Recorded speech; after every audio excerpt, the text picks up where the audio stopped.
Chris, could you put up the double fade? Did you find that? There it is. Perfect.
Hi.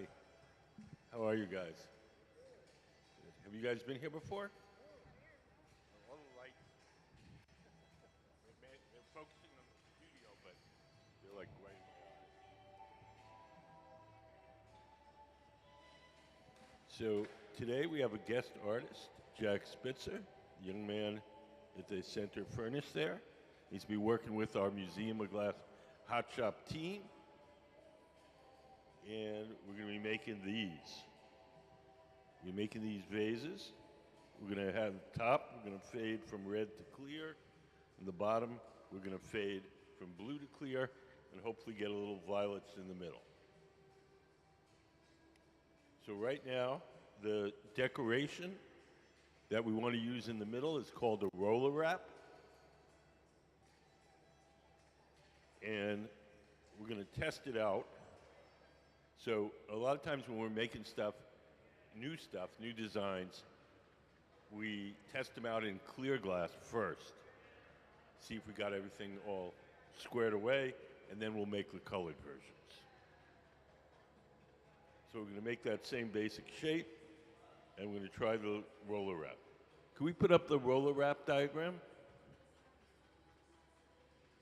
So if you look up on the big screen, those rollers are these rollers over here. We'll place the pipe on the rollers, and we'll spin it.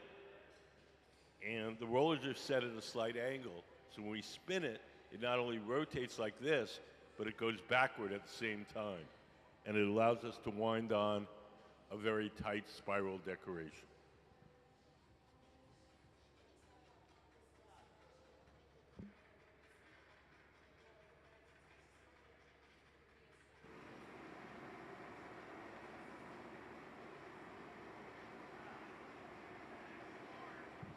So you'll notice that one of the glass blowers is seated to the left of the workbench. She's the person that's going to be blowing. She's going to blow through that steel tube and inflate the glass while the man sitting at the bench shapes.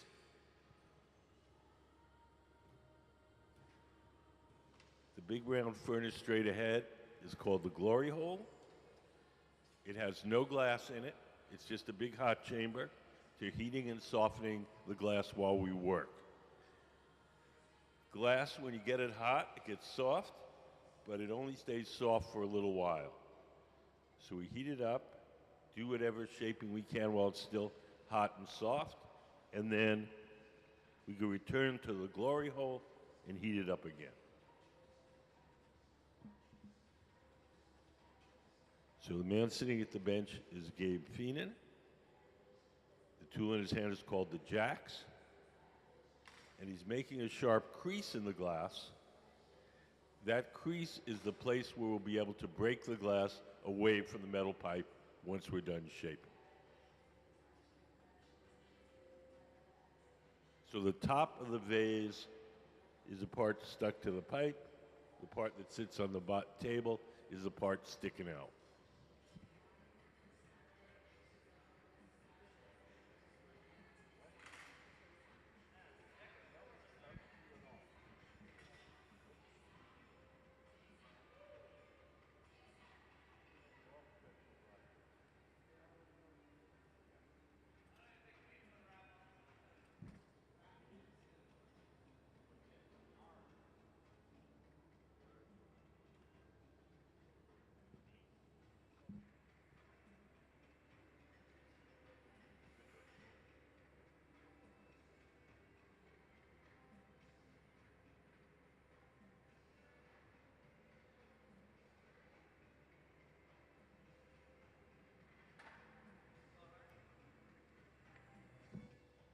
To the people working on the floor, we have Sarah Gilbert in a light gray shirt, Gabe Feenan sitting at the bench shaping the glass, Sayuri Fukuda holding wooden paddles in front of his arm to protect him from the heat, and Jack Spitzer with the black shirt and the hat near the heat shield. And also Serena Berry, our AV person, who's going to be doing some filming down here while we're working. No blowing glass, but some film.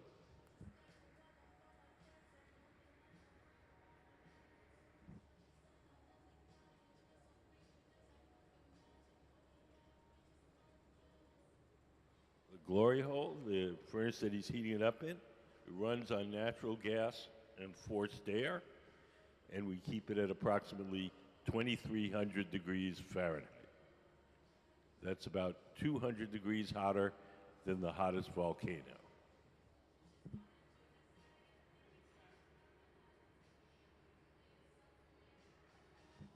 When he holds the glass down at an angle like that, the glass is soft, and he's letting gravity stretch it out. He's making that bubble longer.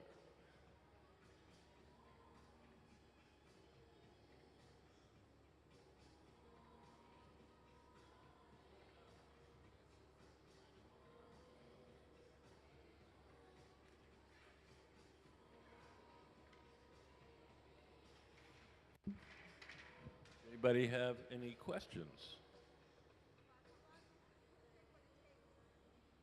Well, this first one will be about 20 minutes. From start to finish for them to do something?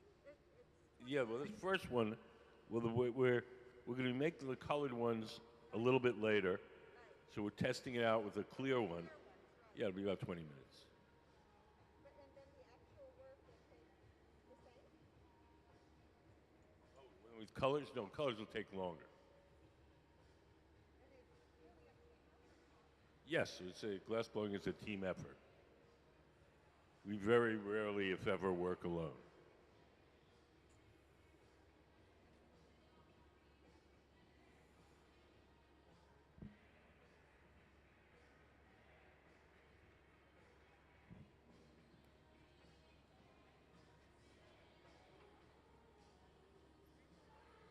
So Jack is putting up his drawing up on the heat shield. That's what we call that metal wall.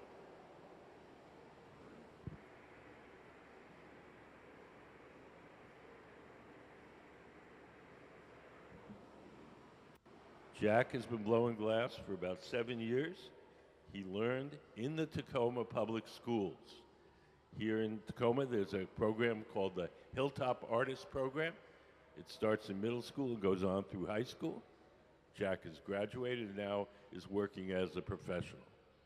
He works with the famous artist Jason Christian, Dan Friday, and he's also a part-time glass blower here at the museum. His work is featured in an exhibition at the Tacoma Art Museum. It's called The Gather, G-A-T-H-E-R, and it's a bunch of artists who came out of that Hilltop program who are now out and working as professionals. It's an excellent exhibition. If you're touristing around today, I highly recommend going to see it.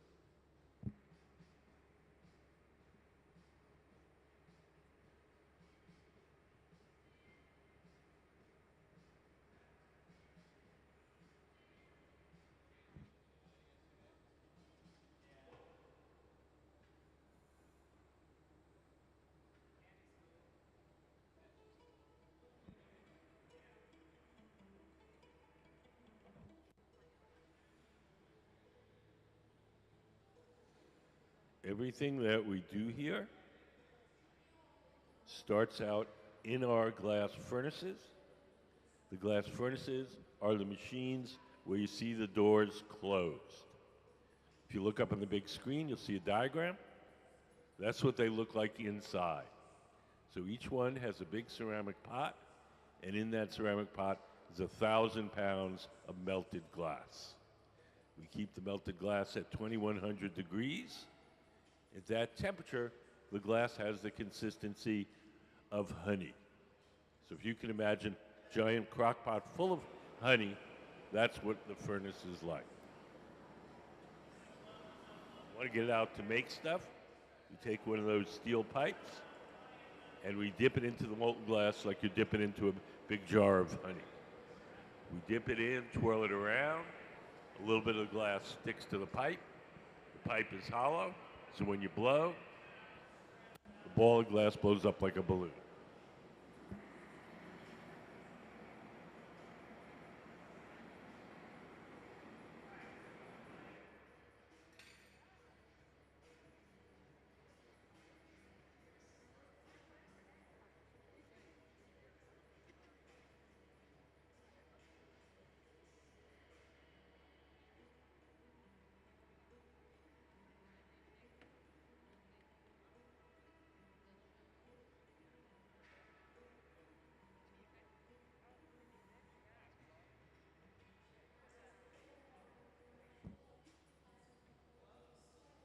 So Sarah is blowing. Sarah to the left of the workbench.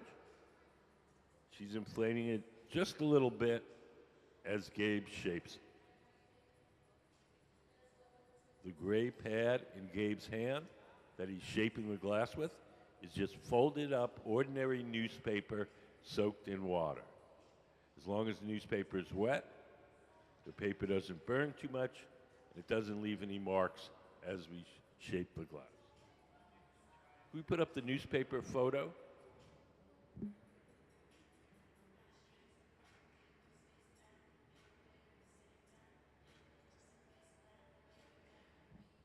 look up on the big screen, it's just ordinary newspaper folded up a bunch of times and soaked in water.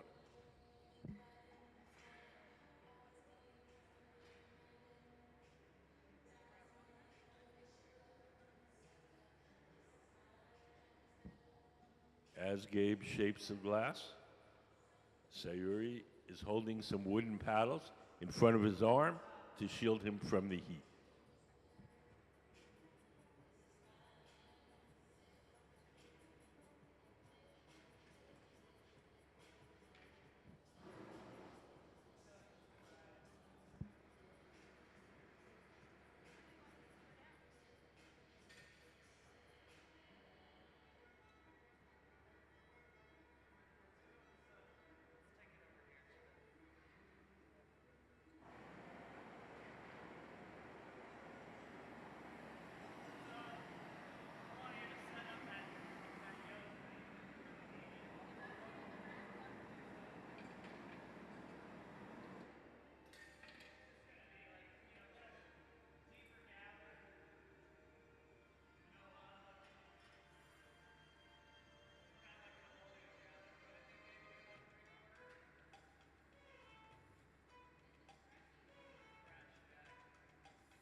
So we're getting ready to apply the spiral decoration in the center. We call it a roller wrap.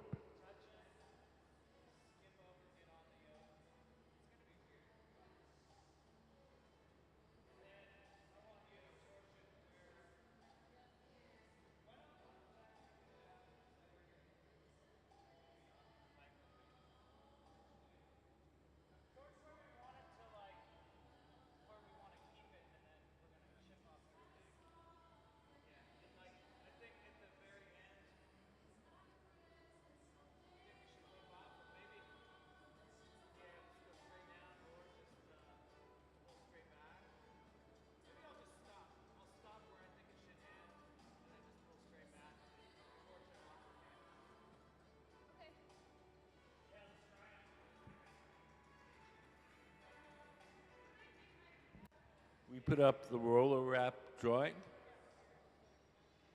Just quickly. So this is what we're going to do.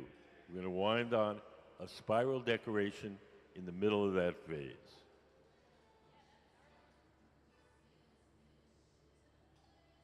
Gabe in the center. He's letting that bubble get a little bit on the cool side so that it's stiff, and when we spin it, it doesn't go wiggling around too much.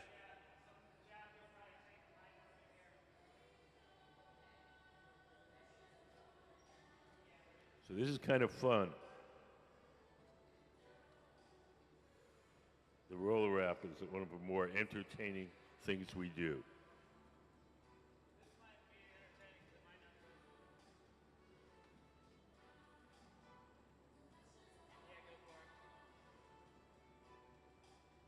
Sarah's getting glass out of the furnace. Sarah in the gray shirt.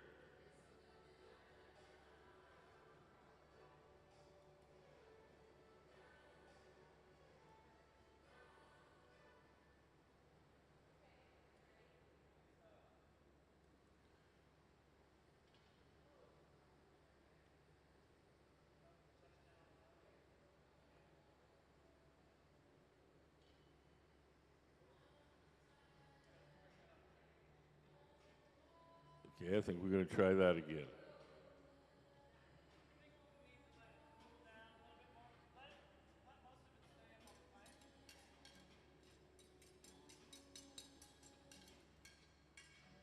So we'll just knock that off, and we're going to try it again.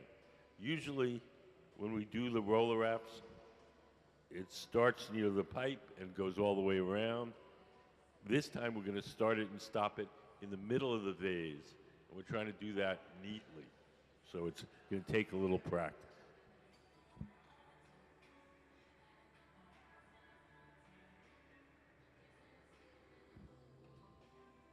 Hi, how are you guys?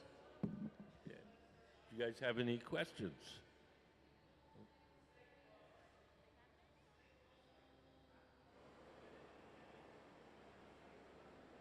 Do you have any questions, ma'am?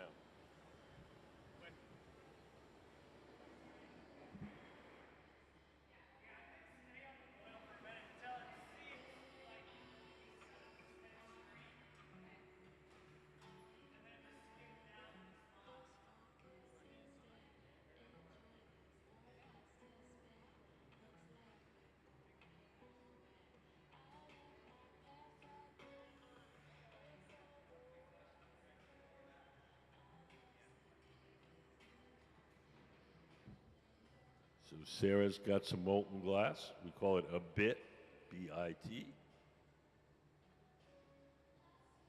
She's going to dab it on the glass near the pipe called the moil.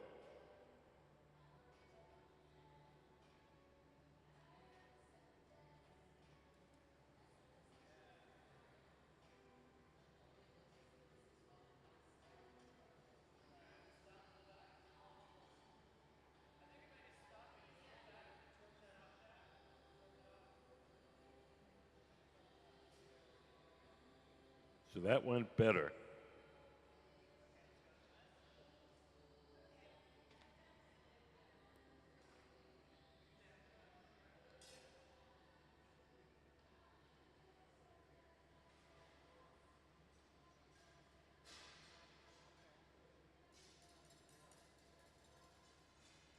So we're trying to get that spiral decoration in the middle of the vase and have the attachments on both ends clean.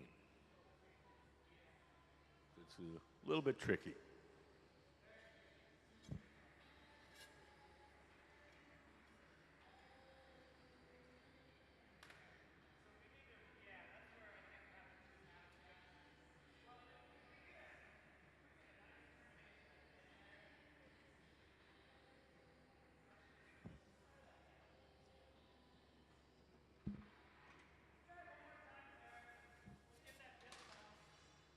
So we're going to try the spiral wrap, the roller wrap, one more time.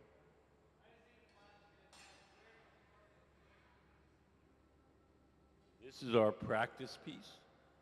We're going to make the vase with the two fading from blue to clear and red to clear, and hopefully get a little violet in the middle.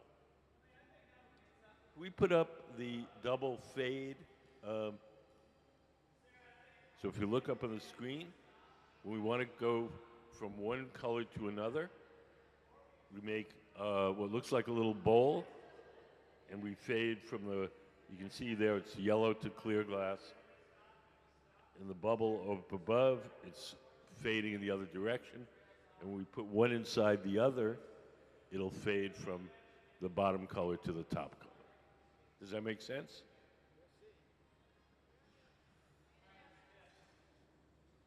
Right now, we're just practicing with our roller wraps.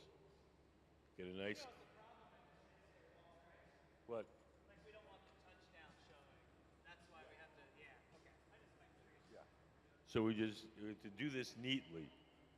Usually we stick it on a place where we can hide it, but when we do it in the middle, there's no place to hide.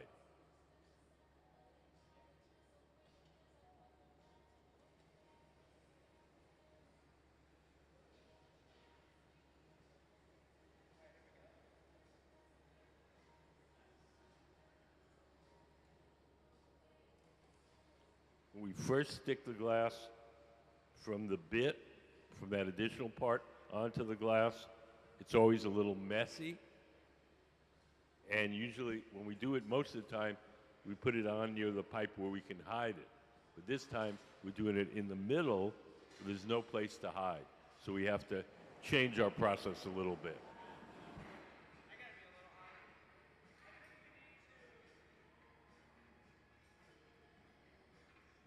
You guys have any questions?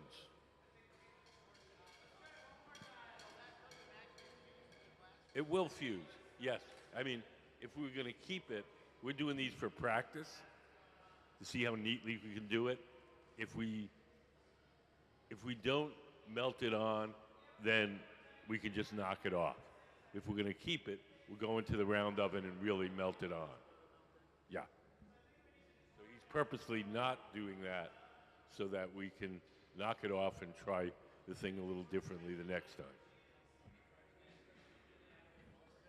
Well, we'll do it a couple of times till Gabe is satisfied. We have a nice, clean design.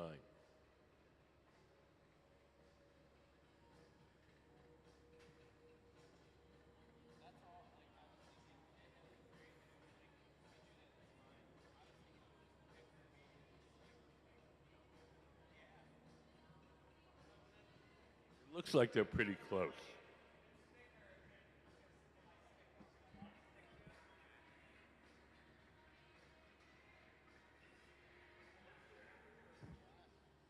Well, the glass, when it comes fresh out of the furnace, is 2100 degrees, and then it starts to drop immediately.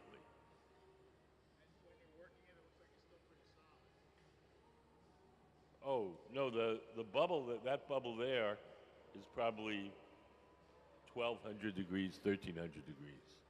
The glass comes out of the furnace, that glass is 2100.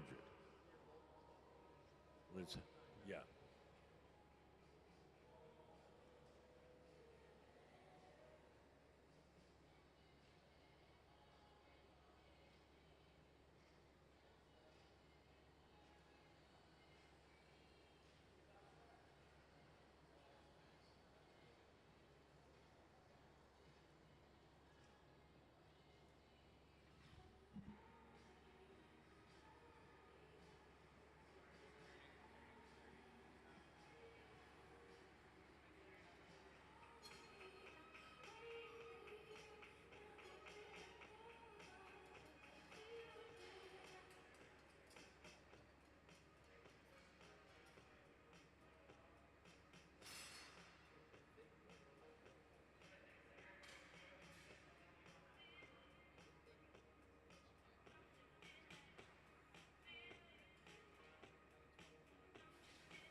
So now Gabe is melting it in. So it looks like he's going to stick with that one. What? Natural gas for the furnaces and propane for the torches.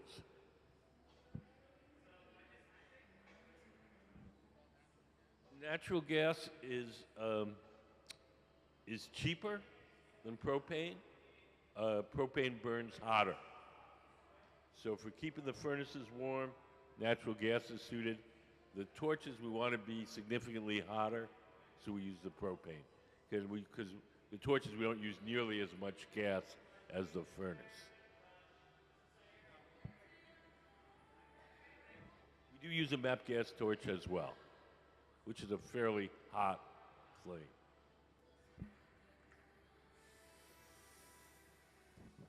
That big bushy flame there, that's propane.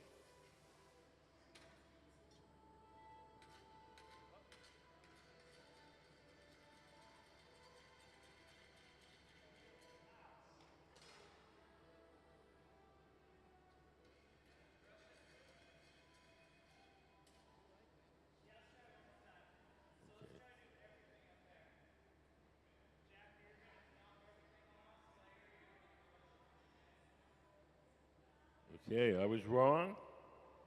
I thought that was they were good with that one. And now we're gonna try one more time and try to get the spiral perfect. So this is called a roller wrap.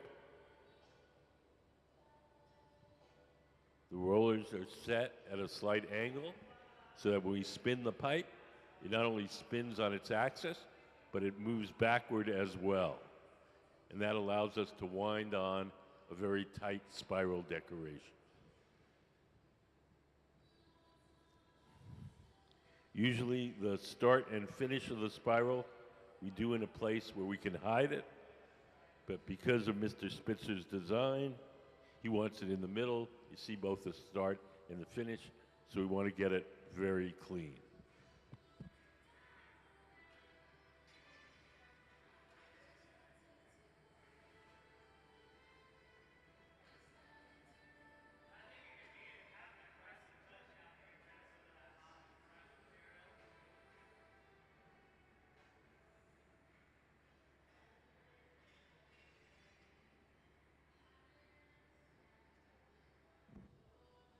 When Sarah, in the light gray shirt, brings the glass, it's called a bit, B-I-T.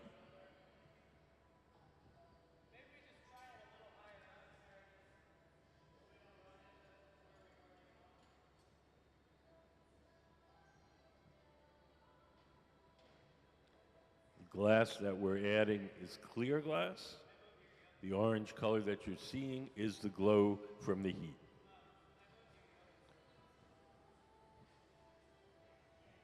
We'll attach it near the pipe.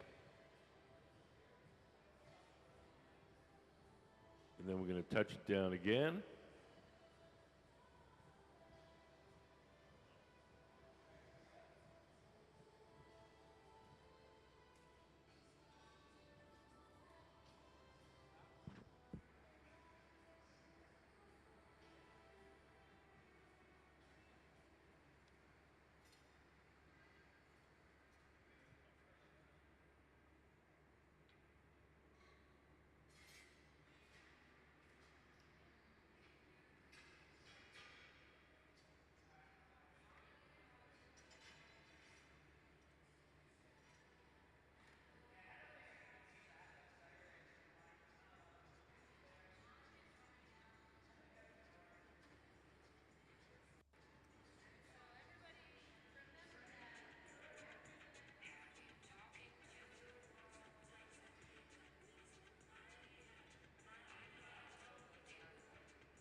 So we're going to put our practice piece in our recycling bin, and that'll eventually go back in the furnace. Sort of. We get what's called batch. It's a mixture of all the ingredients for the glass. We buy that, and then we throw it in the furnace and cook it overnight, and that makes the glass.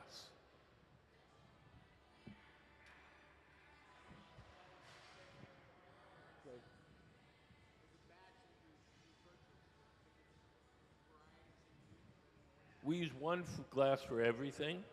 It's formulated for hand blowing. The glass that goes into a bottle is made to harden very quickly, so a machine can make 1,000 bottles in an hour. This glass is formulated to harden slowly, so you can shape it by hand. Sand, soda ash, and lime.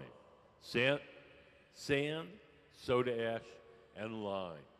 Sand is the bulk of it. It's mostly melted sand. Soda ash is sodium carbonate. That's a chemical which lowers the melting temperature of the sand. And lime is calcium carbonate, like lime in your garden, and that stabilizes the mixture chemically. Those are the three basic ingredients. There's also a bunch of trace ingredients that you use for like taking out bubbles and things like that.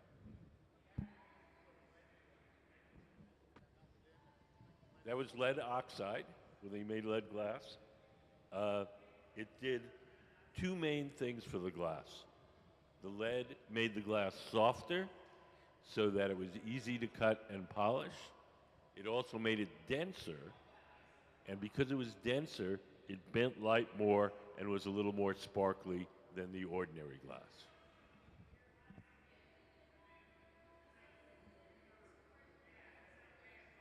Now, we buy colored glass.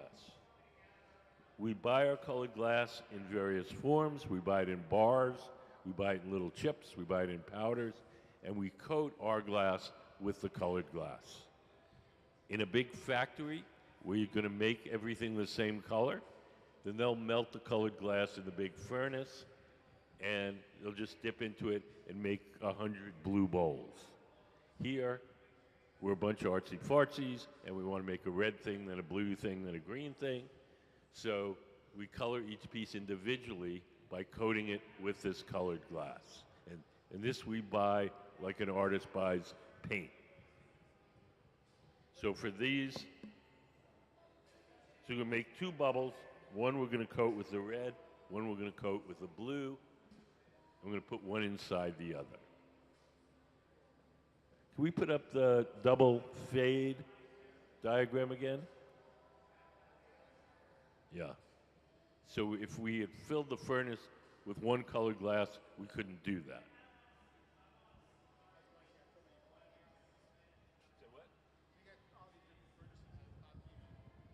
No, both of them are clear.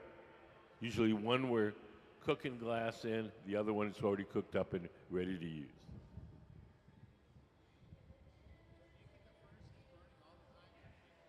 There's two kinds of furnaces. There's the glass furnaces, the ones with the doors closed. Those have the tanks of glass in them. And then there's the glory holes. The glory holes are only on during the working day. They have no glass in them. They're just a hot chamber. The glass furnaces, which have the big pots of glass in them, those are on 24/7.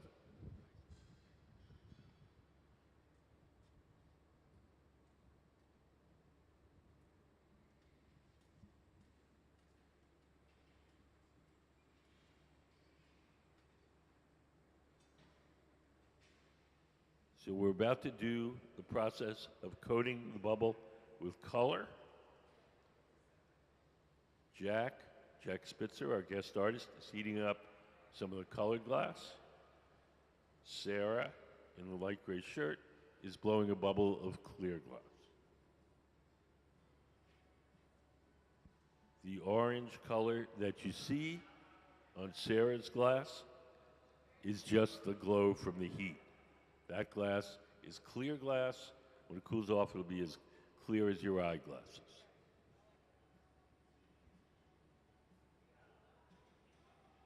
Sarah's going to shape it on that steel table.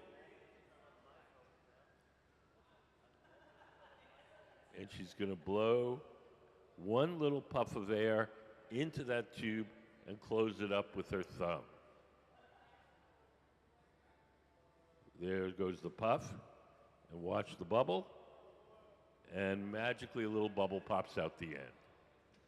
That's called capping, and that's how we start almost every hollow object that we make. You just blow into it, just one puff, close it up, and the heat and pressure expands the air and blows out the first bubble.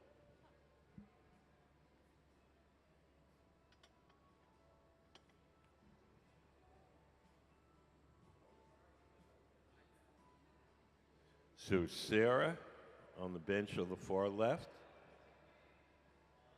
she's going to shape up her bubble. Jack, standing up with the gray cap. He's heating up the colored glass.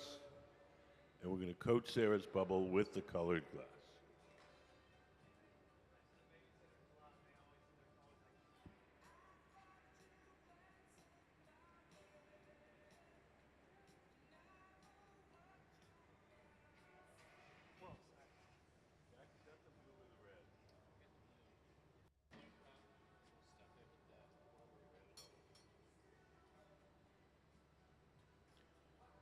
So the glass that Jack is heating up is blue glass. Of course, it looks orange because it's hot.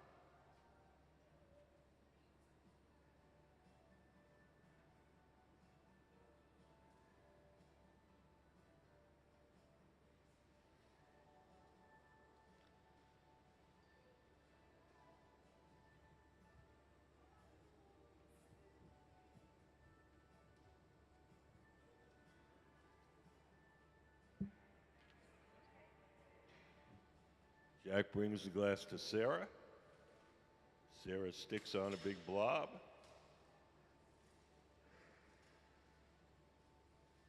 Snip it off. And Sarah's going to push that back till it entirely coats the original bubble.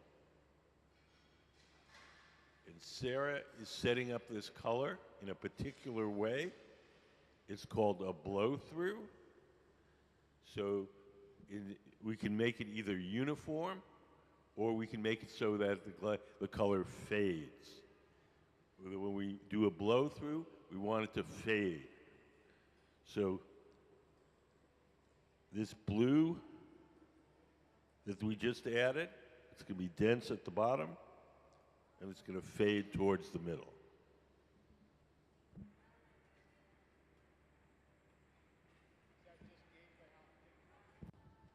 Yeah.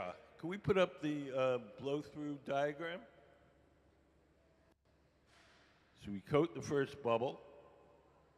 We make a kind of a flattened bubble. And then we put more clear glass over that. And when we blow, the bubble moves up into the clear glass, and it stretches out that colored layer, and the result is a fade. Yes, when we add color like this, it always becomes a distinct layer. It doesn't mix. We can make it on the outside. In fact, we're gonna, for this. This will be on the outside. We're gonna do, this is a kind of a little bit of a complicated to get the color scheme that Mr. Spitzer wants. Can we put up, I'll put up the double fade. The double fade diagram. So the cup that we're making over there, it's called the color cup. That's going to be the bottom of the vase. We'll put another bubble inside with the red fade, and hopefully they'll kind of meet in the middle, and we'll get some violets out of that. So actually, the blue part will be kind of more on the outside. The red part will be more on the inside.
Hi, how are you guys?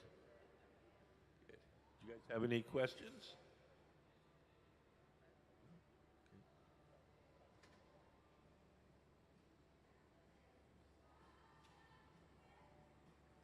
So this is the drawing for what we're making. It's going to be red at the top, blue at the bottom. It's going to meet in the middle, and sort of we hope to get a little violet there, and that roller wrap, the tight spiral decoration in the middle.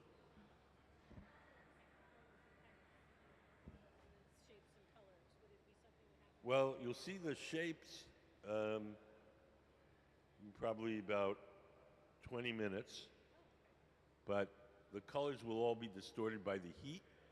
Red especially, it doesn't look very red when it's hot. It looks kind of brownish almost, but when it cools, it'll be bright red again. We have to, well, if we just put it on the table, it would cool in 20 minutes and it would shatter. So we have to put it in one of these big ovens and cool it slowly overnight, and then it won't break. Yeah, so you'll see the shape very distinctly, but the colors will be distorted by the heat.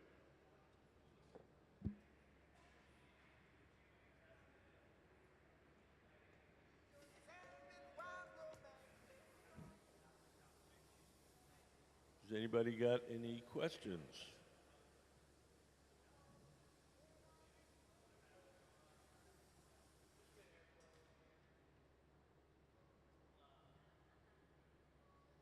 So Sayuri's letting her bubble cool and stiffen a bit. And we're going to coat it with more clear glass. And Sarah's setting this up in such a way that the blue will fade to clear at the end. This is called a blow through. And this is how we get our colors to fade.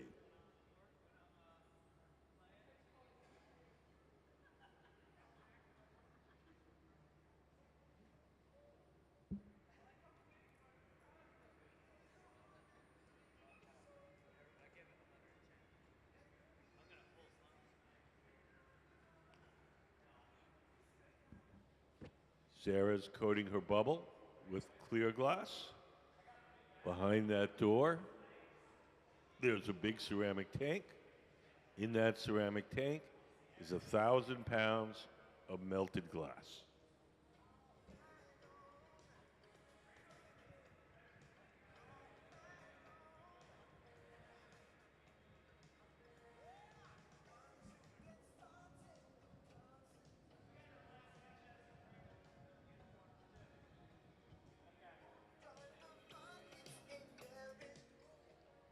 This design of our guest artist, Jack Spitzer,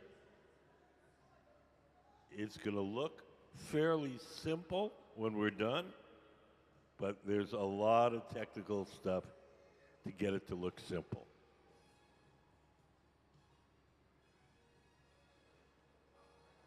Could we play Meet Jack, Meet the Artist? We have a little video of our guest artist, Jack Spitzer. So Hilltop is a lot more than just a glass program. And going through middle school and high school, it was just a safe community center where you can be yourself and make art. I am Jack Spitzer, and I am a student in the Hilltop Artist program.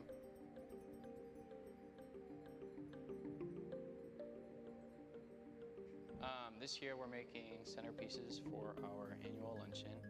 This year for our centerpieces I designed the bowls with the help of the instructors, and we are making assorted low bowl shapes. The bowls are going to have two bubbles that get joined together to make the bowl, and that's called an encalmo.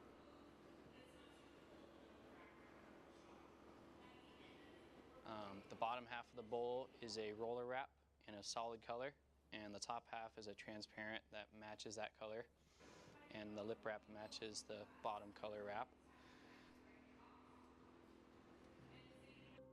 When I was in middle school and I started in the Hilltop Artist program, and I loved it, and I moved into the after-school program. You know, I enjoy woodworking and working on cars and glass blowing, so I'm super hands-on, and I really enjoy challenging things, skilled, you know, the woodworking, fine woodworking, and the technical mechanics, and glass blowing is extremely technical and skillful, and that's really what attracts me to it, is being really good and kind of being able to control the bubble. I learned from older kids in the program that were mentors, and that's kind of what happens when you go through the program, is you kind of start as a student and kind of work your way up, and you really become a mentor to the younger kids.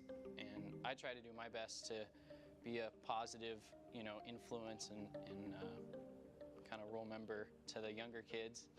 And I learned that from the museum team, you know, because that's kind of what they do to us. They are mentors, and they, you know, teach us glass blowing and communication and teamwork. And it's really important in the hot shop to have good communication and teamwork.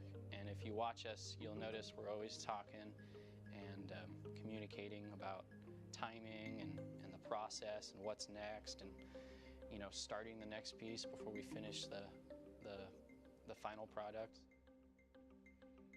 This year, I have decided I am going to pursue glass blowing and be a glass blower and live the dream. So, got to Give figure clips out one a little more how to volume. do it, and you know, those are just the small details. But it's been yeah, kind of trying to, you know, think about pursuing glass or not, and I think at this point I kind of have to. I enjoy it so much. I have to try to do it.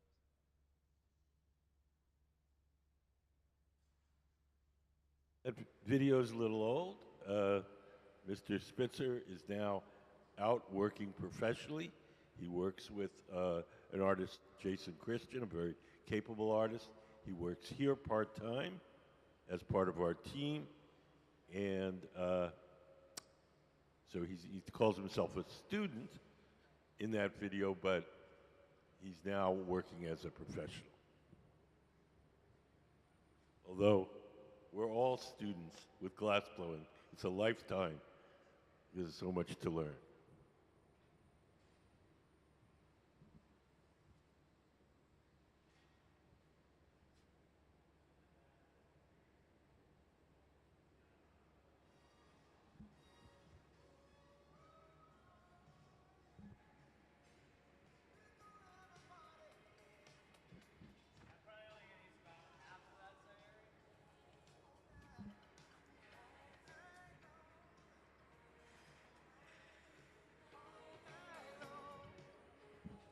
Does anybody have any questions? Yeah.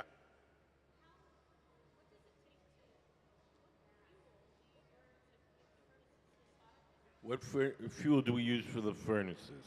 We use natural gas for the furnaces and propane for the torches.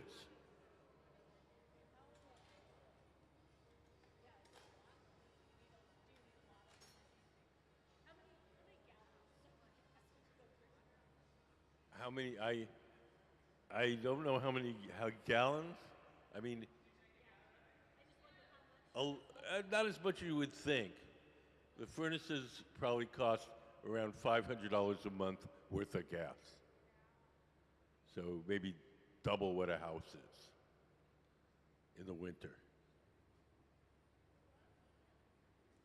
We're heating up a very small space to a very high temperature. When you heat up your house, you're heating up a giant space. There's like 6 cubic feet in each of these furnaces. In your house is probably, 10,000 cubic feet.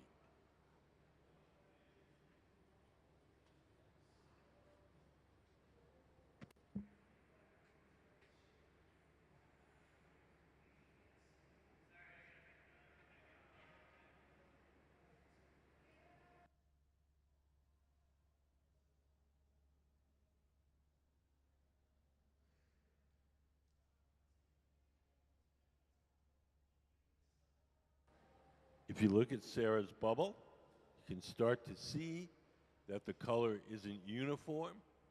It's fading. It's dark.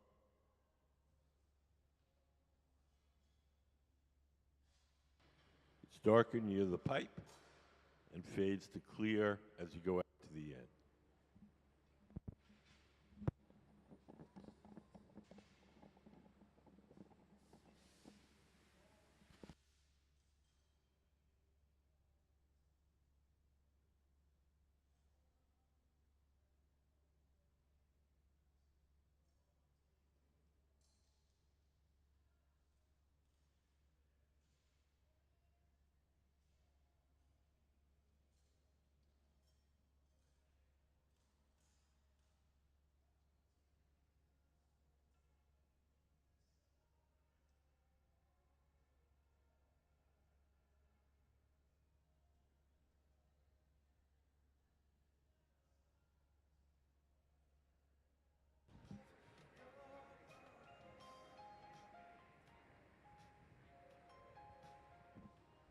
So Sarah is making what we call a color cup. It's a small bowl shape. And we're going to make a second bubble that's going to go inside that. Can we put up the double fade drawing? So if you look up on the big screen, Sarah's making the part that says color cup, which is that little bowl shape. And we're going to make another bubble with the color going the other direction. We're going to blow one inside the other. Can we put up stuffing a color cup? So if you look up on big screen, yet another diagram. So we call this stuffing a color cup, and Sarah is making the color cup.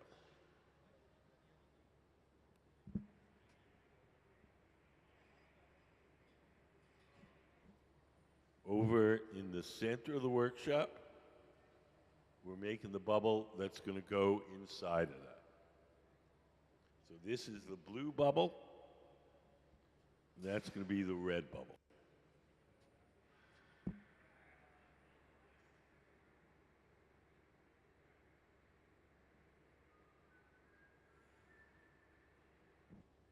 Can we put up my drawing of Jack's?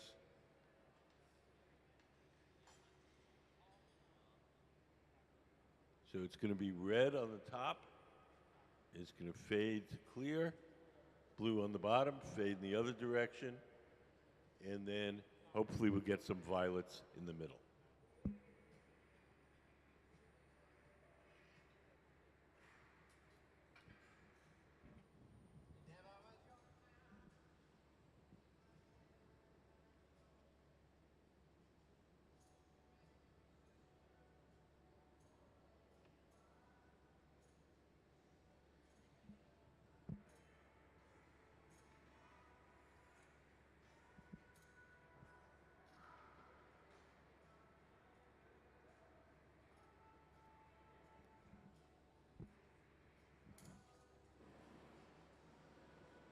So in the center, we've just added some colored glass.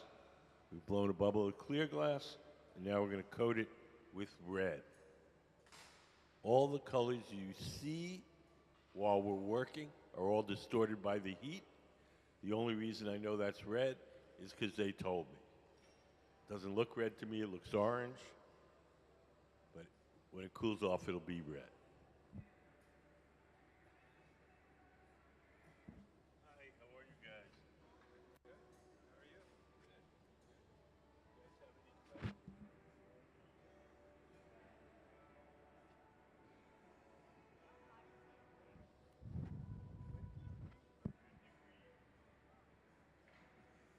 You guys have any questions?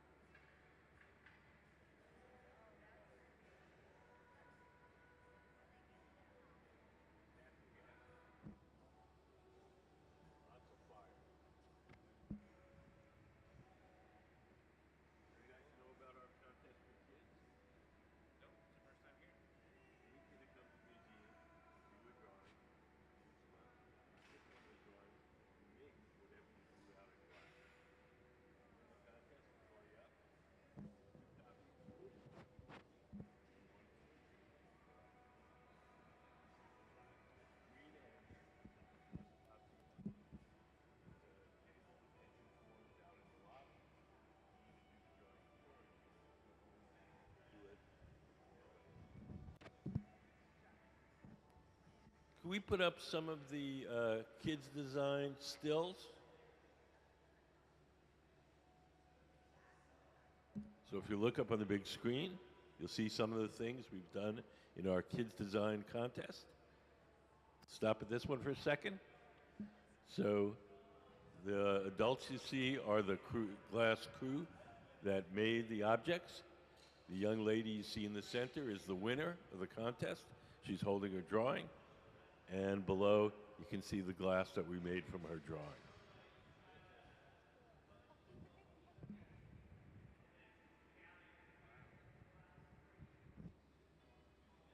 Once a month.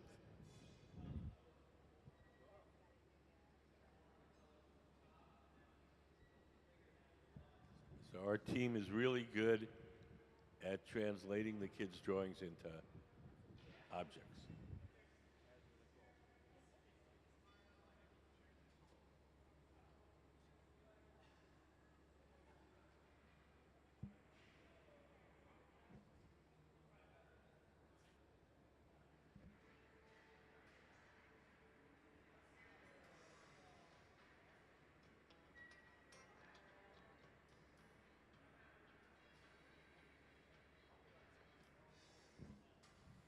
So we've placed our color cup, the bubble with the blue fade, in this oven over here. This is called the garage. We call it the garage because that's where we park stuff until we're ready to use it. The garage operates at half the temperature of the furnaces. It's hot enough to keep the glass from breaking, but it's not hot enough to make it soft. So whatever goes in there stays warm, holds its shape. When we're ready to use it, we'll pull it out, heat it up a little extra, and stick the parts together.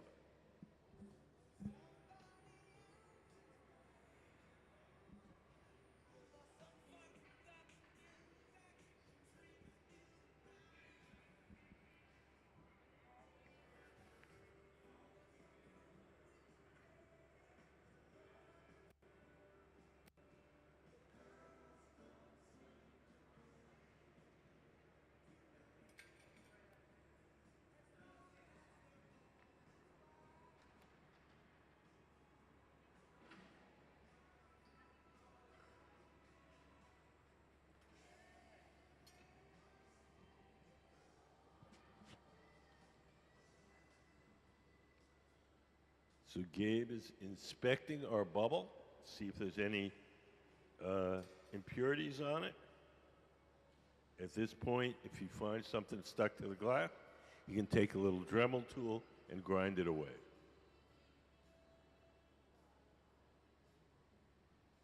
Does anybody have any questions?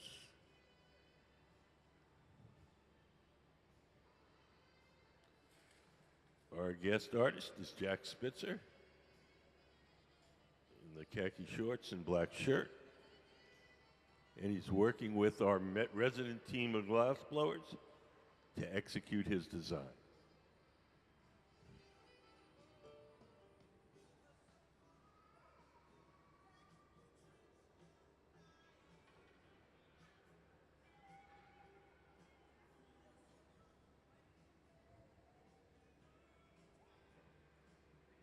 So we've just dipped our bubble in the clear glass furnace, coated it.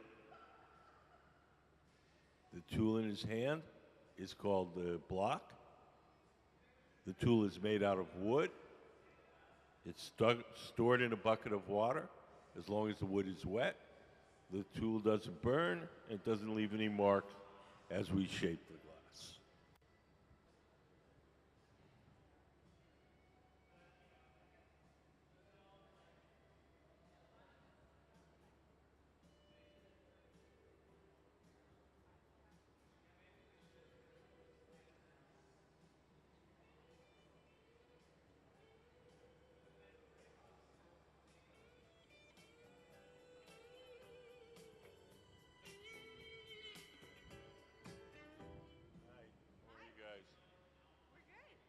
You guys have any questions? You answered my question. I said to her, I said, why is it white now? And you said, he has just put it in the clear glass. And I was like, okay, great. So you pre-answered my question. I appreciate that.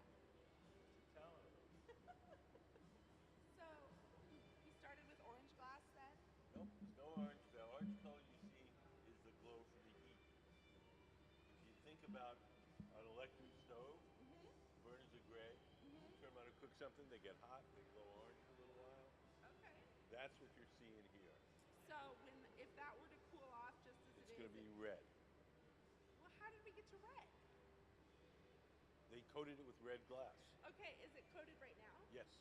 Okay, okay, okay. So we made a bubble of clear glass. We coated the initial bubble with red, and then we put clear glass over that.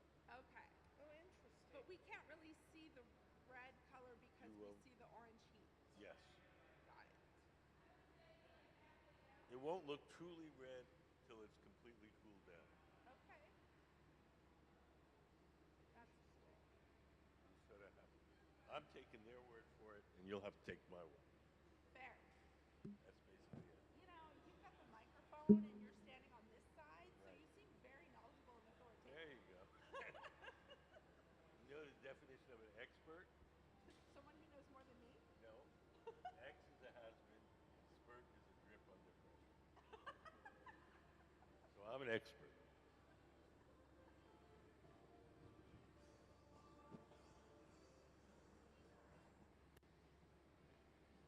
So we're letting that bubble cool and stiffen a bit.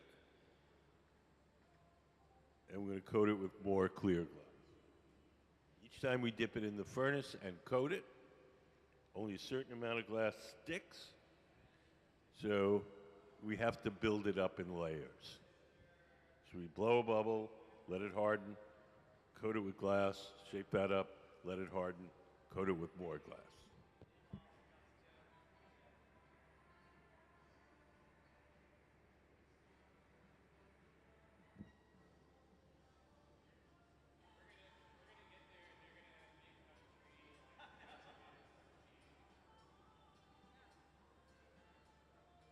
Each time we dip it in the furnace and coat it with glass, it's called taking a gather.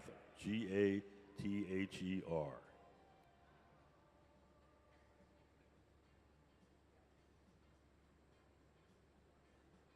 After we go in the furnace, it often heats up the pipe.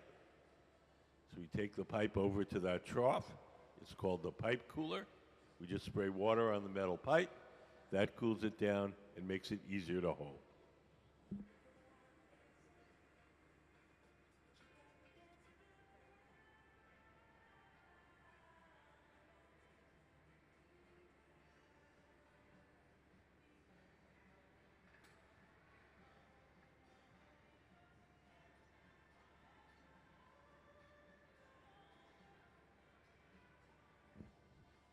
So Gabe, sitting at the center bench, shaping the glass with the block.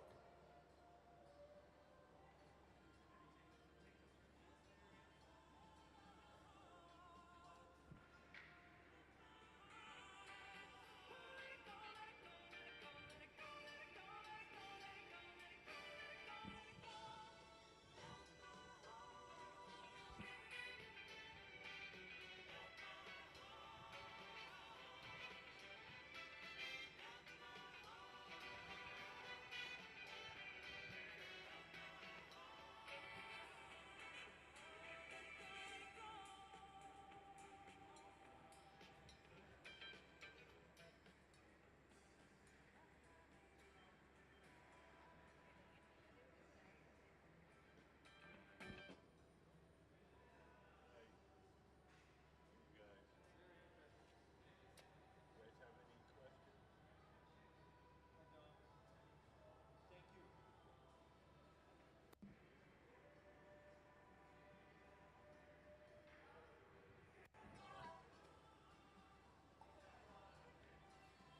Yes.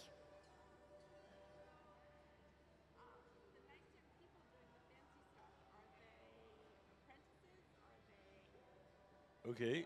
Who are the people working? Yes. Gabe, man sitting at the bench.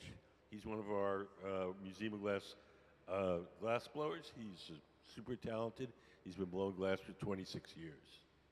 But he looks like he's about 28. I was going to say, he looks He's actually 49.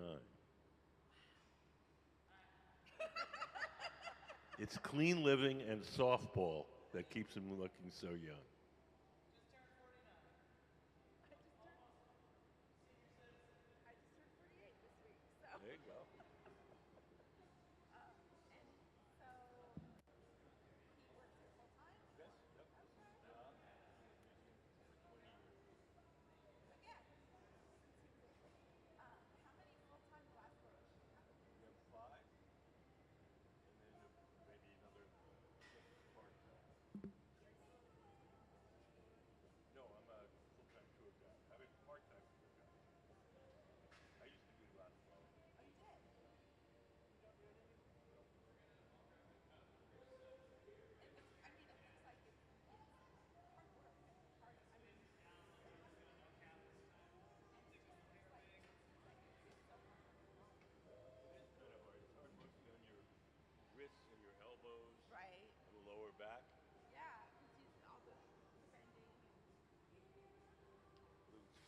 so far out at the end, that height, the leverage is all wrong. It's like picking up a bowling ball with a fishing pole.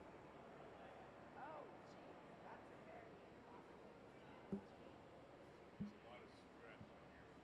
wrists and elbows. I can see his muscles working. Do you have any sand that makes it any sand that makes it it's sand, right? It's sand, soda ash, and lime. Okay. It's just a white powder. There's nothing to. And how do you start? Like you've got this bowl of sand. No, we have we start with the glass furnaces. Those are the two ones with the doors closed. Okay. Can we put up the furnace diagram? Oh, fantastic. So inside that furnace, there's a big ceramic pot with 1,000 pounds of melted glass in it. We keep it at 2,100 degrees. And at that temperature, the glass is like honey, has a consistency of honey. We take the pipes. So we take the pipes and we dip it into that tank. A little bit sticks to the pipe. Then we blow. It blows up like a balloon. So it's a gather. Stick it in. See, I was listening before. You just keep it at that temperature so that obviously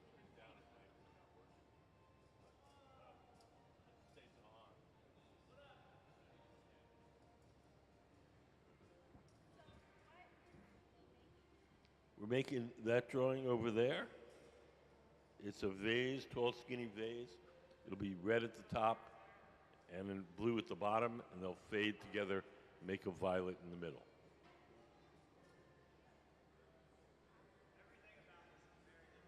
Yes, this is extremely technical. Yeah.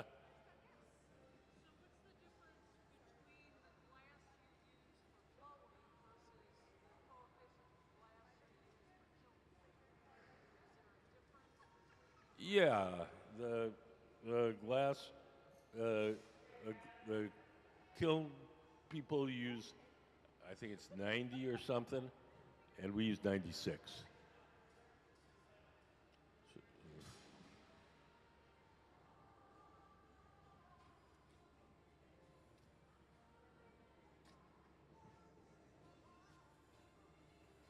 Getting ready to stuff our color cup.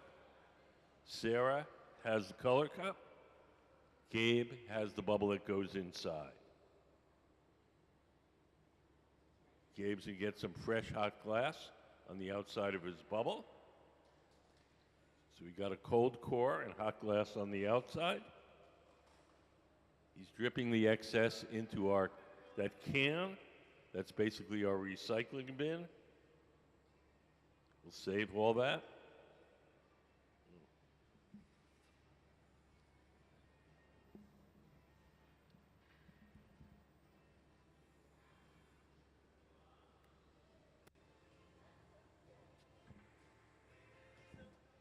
So now we're going to stuff it inside Sarah's color cup. And hopefully we'll get our fade from red to blue. We'll put the color cup on that stand. Gabe will come over and stuff it.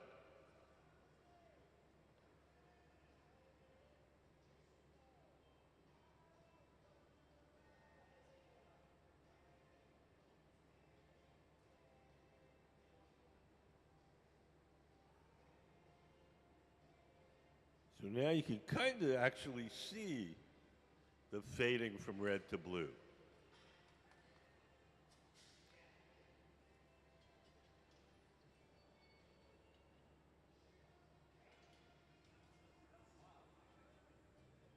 Has anybody got any questions?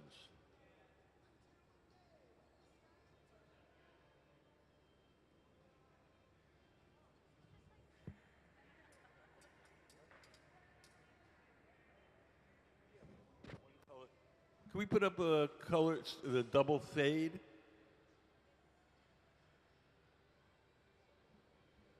So when you want to change, when you want one color to fade in the other, you do a blow through so that the color fades on the color and the bubble that you stuff inside has the fade going in the opposite direction. And when you put them together, it just fades from the one color to the other.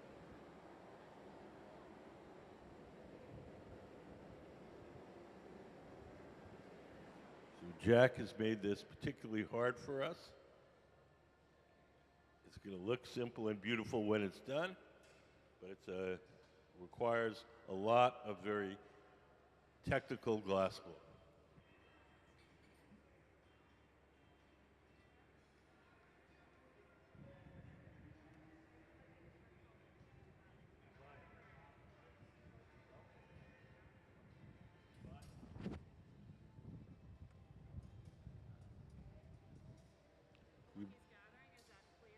It's all clear glass in the furnaces. So when we want to color, we blow a bubble of clear from the big furnace, we heat up a chunk of the color, and then we coat that bubble with the colored glass.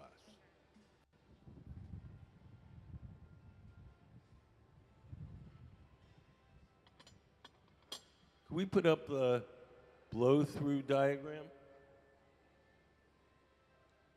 So you make a bubble, you coat it, and you make it kind of a flat bubble, and then you dip it in clear, and when the clear glass is hot, when you blow, the bubble will go up into the clear glass and stretch out the color to make the fade.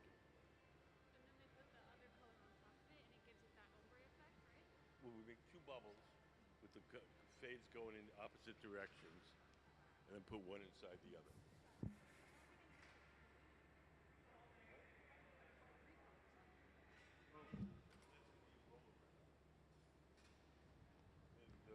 The blue and the red will overlap. They could be like this.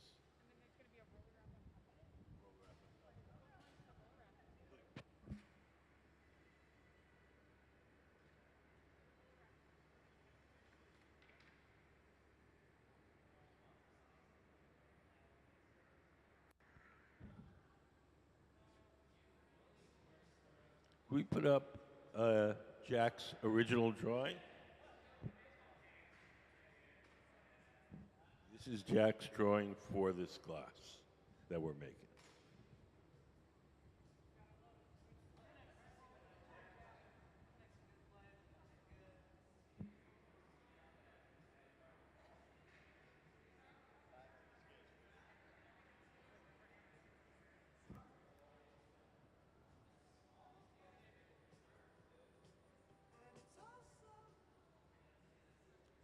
You guys have any questions? Okay. Just checking on you.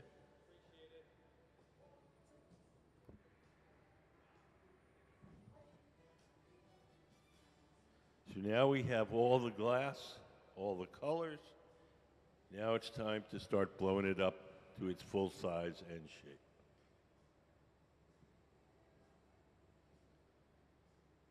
Jack is seated to the left of the workbench. He's the guy that's going to be blowing. He's going to blow through that steel pipe, the blow pipe, and inflate the glass as Gabe, sitting at the bench, shapes.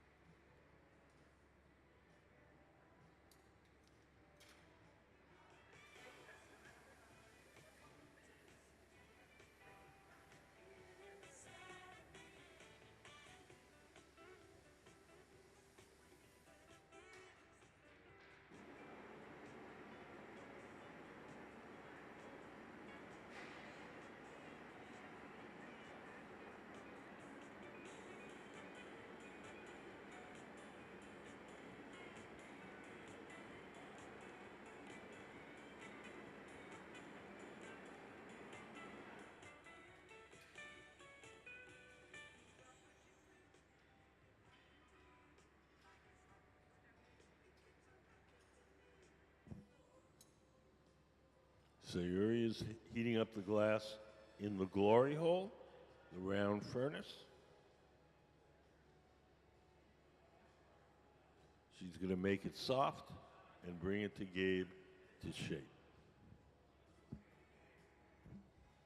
Has anybody got any questions? Yes. 2,300 degrees Fahrenheit.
So Jack is blowing as Gabe shapes it.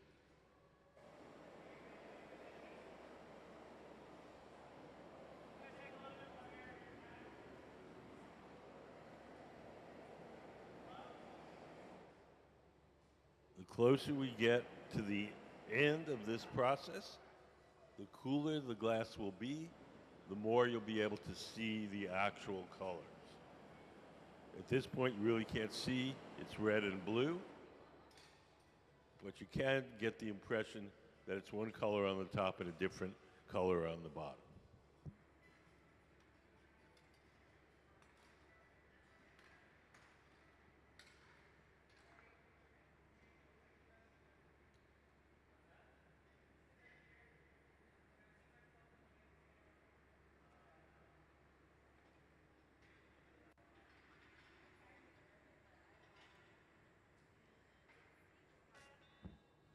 So now Gabe has got a tool in his hand called the jacks, and he's making a sharp crease in the glass.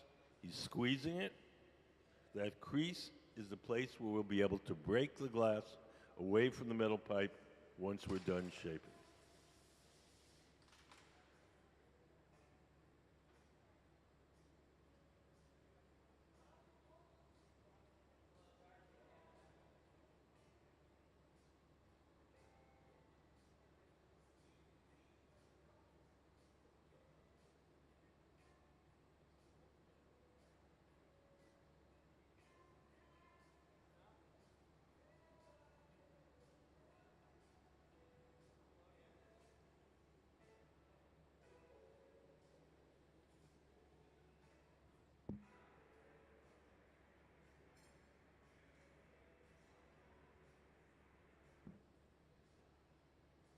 The tool in Gabe's hand is called the jacks, and making that crease is called jacking it down.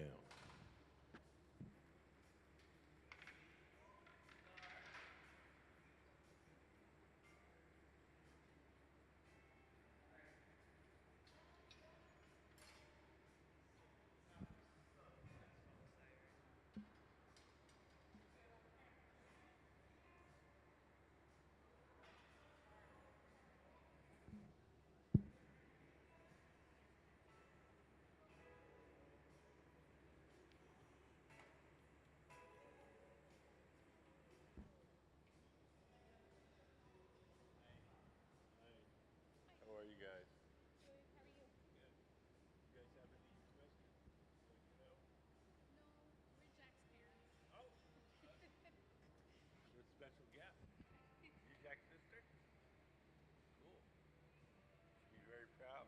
He's a super talented guy.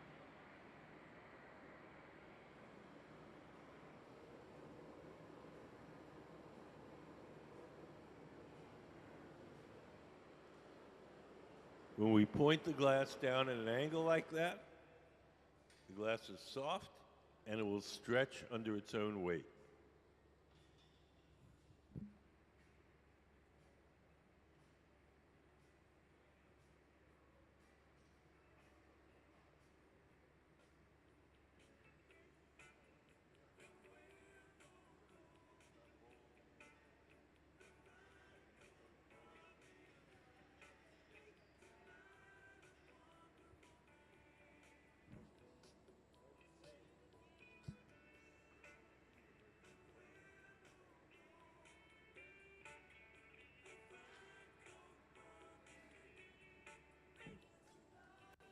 You can see the bubble getting longer.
Gabe's getting that bubble good and hot.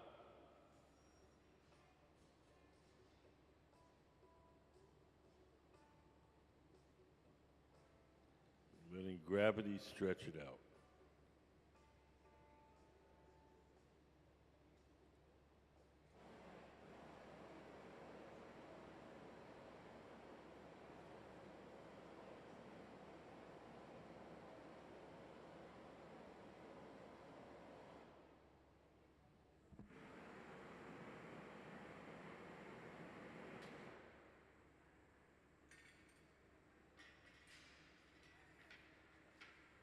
additional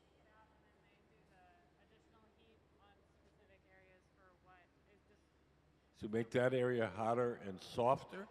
So if they want that area to stretch and they torch that area, when they pull it out, that area will be softer and that'll stretch more.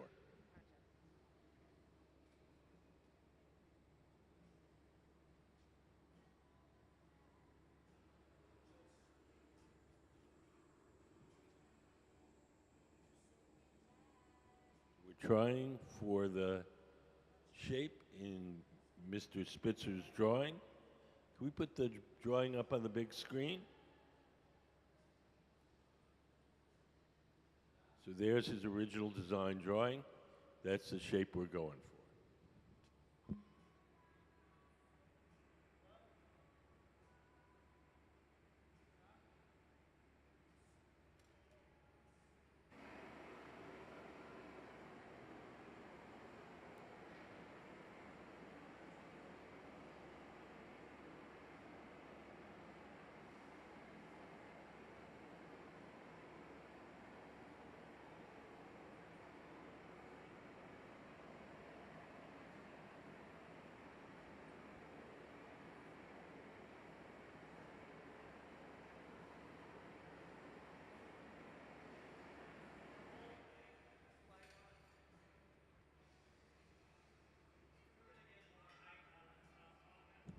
Anybody have any questions? Yes. I'm guessing. Have to see, take a look at it.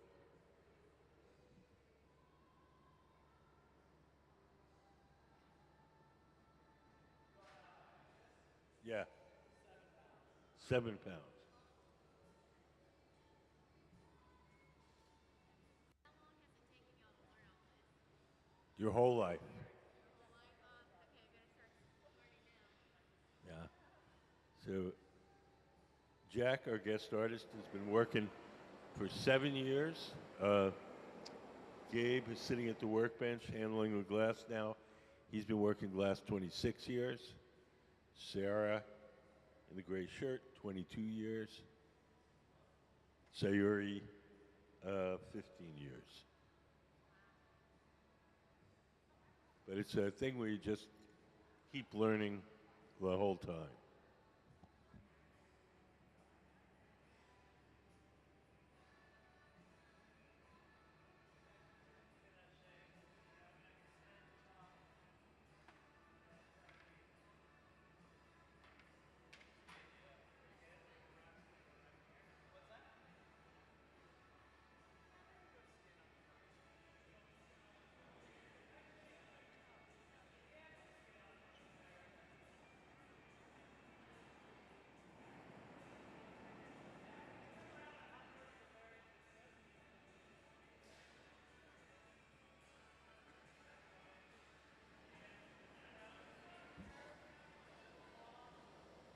So Jack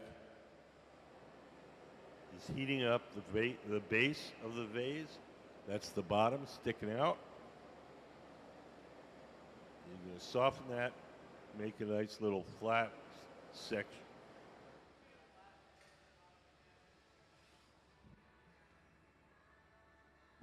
All the colors you're seeing now are distorted by the heat. The fade near the top of the pipe is a transparent pinky red. The bottom is a cobalty blue.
So Jack is flattening the bottom.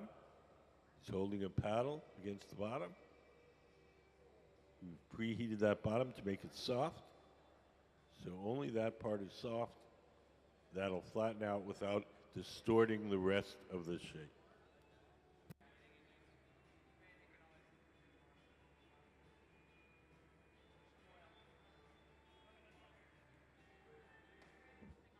Oh, yeah, just water. That pad is just folded up newspaper soaked in water.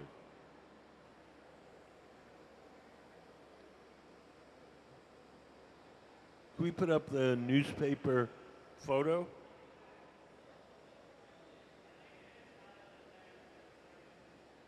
So if you look up on the big screen, it's just folded up newspaper, and we just keep it wet, and we can shape the glass without leaving any marks.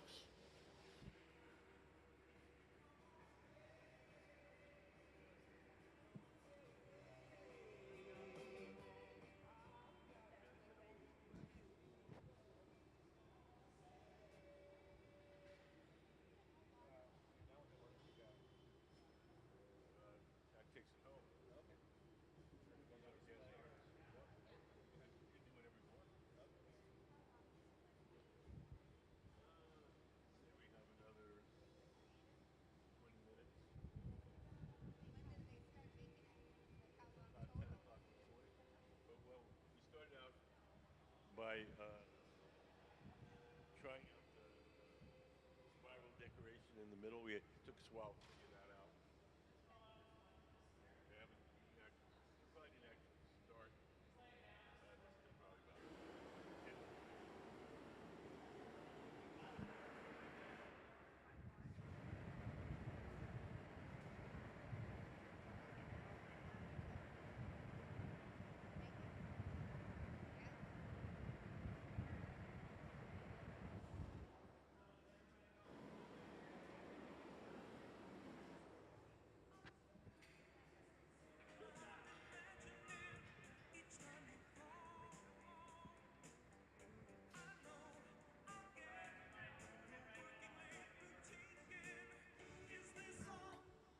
So the next thing we're going to do is we're going to put in the middle of the vase a spiral decoration called a roller wrap. Can we put up the roller wrap diagram?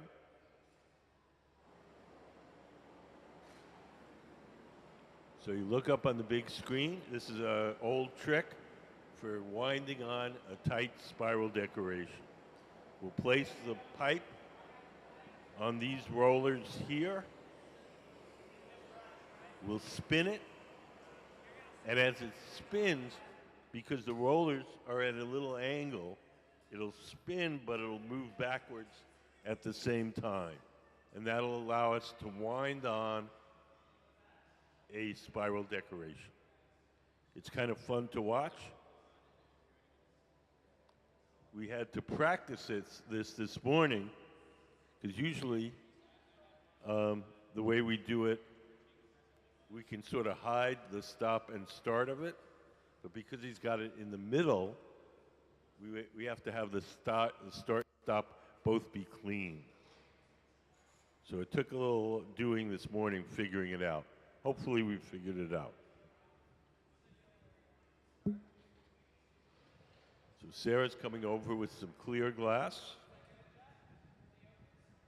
We're going to dab it on. Then she's going to go over to the center. We're going to start to wind on the spiral. So this is called a roller wrap.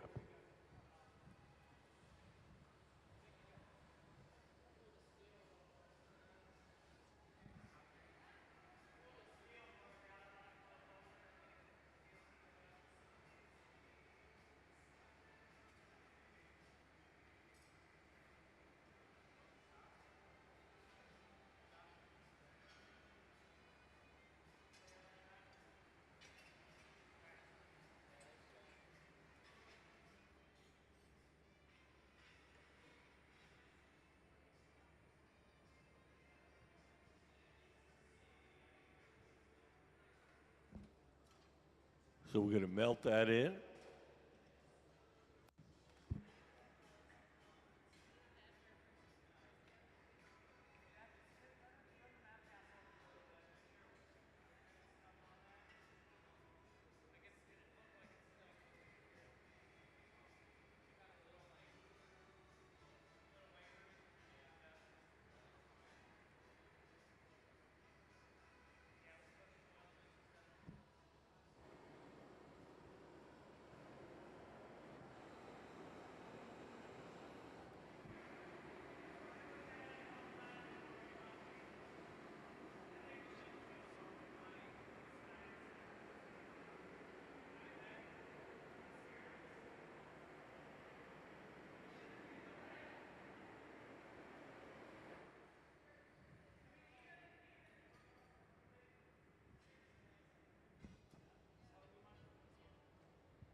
So if you came in a little later, our guest artist is Jack Spitzer, the man with the two torches at the center of the workbench. He's been blowing glass for about 7 years. His work is currently featured at the Tacoma Art Museum in a show called Gather. The show is made up of artists who went through the Hilltop Artist Program in the Tacoma Public Schools. Here in Tacoma, you can actually learn glass blowing in the public schools.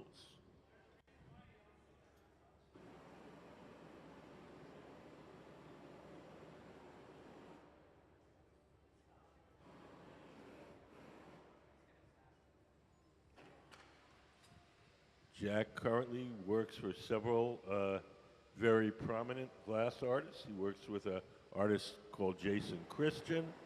He works with artist Dan Friday. And he works here at the museum.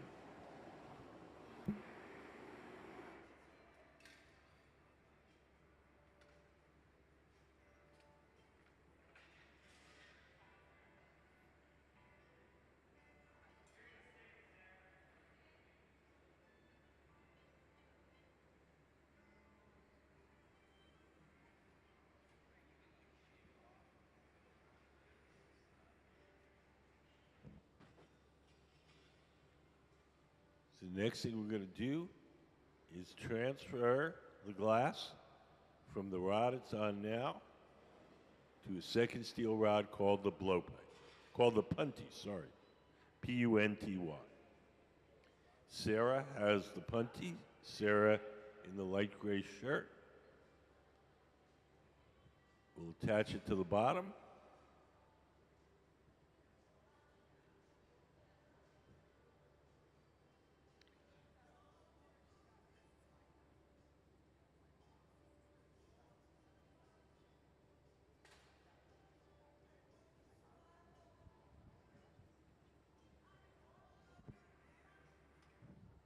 When they feel that bond is firm, we'll take a pair of tweezers, dip them in water. We'll drip a little water, and then a little tap on the pipe will release it.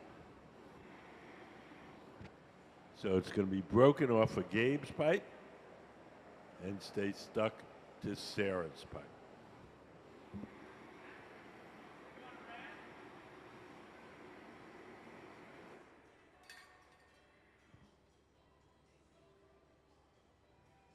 He's dripping the water on now. Little tap, and off it comes. So now the vase is held from the bottom. The top is exposed. The top can now be heated and shaped.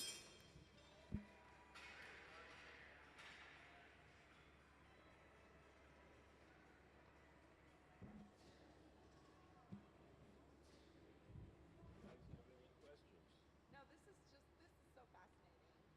And honestly, the thing about the Tacoma Public Schools is awesome. Yeah, no, How it's long have crazy. they been doing that? 27 years. They've had glass blowing in Tacoma Public Schools for 27 years? Yep. That In is middle school, fantastic. what used to be called Jason Lee is now called Hilltop Heritage, and at Silas, which is now used to be Wilson. Because Turns out Jason Lee and President Wilson weren't very nice people, so they changed the names.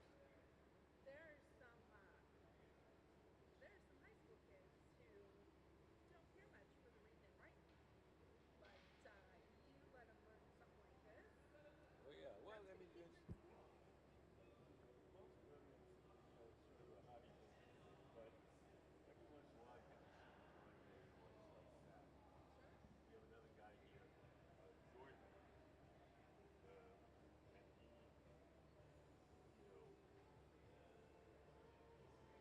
he's super motivated to start out working here as a security guard. Now this is his Thursday night. He's a graduate of the program.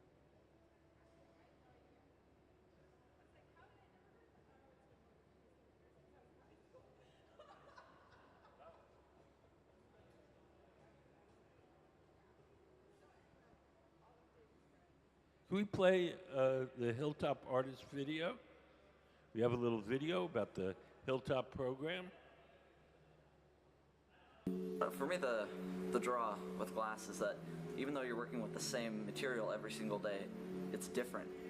Every time you work with it, it's a little different, depending on what colors you used, how hot it is, even what mood you're in. It feels different. The sky's the limit. It's your imagination that takes control of what you do.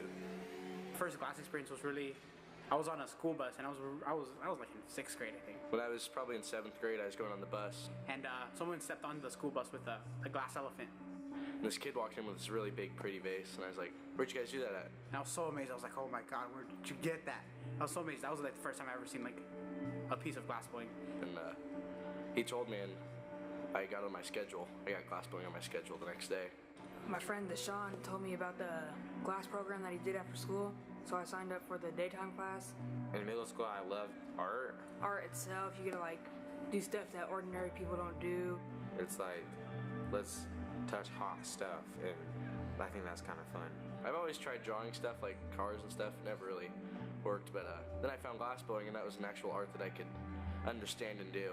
I thought I'd just be like sticking to sports and football, but no, glass blowing. Here we're working on a project for a fundraiser. We're making centerpieces for the Better Future Luncheon. Every year we make a special set of centerpieces for that. It involves 2 color drops. There's one bench working on the top piece and then another working on the bottom. Working with the museum people is always cool because they teach you new things. It's cool, like Gabe and the crew, like they give you pointers and tips. Glassworking, I think it teaches, teamwork is the main thing. And just this morning I had to talk to him about, we're all on the same team and, we're all working towards a similar goal, so we all help each other out. They're really good at it because they do it all like every day. So they're showing them these amazing techniques that a lot of the kids haven't seen before.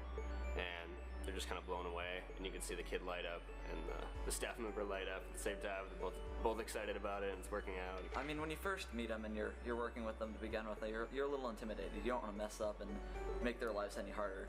But once you start to get more comfortable around them, you really start picking up things.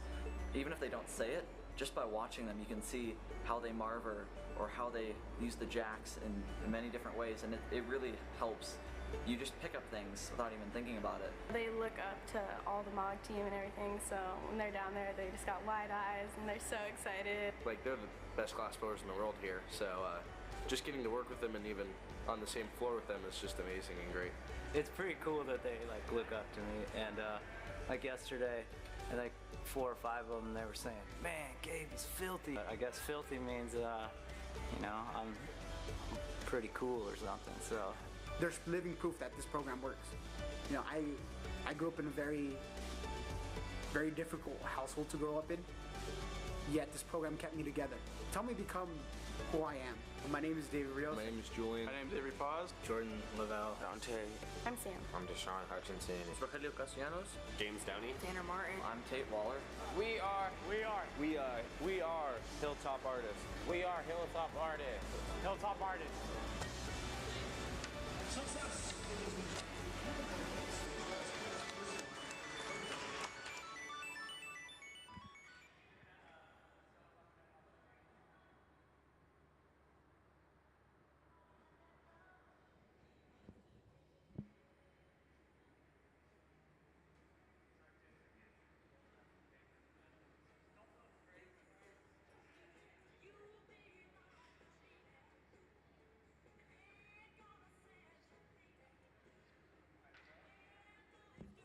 So Sayuri is blowing in the front end, inflating the top, the kind of shoulder we call it, a little bit. The tool in her hand is called a Soffietta.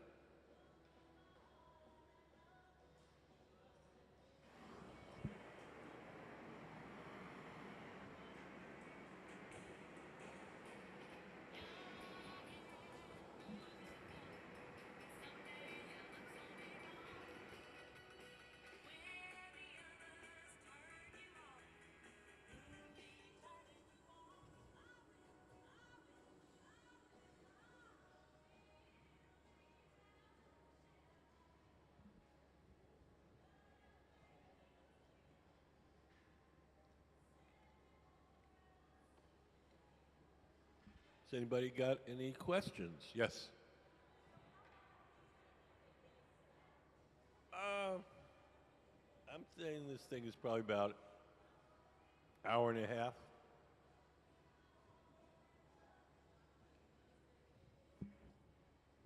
It's a very technical design to get the fade from red to blue and the special roller wrap.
We're going to widen the opening at the top a little bit. The tool in Gabe's hand is called the jacks.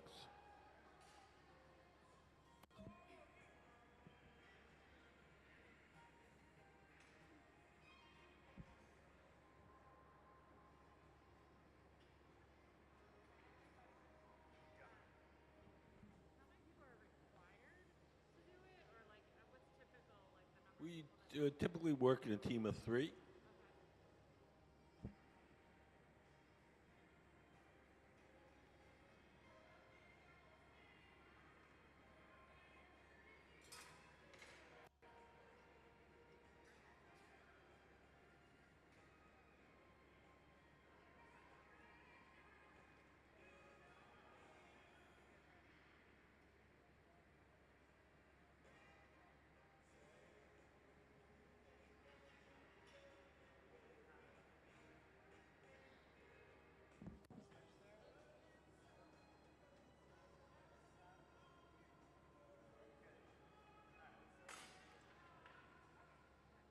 We're going to blow a little more in the front end. Make that front end a little fuller.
Has anybody got any questions?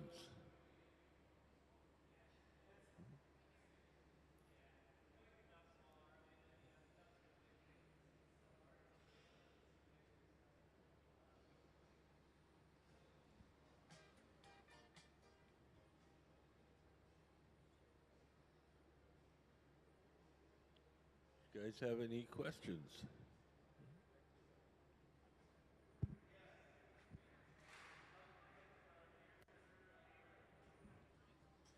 Yes, sir. We're in the fussing part. He's fussing with the top to get it just right. But after that, we'll be done. Yeah, I would say 5 to 10 minutes. Yeah, 5 minutes.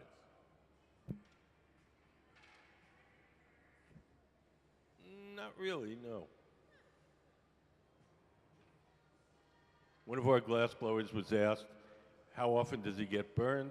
And his reply was, only on payday.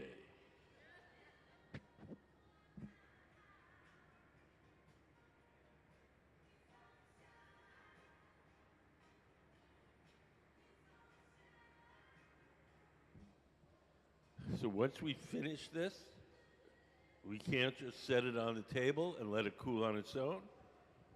Everything we make has to be cooled slowly or it'll break. So we'll take it off the metal rod, we'll place it in an oven called the annealer, where it'll be cooled slowly overnight. Each day we heat up the annealer to 890 degrees. We place all the objects that we make during the day in there, and then at night, the oven has a little computerized thermostat, and it slowly turns the temperature down to room temperature.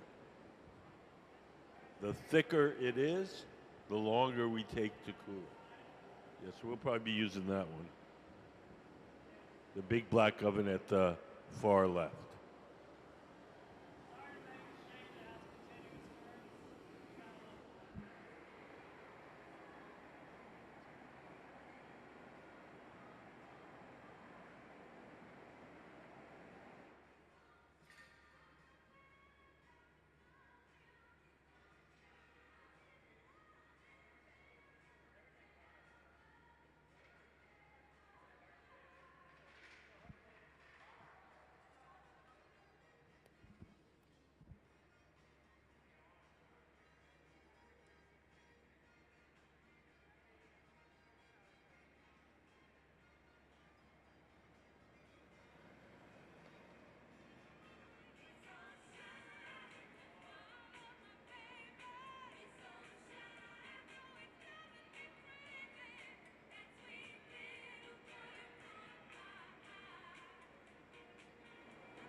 Over on the far right, you'll see Sayuri putting on some protective clothing.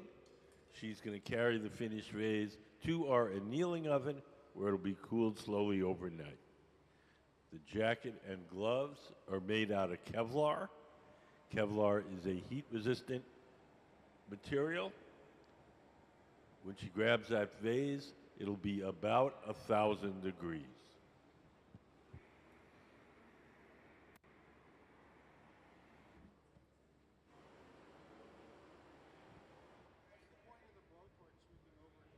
We're trying to even out the temperature. We want it cool enough so that the glass is hard, but we don't want one part hot and one part cold. We want it to be as even as possible.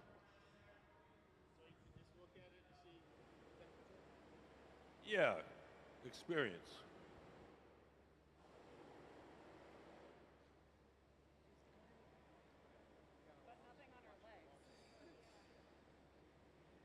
So Sayuri's ready to catch it. Gabe will take his tweezers, dip them in water, drip a little water on the joint between the metal rod and the vase itself. The water will crack that joint, and a little tap, and off it comes. So let's have a big hand for Jack Spitzer, our guest artist, and the Museum of Glass Shot Shop team, Gabe Feenan, Sarah Gilbert, Sayuri Fukuda.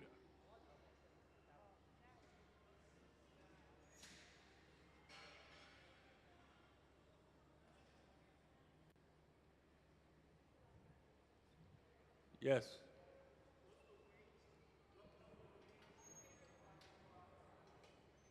It's about 8-9 pounds.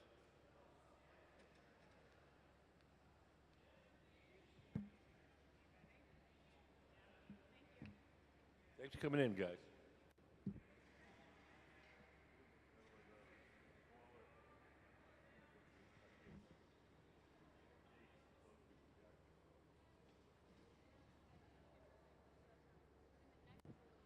The neck was narrow. It was open. Was narrow. Kind of fat in the middle. It wasn't. His thing is sort of tapers up to the middle and tapers again down. The thing was kind of.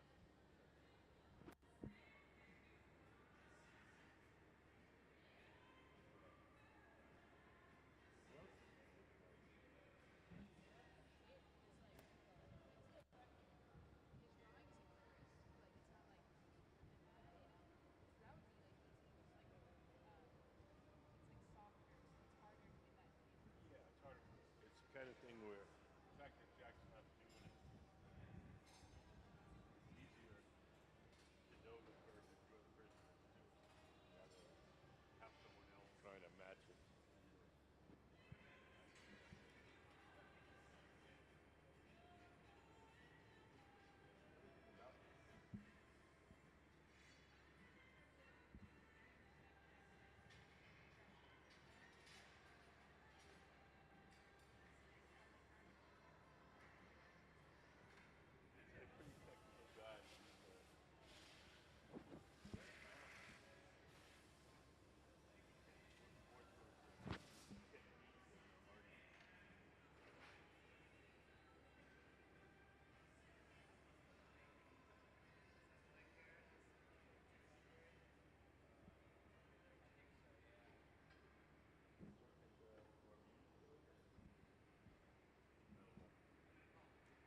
So, if you just came in, our guest artist is Jack Spitzer, the man at that furnace over there with the baseball cap, with trucker's cap. And he's working with our Museum of Glass Hot Shop team to make his designs. Could we put up Jack's drawing? So this is what we're working on with Jack. It's going to be red on the top, blue on the bottom, and have a tight spiral decoration in the middle. It's a very technical piece to make. The process is fairly complicated. It's going to look simple when it's done, but from a glassblowing point of view, it's pretty complicated. So, Jack has been blowing glass for about 7 years. His work is featured at a art exhibition in the Tacoma Art Museum called Gather. It's currently on now. And Jack learned in the Tacoma Public Schools. There's a program in the Tacoma Public Schools called the Hilltop Artist Program. Starts in middle school, goes on through high school. And so Jack has graduated that program, and he's now out working as a professional glassblower and going to college.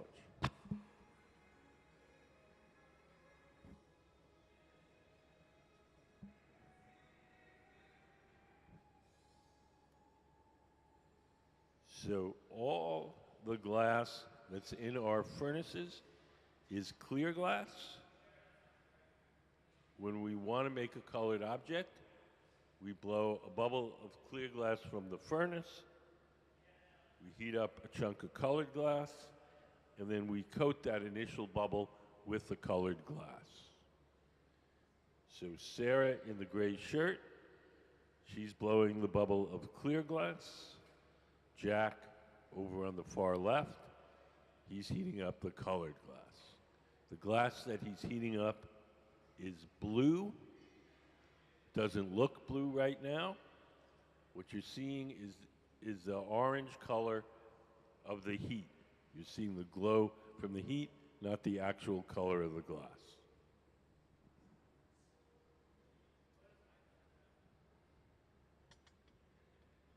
Does anybody have any questions?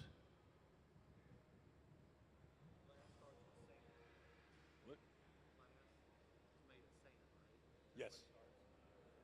3 things: sand, soda ash, and lime. Sand is the bulk of it. It's mostly melted sand. The soda ash is sodium carbonate. It lowers the melting temperature of the sand. And the lime is calcium carbonate, and that stabilizes the mixture chemically.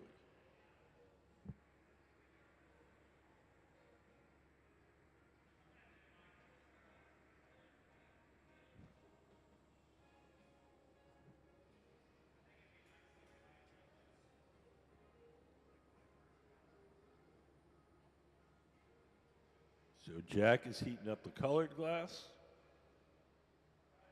blue in this case. He brings it over to Sarah. Sarah drops on a big blob of blue.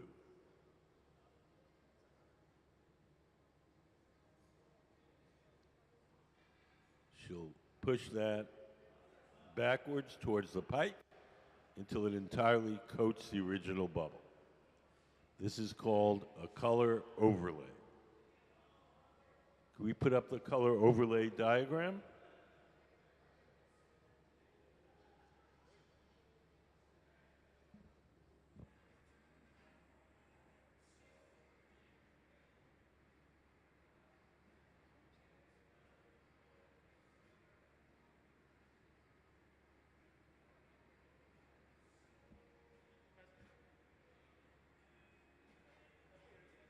Yes.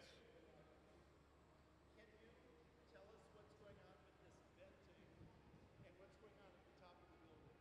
Why is the building shaped like this? What's the airflow and all that? What's going on? Okay.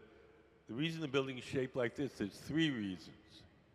Reason number 1, it looks really cool. That's probably the most important one right there. Reason number two, the building is designed to act like the whole entire building as a giant chimney to create a natural updraft to take the heat and smoke away from the furnaces. The big thing you see hanging in the middle there, that's top, that's a fan. Out. So where I'm standing, there's some vents, and they're blowing air in here. It's going up and out at the top. What guy? Oh, the duct. It's a duct from the under, where the furnaces are, sucking out the heat. The HVAC. Are you a HVAC guy or something? No, just curious. Okay. Well, bottom line is, it's designed to do a lot of things. It doesn't work very well.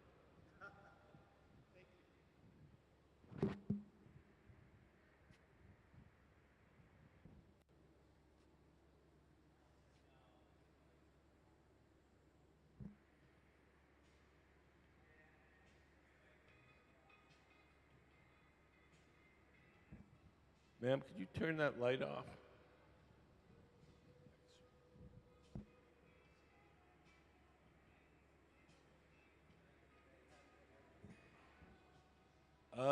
For most of the history of glass blowing, furnaces ran on wood.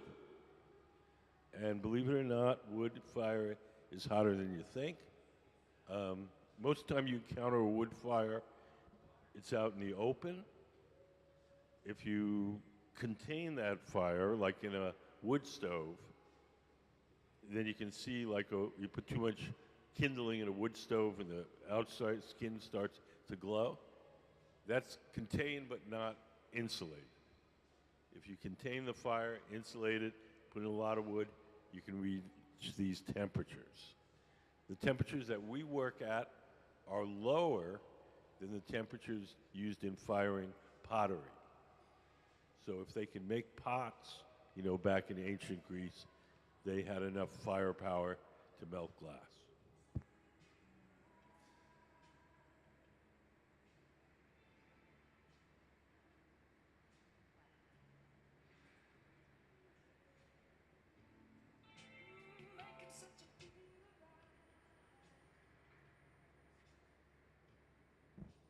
So Sarah is setting up her color in a very special way.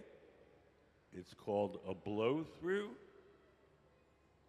And instead of the color being uniform around her bubble, it goes from dense to clear. Can we put up the double fade diagram? So we're going to make two bubbles. The one on the bottom that looks like a little bowl, that's called a color cup. And that will fade from blue to clear. The one that's going to drop down inside, that'll fade in the other direction. That's going to be red to clear. And so when we put the two together, we should have, it should be blue where the red and the blue overlap. It should be violet, and the top will be red. So it's called a double fade. And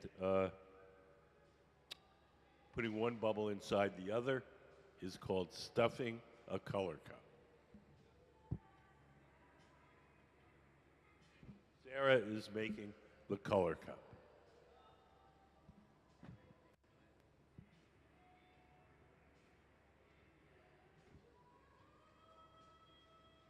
So Sarah's going to coat her bubble with clear glass.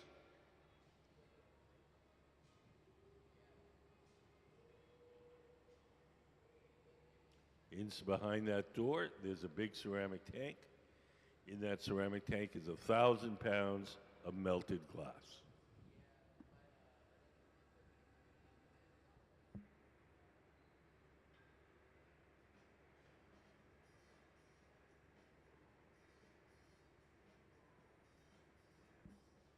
Sarah's going to shape her bubble using a tool called a block. Looks like a little scoop. It's made out of wood. It's stored in a bucket of water. As long as the wood is wet, the tool doesn't burn too much. It doesn't leave any marks as she shapes the glass.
So Gabe, in the black hat, is grabbing a bar of blue glass.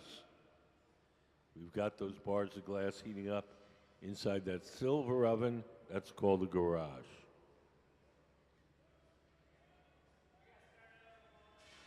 Oh, no, it's red. That's red.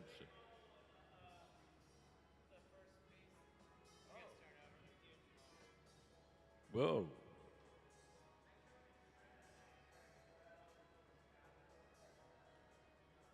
Apparently, they had a big bubble in the first piece, so they had to trash it.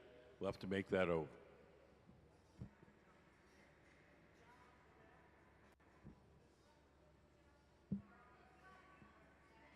Nope.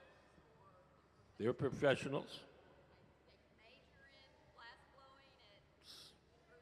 They all have different stories. Gabe is leading our team today. He's been blowing glass for 26 years. He's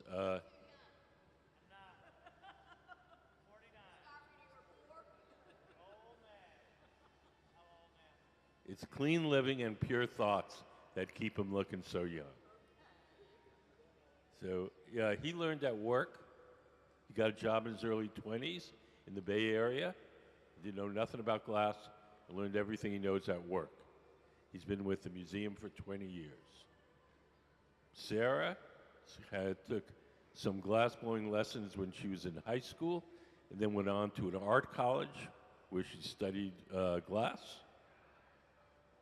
And our guest artist today, Jack, he learned in the Tacoma Public Schools at the Hilltop Artist Program here in Tacoma. So everybody's...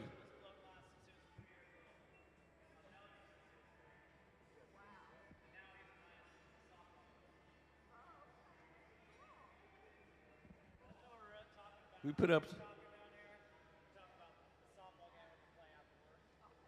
Can we put up some of Jack's pictures? Can we put up a picture of the team? I think we do. There they are. The Hilltop Burners.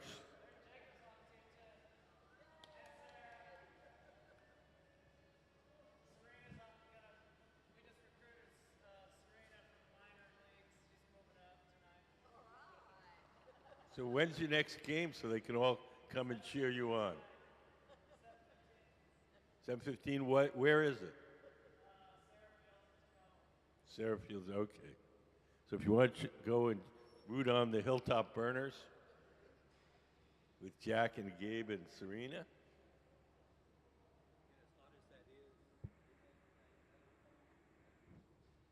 The pipes are made out of steel. Most of them are stainless. Some of them are mild steel. It's not what it's made out of. The reason they don't get as hot as common sense would lead you to believe is their length. There's a lot of surface area compared to their mass, so they have a lot of places for the heat to escape. Most people think about their own homes. You think about a frying pan. It's on the stove, and the handle starts to get hot. That handle is 9 inches long. This is 4.5 feet long. So there's a great deal more surface area to dissipate the heat. They do get hot sometimes, and when they do, we have a little gadget called the pipe cooler, where we can spray water on them to cool them down.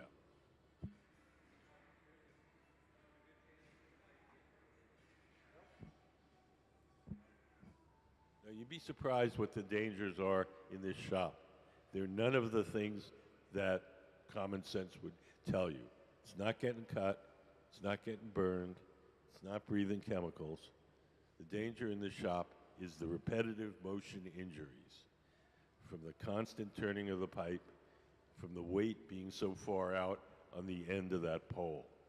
There's a lot of wear and tear and stress on their wrists, their elbows, the lower back. I used to, not anymore.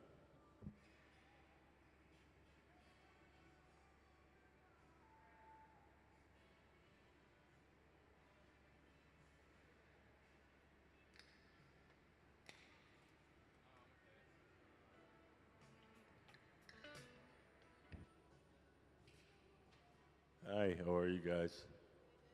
Good. Do you guys have any questions?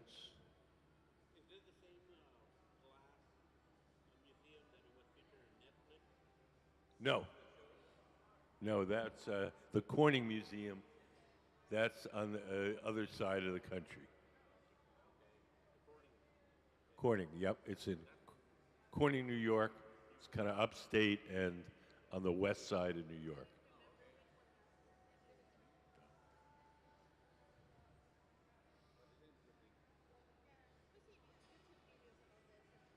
They're starting a new series on the 22nd of July. Yep. And there'll be a lot of people from Tacoma here, Tacoma and Seattle, in that.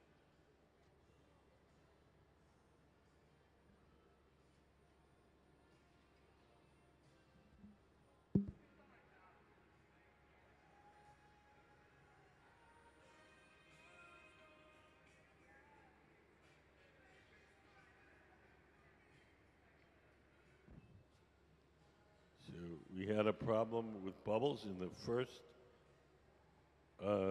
bubble that we made. So now we're remaking it. Remaking what's going to be called the color cup, which will have a fade from blue to clear. So it's going to set us back a little bit.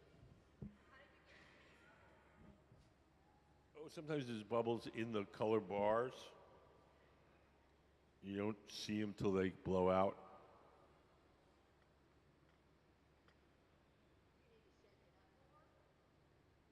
No, it's not fluid enough, so you can't really shake it. No, it's a bar, solid bar of glass. You can get them in like 100 different colors. Yes, it makes a very smooth color. The powders are always a little mottled. The color doesn't become smooth, completely smooth. Yep. Oh.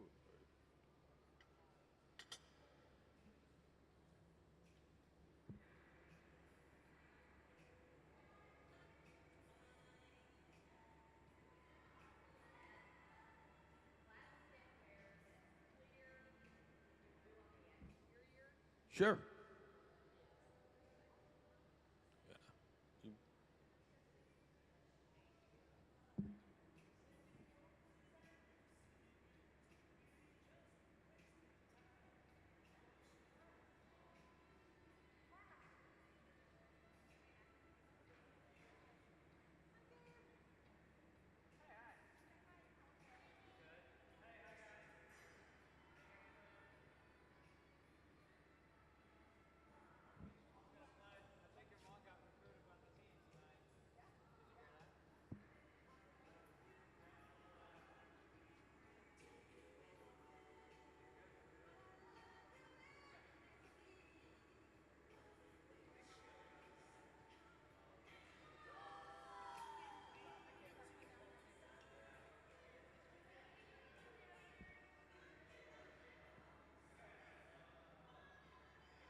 Sarah's going over to our furnace.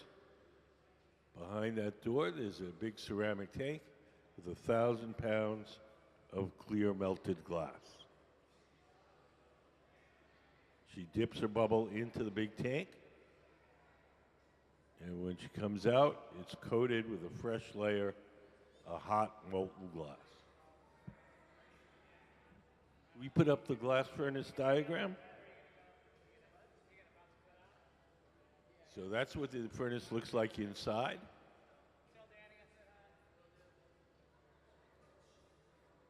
A big ceramic tank with 1,000 pounds of clear melted glass.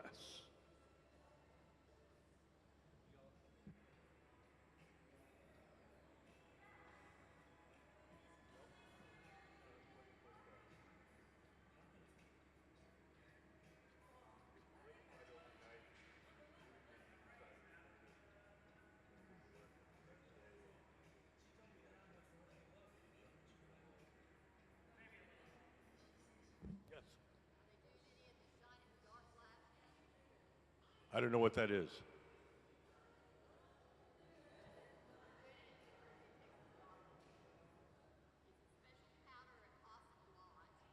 Oh, you mean the glow in the dark? Oh, you said shot in the dark. Glow in the dark. Yeah, we've done it from time to time. Yep.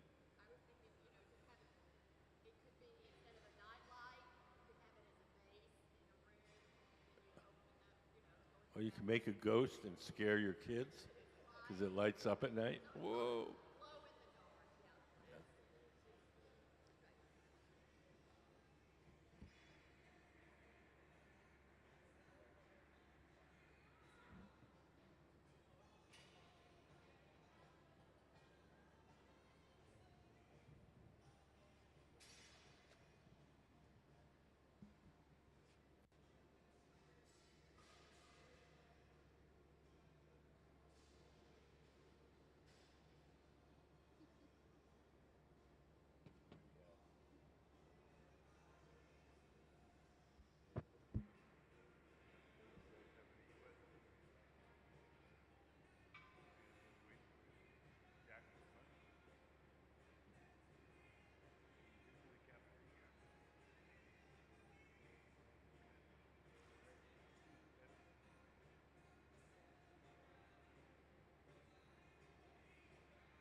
So Gabe is starting the bubble for our red bubble. Sayuri working on the metal table is heating up the red glass. So we're going to have two bubbles, and we're going to stuff one inside the other. The one that Sarah's making is going to be blue, fading to clear. The one that Gabe's making is going to be red, fading to clear. Can we put up the double fade drawing? So if you look up on the big screen, we have a little diagram. So Sarah's making the one marked color cup, a little bowl on the stand. Gabe is making the one that's up in the air. And we're going to put one bubble inside the other, and it'll let us have the red fade to blue. It'll be blue on the bottom, and it'll fade to red at the top.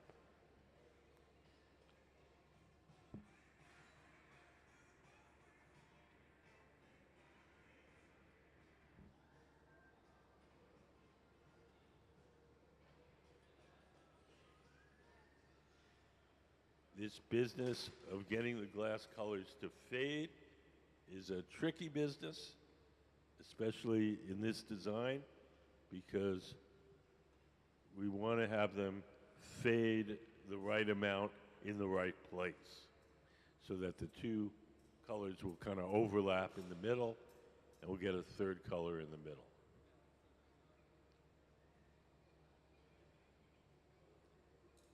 In order to fade the colors, we do what's called a blow through. Can we put up the blow through diagram? So when we apply the colored glass to our clear bubble, we make a kind of a flattened, wide bubble. We coat it with clear glass. We push all the clear glass to the front.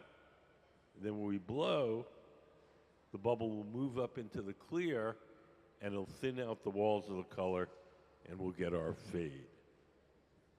So this is going to look fairly simple when we're done, but it involves a lot of tricky technical glass blowing.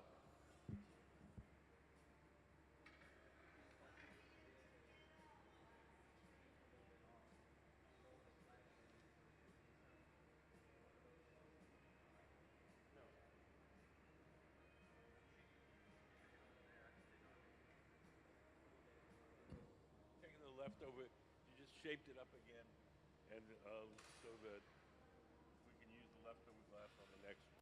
Okay, I just didn't know if you used it back on those that little tray yet or not once it cooled down. No, not this time. I mean, just, you know, she would heat up a tray. I guess my question is it reusable? Yes. Yeah.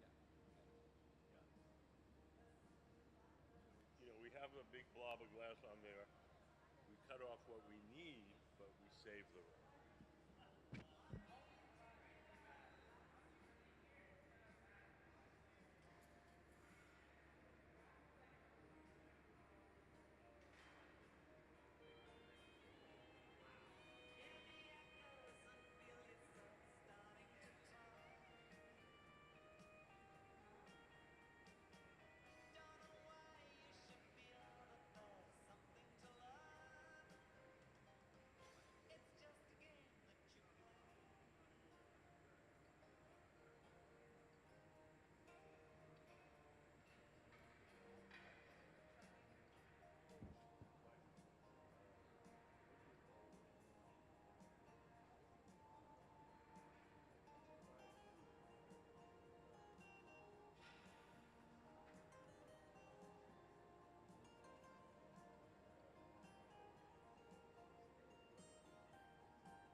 So Sarah has put our color cup in that silver oven. That's called the garage. We're going to keep it warm. And then when Gabe finishes his bubble, we'll pull it out again and we'll stuff Gabe's bubble inside Sarah's. Can we put up stuffing a color cup? So Sarah's bubble is the one marked color cup. Gabe's is the one that's going to go inside.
So we're getting ready to stuff the color cup.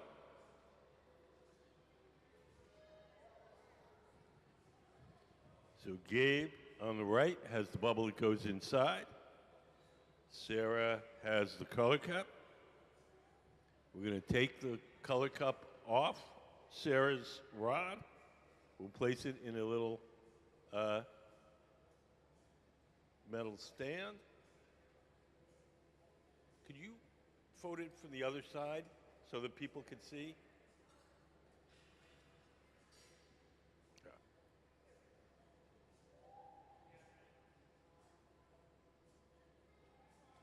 we take the color cup off, place it in the metal stand, and Gabe's going to come over and stuff it. He drops it down till it touches the bottom, and he presses. And if he does it right, we won't trap any air between the two. And so now we have our bubble with the color fade from red to blue. Of course, it doesn't look red and blue.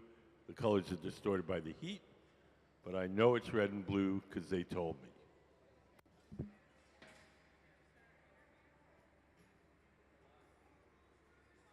Yeah, it's all teamwork.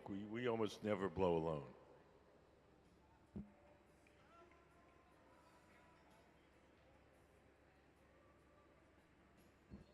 Anybody got any questions? Yes. There's two kinds of ovens. There's the glory holes, the round ones. Those are 2,300 degrees. The glass furnaces are 2,100 degrees.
Can we play the Jack video, the Meet the Artist?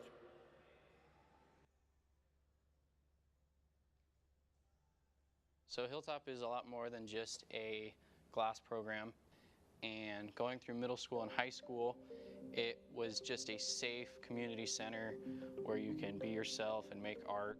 I am Jack Spitzer, and I am a student in the Hilltop Artist program.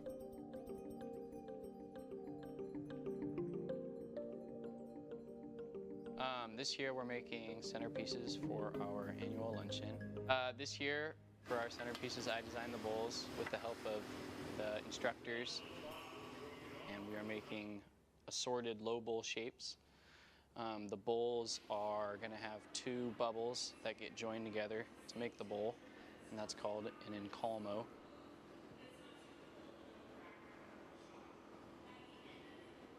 The bottom half of the bowl is a roller wrap in a solid color, and the top half is a transparent that matches that color, and the lip wrap matches the bottom color wrap. When I was in middle school and I started in the Hilltop Artist program, and I loved it, and I moved into the after-school program.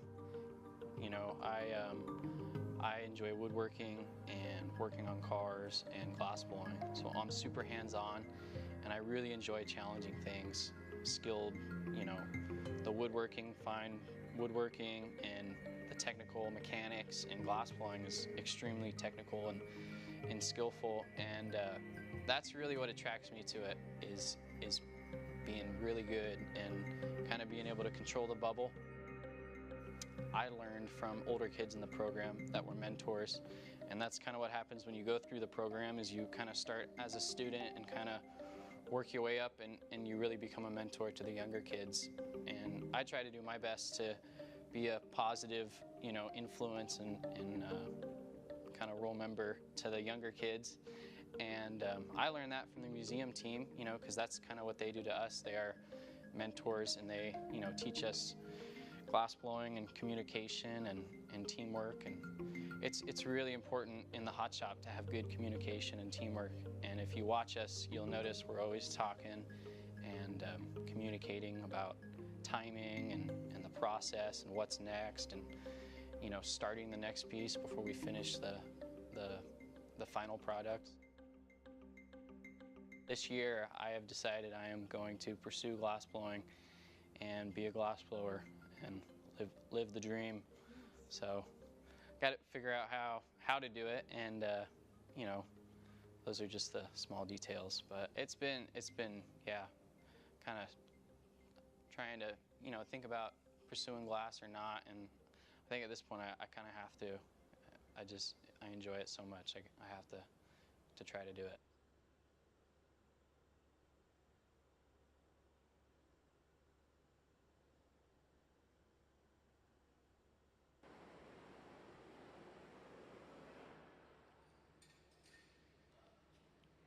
Does anybody have any questions?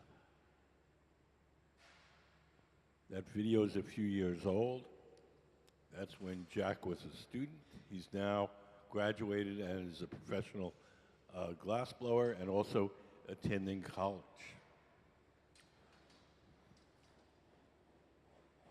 And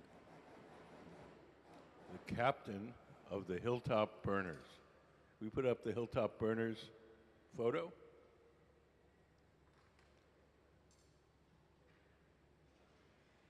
Nope. There they are. So Gabe and Sarah and Jack are members of the, and soon to be Serena as well, members of the baseball team, softball team.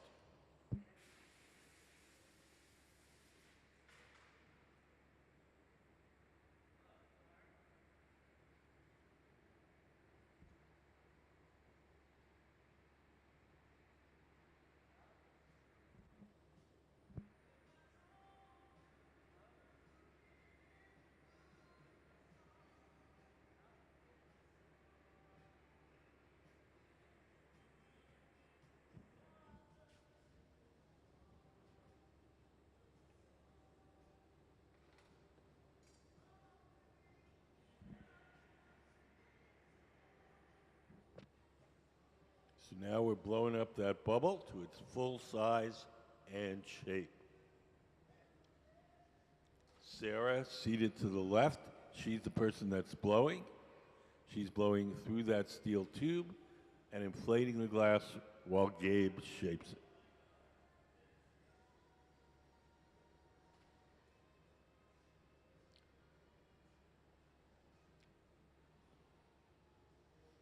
The oven that he's heating it up in now is called the Glory Hole. It runs on natural gas and forced air, and we keep it at approximately 2,300 degrees Fahrenheit.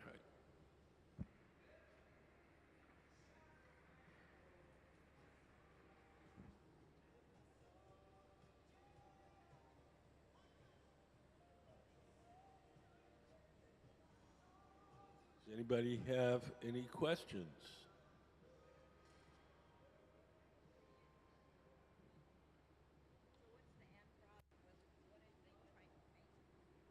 That vase right there.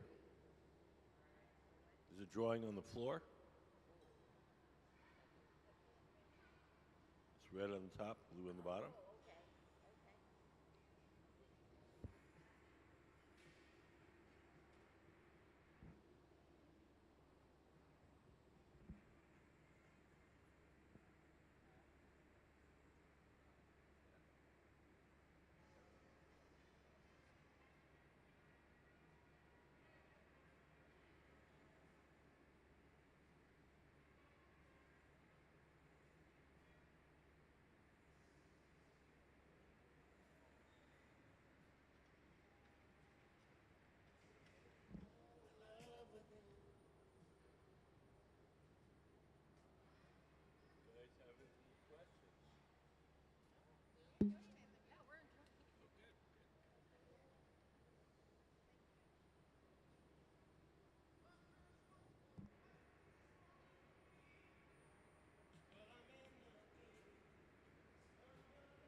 Gray pad in Gabe's hand that he's shaping the glass with is just folded up newspaper soaked in water, ordinary newspaper.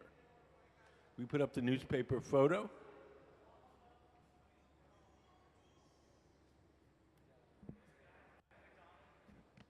There's no asbestos in this shop at all. So it's just regular newspaper, folded up a bunch of times and soaked in water.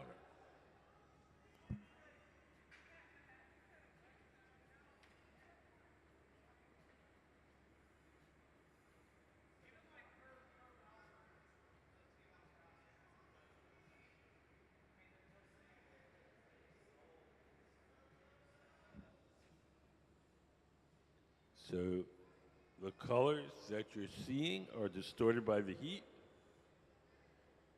The top half of that vase is cherry red, believe it or not.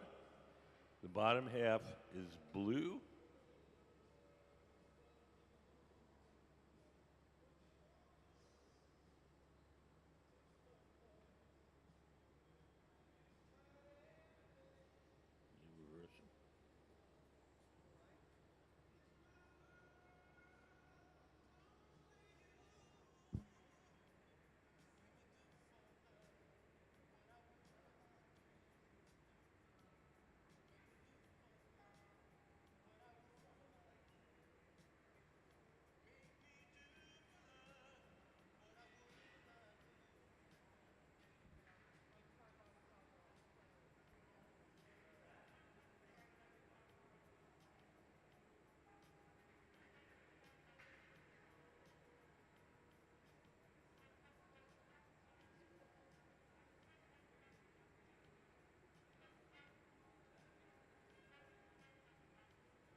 Gabe is shaping the glass with the newspaper. He just started using a new one. So you can see it's a little more smoky as it gets burned in. But once it gets charred, it won't be quite as smoky.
Now Jack is taking a torch. It's a torch we call the hot torch. It's a propane and oxygen torch. And he's heating up the very bottom of the vase. We'll make that part extra soft, extra hot, therefore extra soft, so we can flatten that bottom without disturbing the rest of the object. Gabe is taking his torch and keeping the glass that's wrapped around the end of the pipe warm so it doesn't crack.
So the next thing we're going to do is transfer the glass from the rod it was originally blown on, the blowpipe, to a second steel rod called the punty.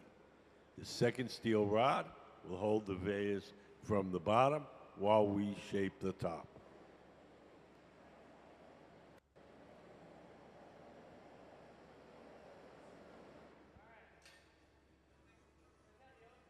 Sarah, in the light gray shirt on the right, she's preparing the punty.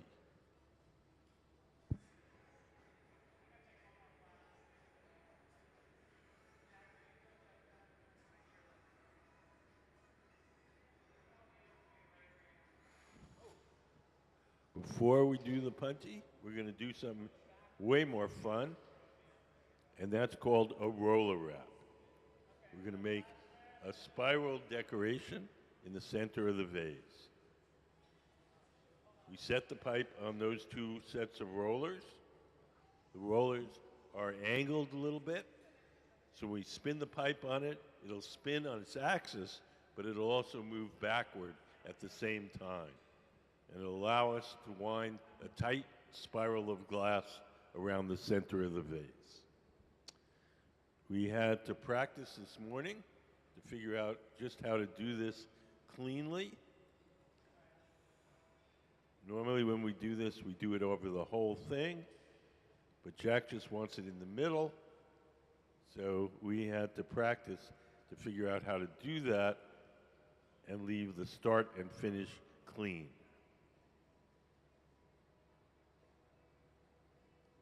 So Sarah's got the glass for the roller wrap.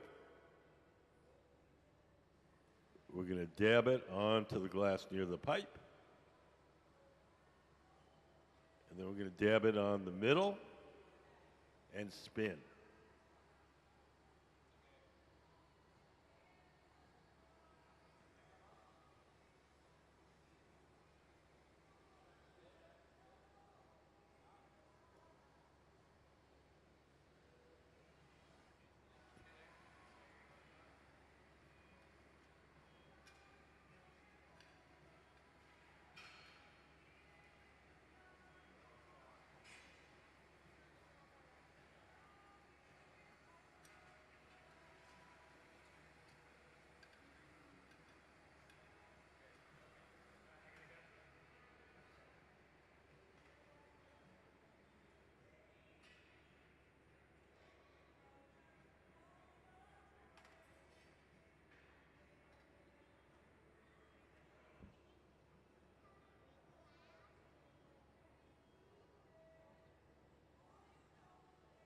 think we're going to try that again.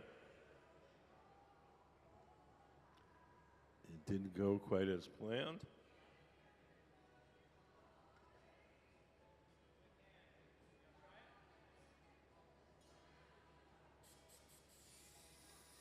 So it's not completely melted onto the surface, so we can bust it off.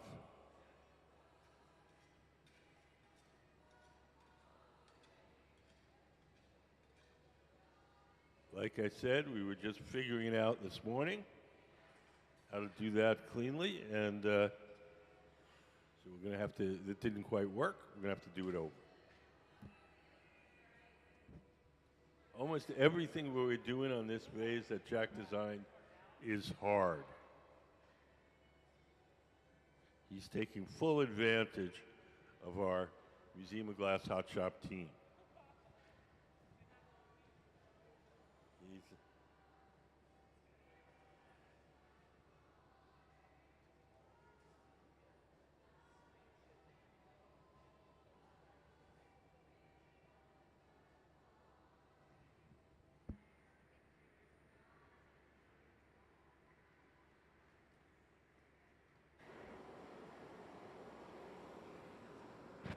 Does anybody have any questions?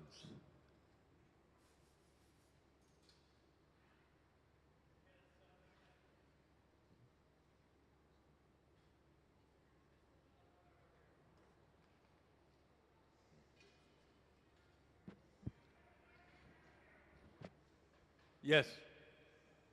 Speak loud.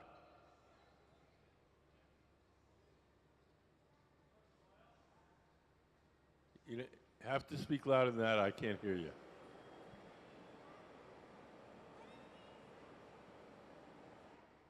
Can someone repeat his question? I can't. How hot are the ovens? There's two kinds of ovens. There's the big round ones. Those are 2,300 degrees Fahrenheit. The glass furnaces are 2,100. 2,100 is as hot as the hottest volcano.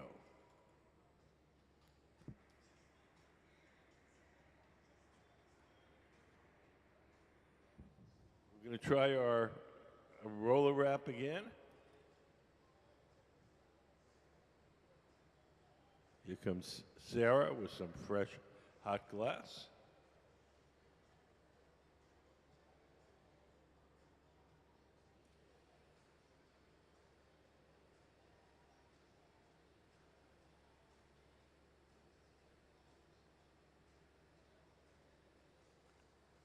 Spin it, the pipe moves backwards, and it winds on a nice skinny line.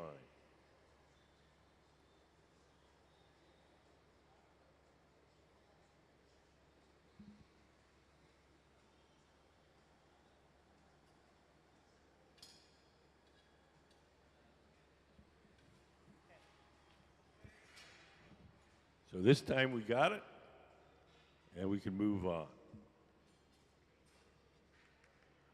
Yeah, give him a hand for that. That's tricky.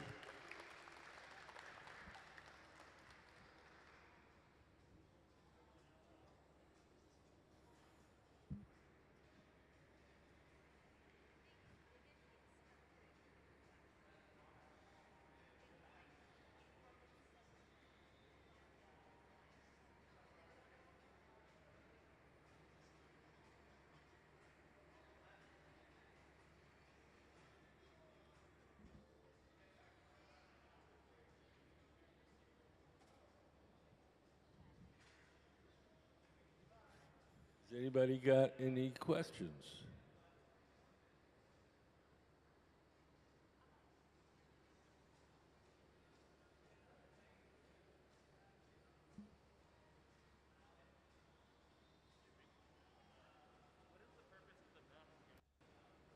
What is the purpose of the mat gas? It just lets us heat up a very small area of the glass. Just heat it up to make it soft in a very small area.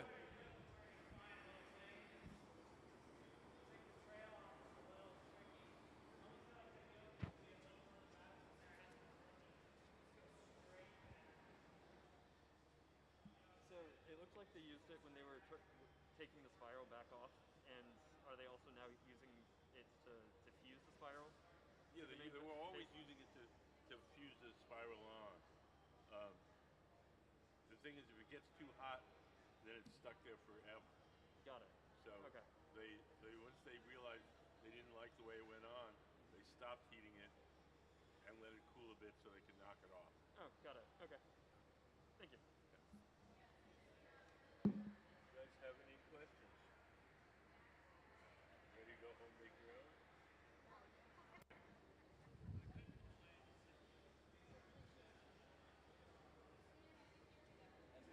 That is true art. Just like you said, it is true art. Super good. You think about it, everybody has to trust each other's abilities. And there are different levels in all five movements. We know Jack really well. He started coming here just to watch for you. His mom, his grandma used to work here. She would bring him here as he was a little kid. And he's come. We have a very close relationship with the glass program at the Tacoma Public School. So he's been here a lot working, so we know him very well.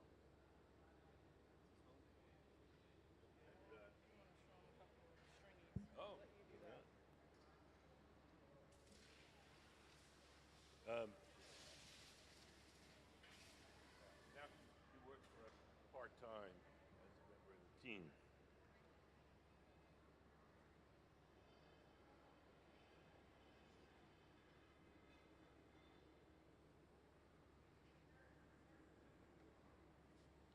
So now we're going to do the punty thing. We're going to transfer the glass from the rod it was originally blown on to a second steel rod called the punty, P-U-N-T-Y.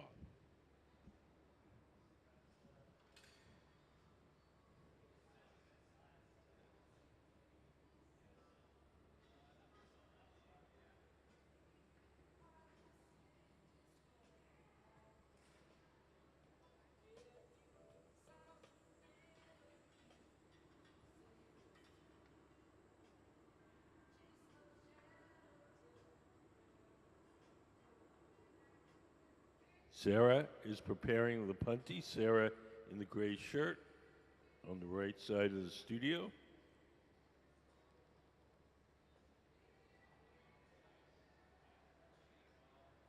Believe it or not, that vase is blue on the bottom and red on the top.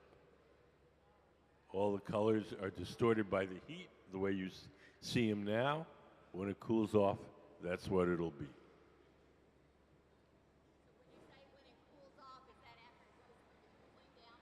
Yep. Mm-hmm.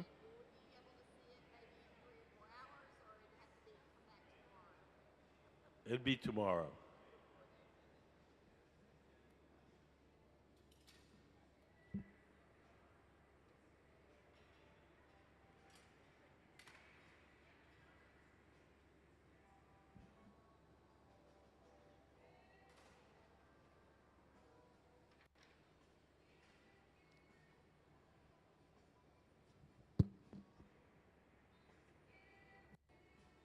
Sarah's coming over with the punty.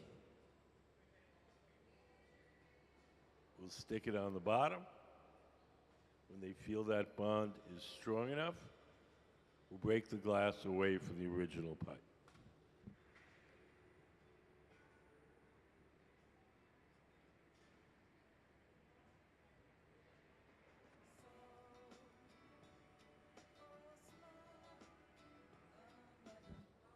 Here comes Sarah.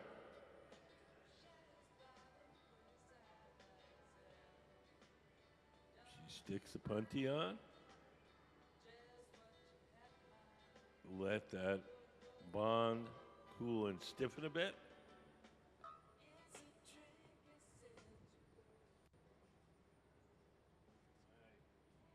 you guys? You guys have any questions? I think it's real. It's definitely real.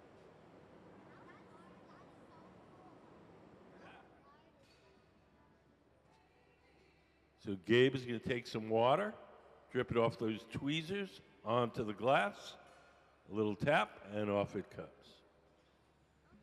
You guys know about our contest for kids? Any kid that comes to the museum can do a drawing. Once a month, we pick one of the drawings and we make whatever you drew out of glass.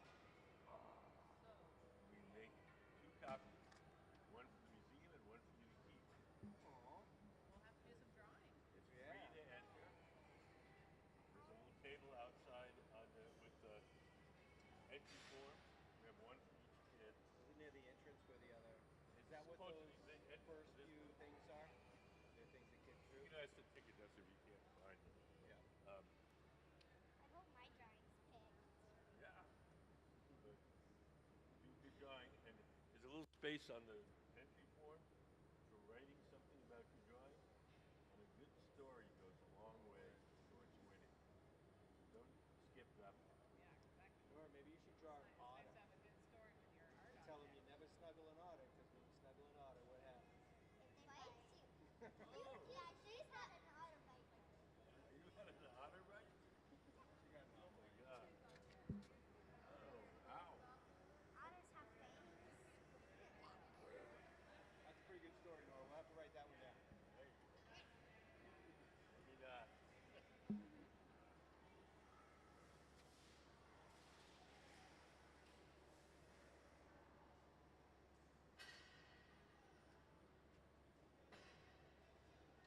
Can we put up some of the still? Well, maybe not. Let's. Can we play Kids Design Glass? We have a little video. Show you what we've done with some of the kids.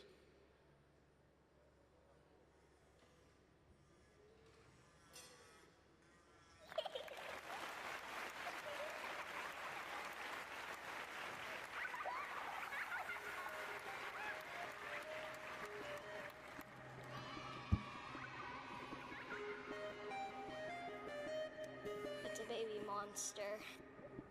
Pip is a baby monster that loves to smile and laugh. Even though he's little and cute, he gives a big cry. Also, Pip loves food, especially bananas. He will eat any speck of food in sight.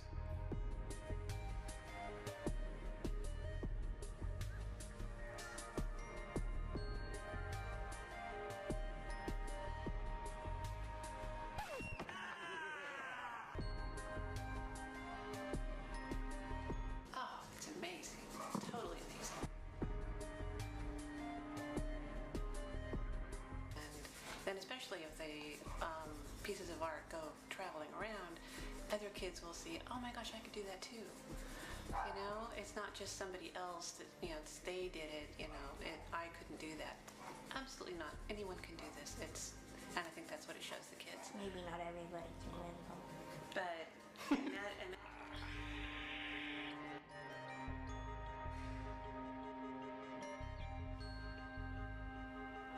I think it's gonna stand up there with one of the coolest things that a museum has ever done. What is it? A cucumber all dressed up for a night on the town?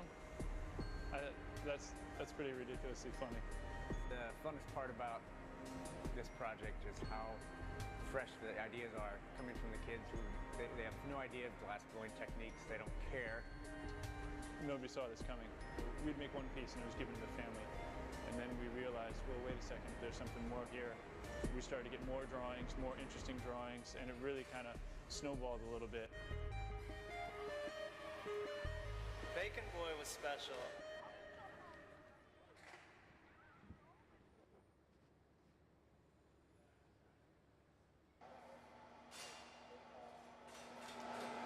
The hat almost looks like a frying pan.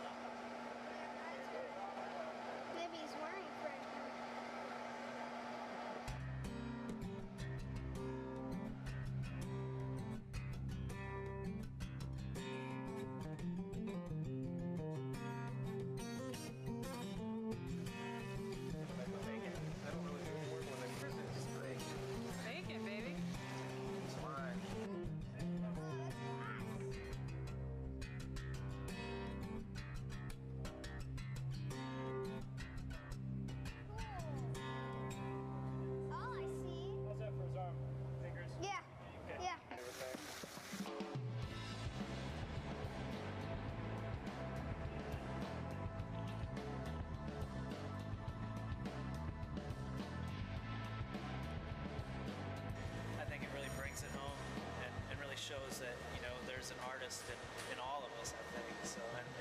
it's human nature to be creative. So I think we lose that as we get older sometimes, and it's cool to see this pure creative nature that children possess. So I think it's cool to share that with the rest of the world, hopefully. So.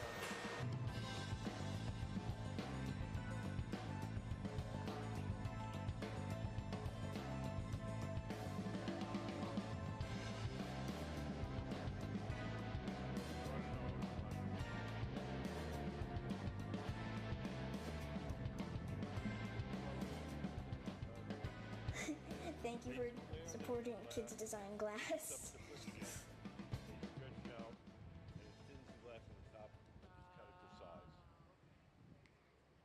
So anybody comes here with kids, you can do a drawing, 12 and under. Once a month we pick one of the drawings and make it out of glass. We'll make 2 copies, one for the kid to keep and one for the museum and collection. There's a table out in the lobby with the entry forms, and it's free, everything's free, so feel free to do it.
So Gabe is going to widen the opening.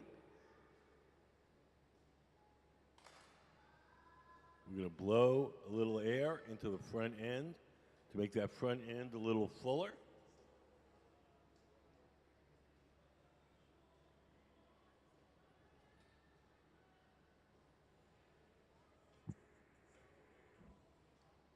So we're getting sort of close to being done. Everything that we make has to be cooled slowly or it'll break. So when we're done, we'll take it off the metal rod. We'll place it in a big black oven called the annealer, where it'll be cooled slowly overnight. Each day we heat up the annealer to 890 degrees. We place all the objects we make during the day in there, and then at night it has a little computerized thermostat that slowly turns the temperature down to room temperature. If we didn't do that, if we just put it on the table, walked away, it would cool too quickly and unevenly, and it would break.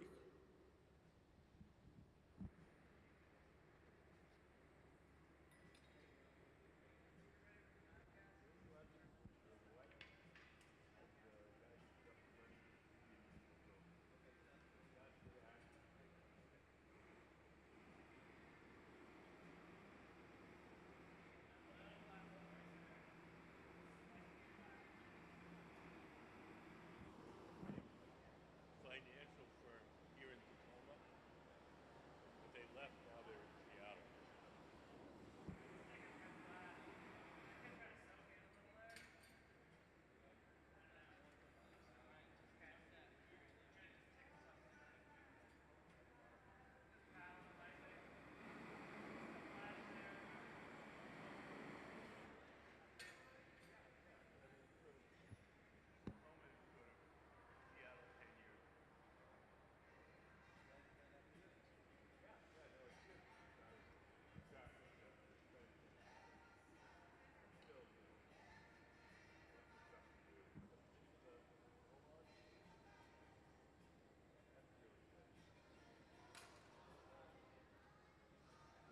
Some of Jack's pieces are featured in the exhibition there.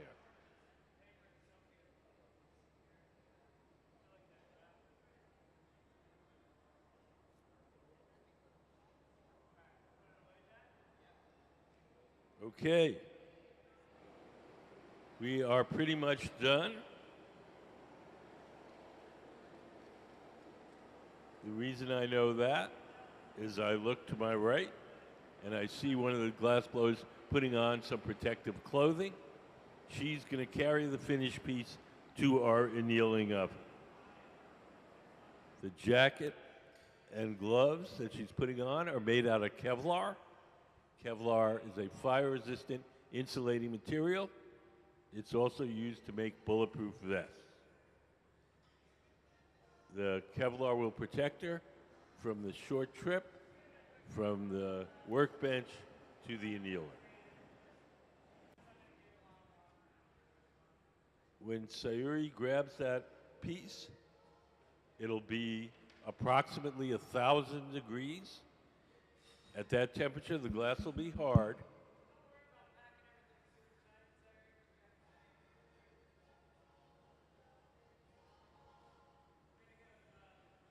She's donning the Kevlar gloves. You'll see that she'll warm up those gloves before she touches the piece. She goes over to the glory hole, and she's got to warm those gloves up before she touches the glass. At this point, if we touch it with something room temperature, we could crack it. We get out of the way.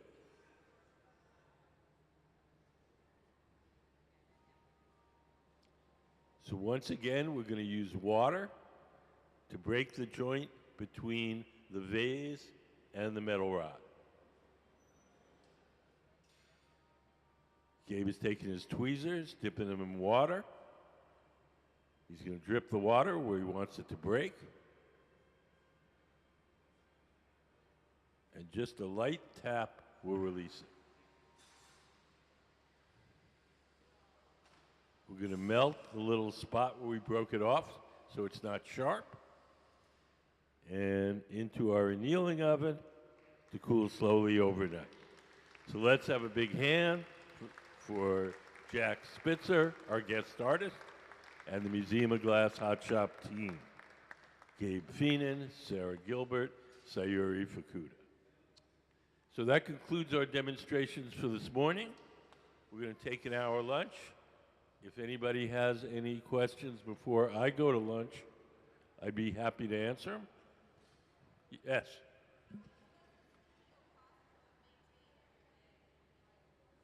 I have no idea. I'm just a tour guide. I don't pay the bills.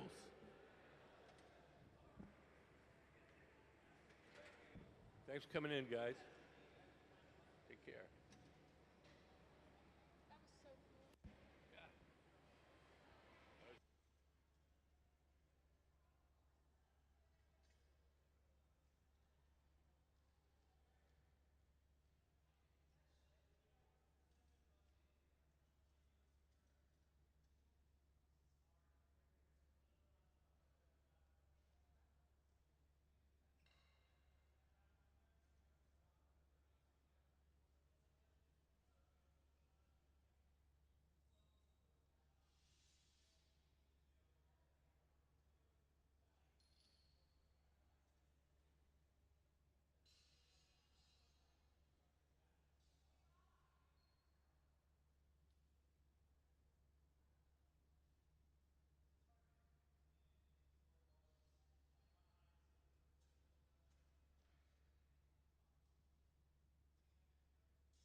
Alfredo Barbini, a name revered in Murano, respected by glass lovers the world over. Alfredo was born on Murano in 1912 and has been working in glass all his life. Now, with his son Flavio, he continues to explore the endless possibilities of glass. Light streams through the tall windows in this ancient building, which was once a grand palazzo. Barbini uses canes too.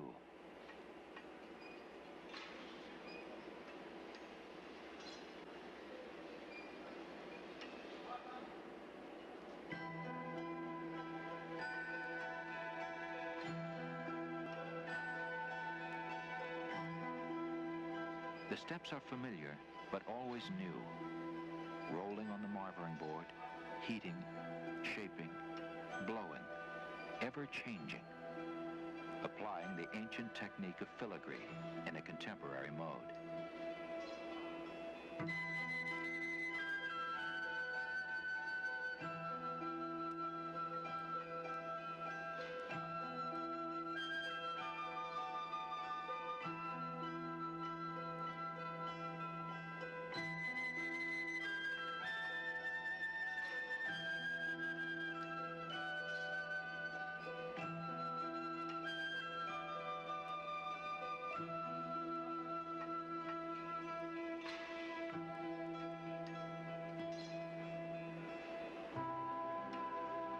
The team has done much of the preliminary work for Barbini. He must conserve his strength for the critical moments in the making of this bowl. Alfredo is one of the artists most responsible for the development of a modern sensibility in the glass movement. He left behind the stereotypes of Murano glass and confronted the medium with a regard for form and function.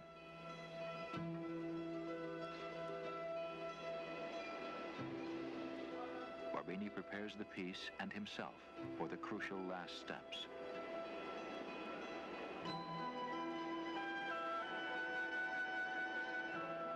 With the full force of a young man, he swings the piece to achieve the desired effect of a falling handkerchief. A gesture perfected with time.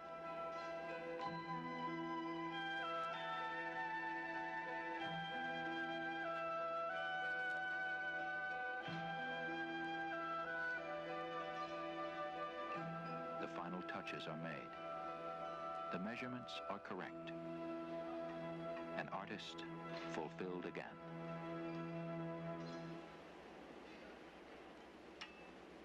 The furnace of Barbini is a family venture. In addition to Flavio, his sister Oceana handles the sales and administration. Working together as a family is the traditional Italian way.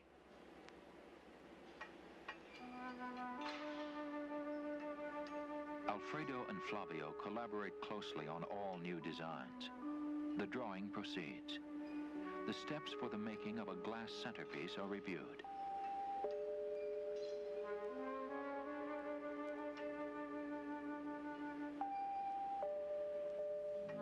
The base, the bowl, the rim. The virtue of simplicity.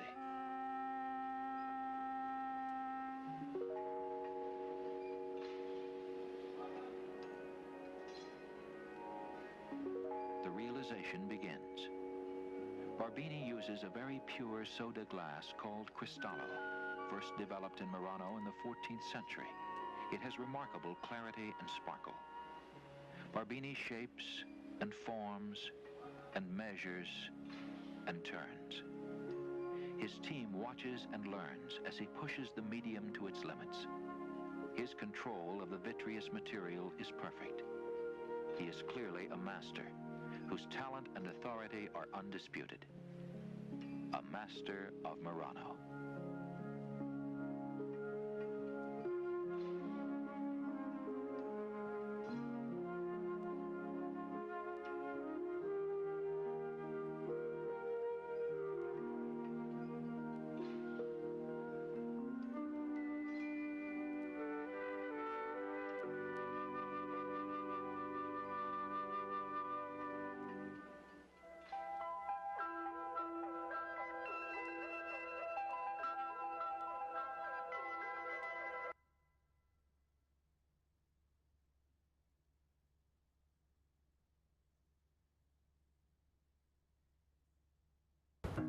Ferma, non muoverti, ferma.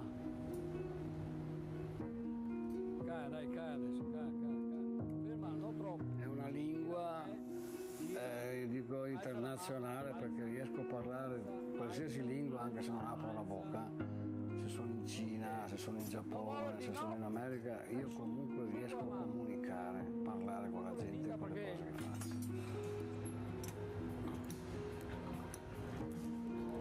Dai!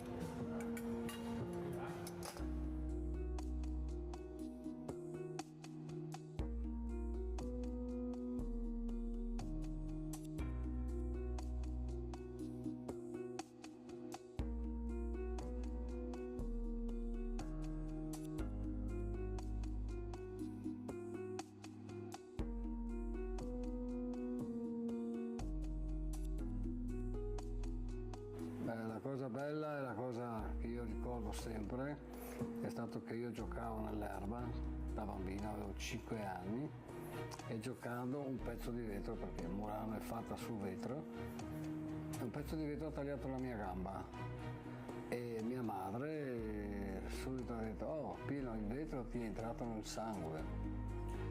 E la passione del lavoro me l'ha data mia madre, che era una donna molto forte, e mio padre si è arrabbiato, chiaramente non voleva. Ok, I like it. So fruit, you look fruit.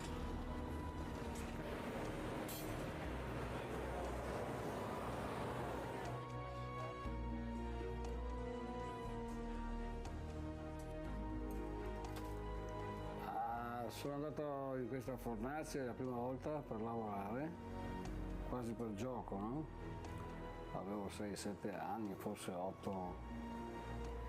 E la mia prima paga è stata una bottiglia di Coca-Cola, piccola, ricordo ancora questo particolare, che era una cosa, c'era lusso, era una cosa che costava tanti soldi quel tempo, no? Per me era un grande regalo. Io ho cominciato a fare le mie prime cose perché vedevo i lavori che facevano i maestri quando usciva la tempera, no? Io vedevo queste piccole figure, cose, e alla notte, per rimanere sveglio, giocavo con questo vetro, ma tutto di nascosto, ok? E facevo queste piccole cose, poi le mettevo sopra il forno, non in tempera perché era chiusa chiaramente, e alla mattina portavo via questi pezzi quasi sempre rotti, li portavo a casa.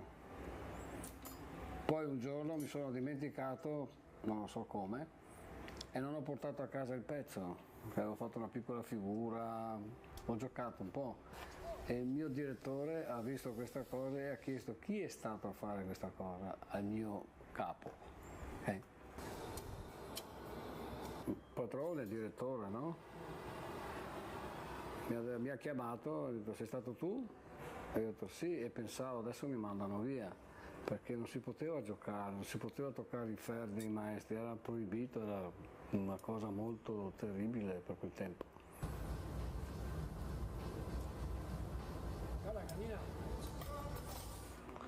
E allora lui mi ha detto: ok, tu domani vai a lavorare in artistico, fornace di artistico con maestro Nason, Hermano Nason.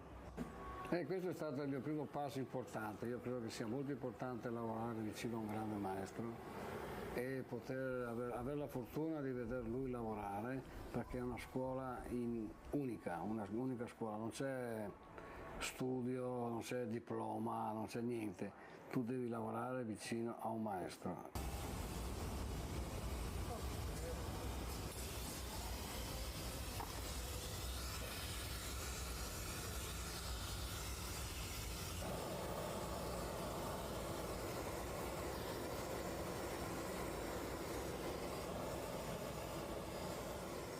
La lingua degli occhi, perché quando io guardo la gente che sta facendo un pezzo, io parlo con loro e capisco se cosa piace, non piace, se sono stupiti, se sono meravigliati. Basta guardare gli occhi, non occorre parlare.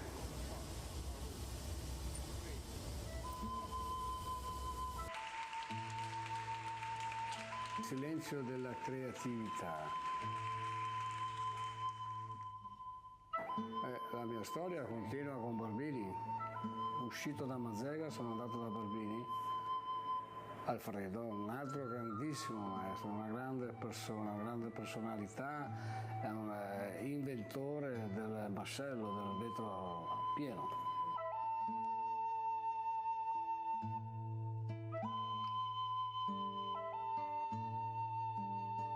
Non potevi sbagliare, però se tu seguivi lui e stavi attento sicuramente diventavi un bravo maestro.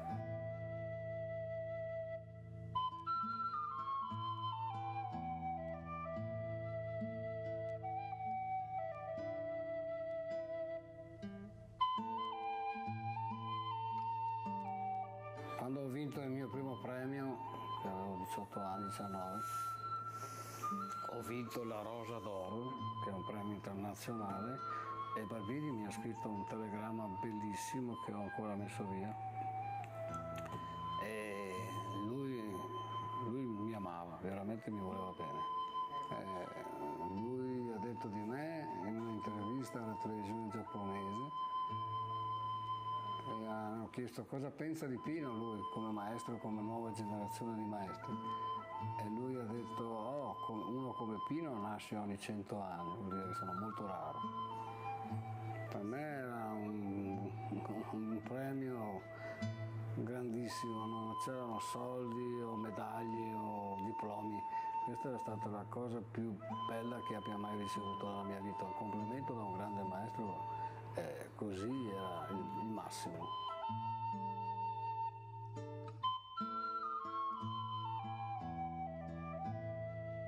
Beh, è un'unione, no? Il cervello trasmette quello che le mani devono fare e le mani devono accontentare quello che vuole il cervello. Perciò è una collaborazione, non si può stare senza il cervello e avere solo le mani. Ma devi avere il cervello, soprattutto il cervello è quello che ti dà le direzioni. Poi c'è il cuore è un altro cervello, molto delicato.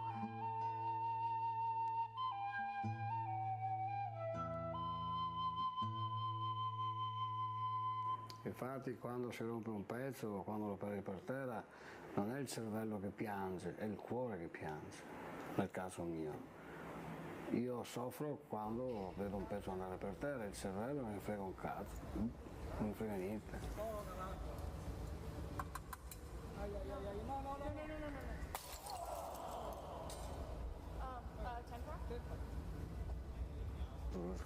La voglia di reagire e dire no, caspita, non deve essere così, devo rifarlo, devo riparare, è anche una cosa molto che mi stimola, perché ricostruire mi sento un po' come un chirurgo, no? Un dottore che fa un'operazione, quando il pezzo è rotto io devo aggiustarlo, è come mettere a posto una gamba a una persona o un braccio che si è rotto, con la stessa professionalità, con la stessa emozione.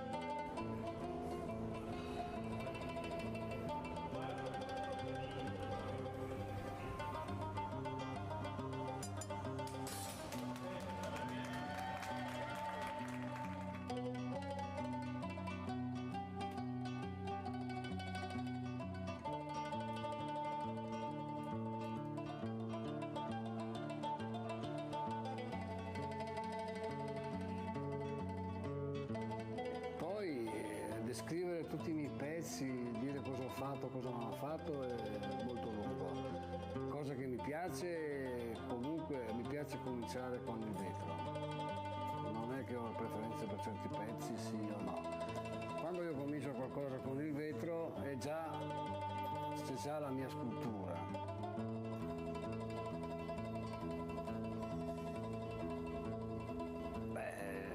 Non c'è passione, non c'è, sono nato, io sono fatto di vetro. Io mangio, bevo, vivo di vetro.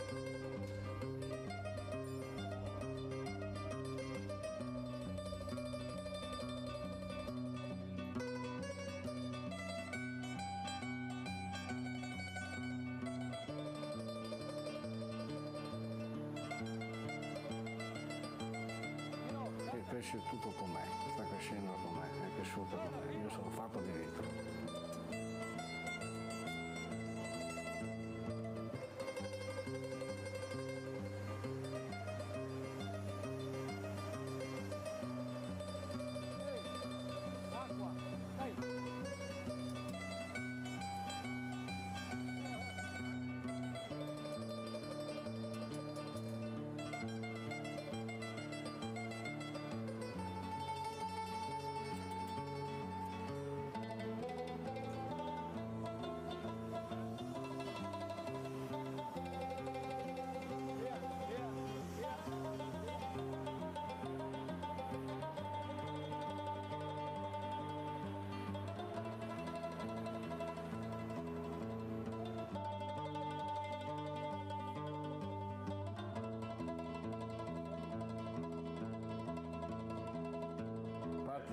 parte di 1000 passa anni di vetro, anch'io adesso. Io continuo questa storia di 1000 anni.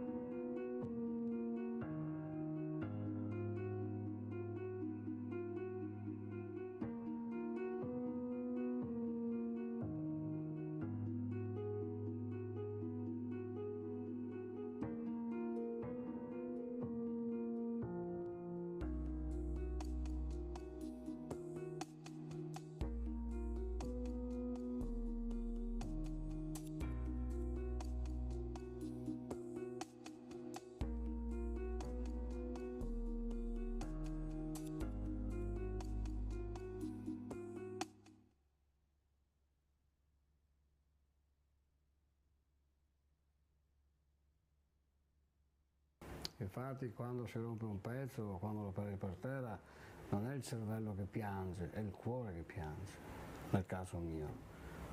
Io soffro quando vedo un pezzo andare per terra, il cervello non mi frega un cazzo, non mi frega niente.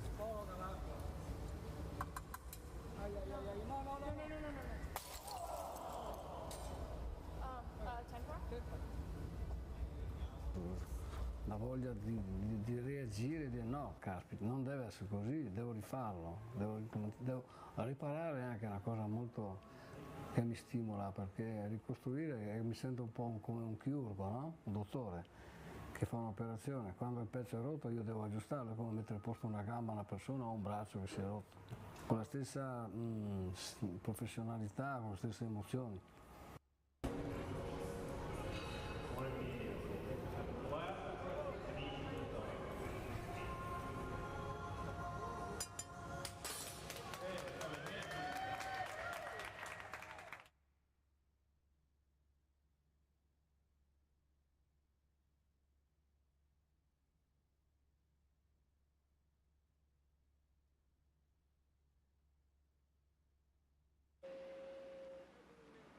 Alfredo Barbini, a name revered in Murano, respected by glass lovers the world over. Alfredo was born on Murano in 1912 and has been working in glass all his life. Now, with his son Flavio, he continues to explore the endless possibilities of glass. Light streams through the tall windows in this ancient building, which was once a grand palazzo. Barbini uses canes too.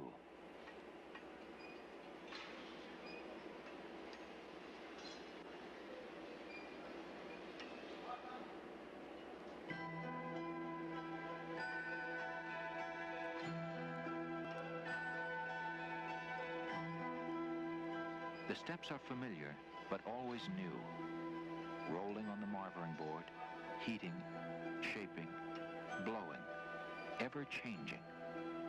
Applying the ancient technique of filigree in a contemporary mode.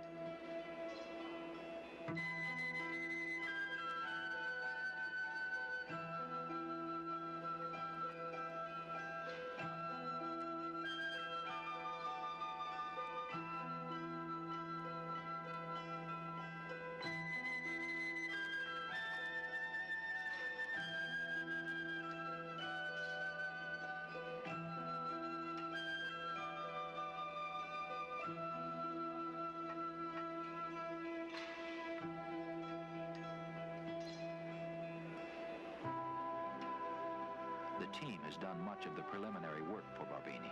He must conserve his strength for the critical moments in the making of this bowl. Alfredo is one of the artists most responsible for the development of a modern sensibility in the glass movement. He left behind the stereotypes of Murano glass and confronted the medium with a regard for form and function.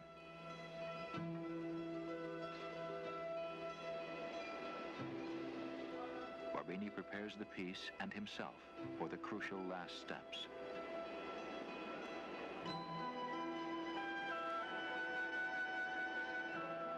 With the full force of a young man, he swings the piece to achieve the desired effect of a falling handkerchief. A gesture perfected with time.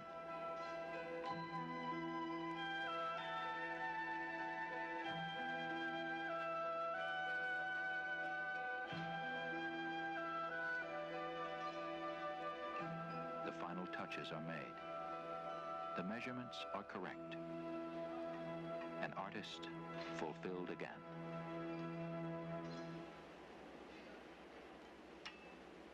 The furnace of Barbini is a family venture.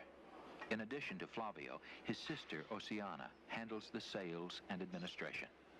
Working together as a family is the traditional Italian way.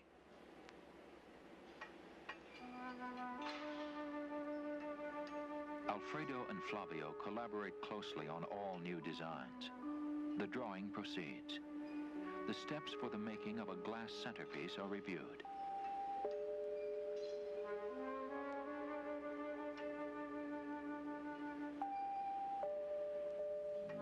The base, the bowl, the rim. The virtue of simplicity.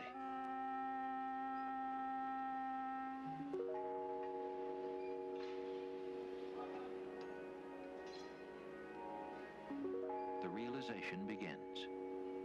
Barbini uses a very pure soda glass called Cristallo, first developed in Murano in the 14th century. It has remarkable clarity and sparkle.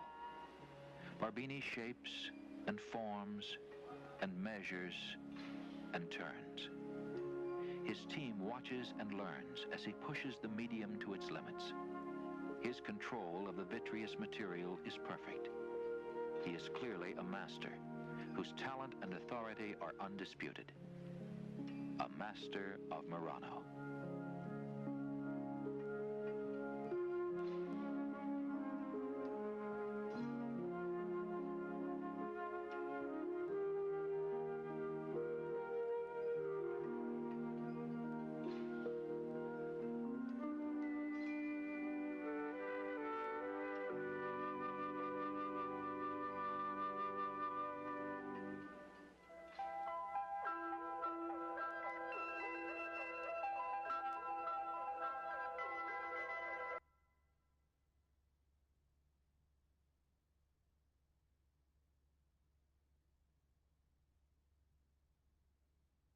Ferma, non muoverti, ferma. Cade, dai, cade, su, cade. Ferma, non troppo. È una lingua, io dico internazionale, perché riesco a parlare qualsiasi lingua anche se non apro la bocca. Se sono in Cina, se sono in Giappone, se sono in America, io comunque riesco a comunicare, parlare con la gente, con le cose che faccio.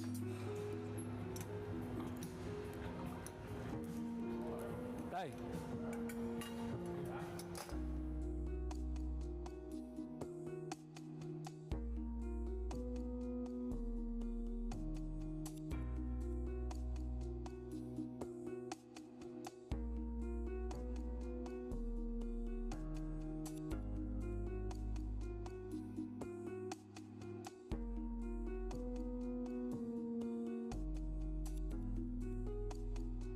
La cosa bella e la cosa che io ricordo sempre è stato che io giocavo nell'erba da bambino, avevo 5 anni, e giocando un pezzo di vetro, perché Murano è fatta sul vetro, un pezzo di vetro ha tagliato la mia gamba e mia madre subito ha detto: oh Pino, il vetro ti è entrato nel sangue.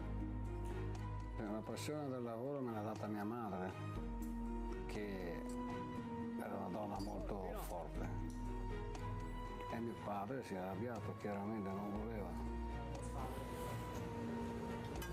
Ok, I like it. So fruit, you look fruit.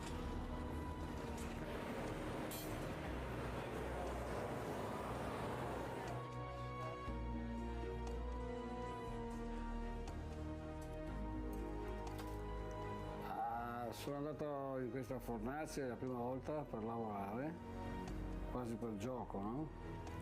Avevo 6-7 anni, forse 8. E la mia prima paga è stata una bottiglia di Coca-Cola, piccola, ricordo ancora questo particolare, che era una cosa, c'era lusso, era una cosa costava tanti soldi quel tempo, no? Per me era un grande regalo. Io ho cominciato a fare le mie prime cose perché vedevo i lavori che facevano i maestri quando usciva la tempera, no? Io vedevo queste piccole figure, cose, e alla notte per rimanere sveglio giocavo con questo vetro, ma tutto di nascosto, ok? E facevo queste piccole cose, poi le mettevo sopra il forno, non in tempera perché era chiusa chiaramente, e alla mattina portavo via questi pezzi quasi sempre rotti, li portavo a casa. Poi un giorno mi sono dimenticato, non lo so come, e non ho portato a casa il pezzo, avevo fatto una piccola figura, ho giocato un po', e il mio direttore ha visto questa cosa e ha chiesto chi è stato a fare questa cosa al mio capo. Okay. Il padrone, il direttore, no? Mi ha chiamato, ha detto sei stato tu? E io ho detto sì, e pensavo adesso mi mandano via, perché non si poteva giocare, non si poteva toccare i ferri dei maestri, era proibito, era una cosa molto terribile per quel tempo.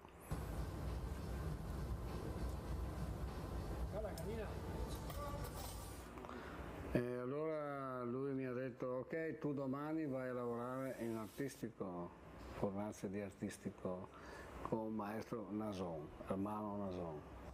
E questo è stato il mio primo passo importante. Io credo che sia molto importante lavorare vicino a un grande maestro e poter avere la fortuna di veder lui lavorare, perché è una scuola unica, un'unica scuola, non c'è studio, non c'è diploma, non c'è niente, tu devi lavorare vicino a un maestro.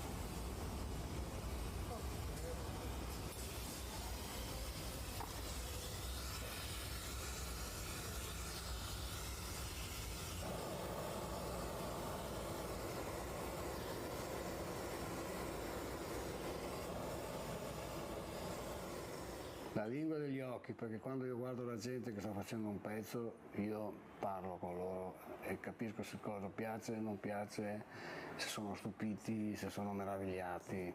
Basta guardare gli occhi, non occorre parlare.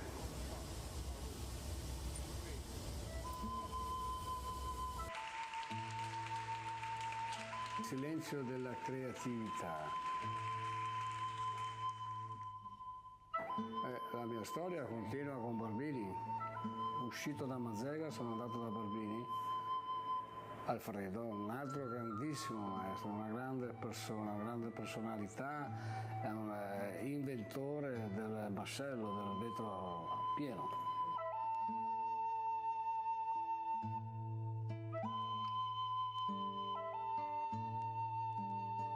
Non potevi sbagliare, però se tu seguivi lui e stavi attento sicuramente diventavi un bravo maestro.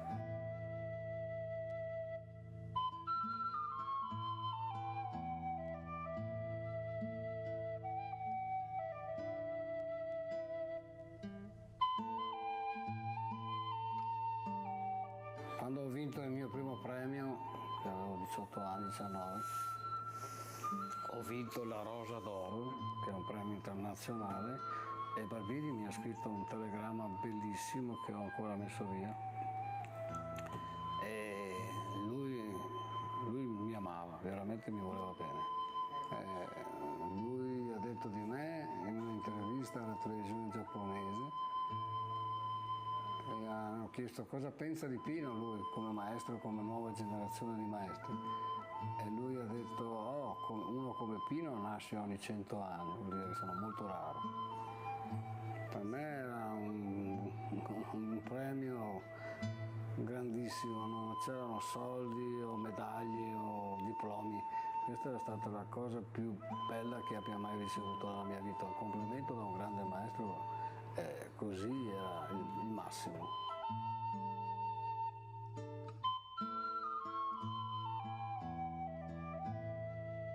Beh, è un'unione, no? Il cervello trasmette quello che le mani devono fare e le mani devono accontentare quello che vuole il cervello. Perciò è una collaborazione, non si può stare senza il cervello e avere solo le mani. Ma devi avere il cervello, soprattutto il cervello è quello che ti dà le direzioni. Poi c'è il cuore è un altro cervello, molto delicato.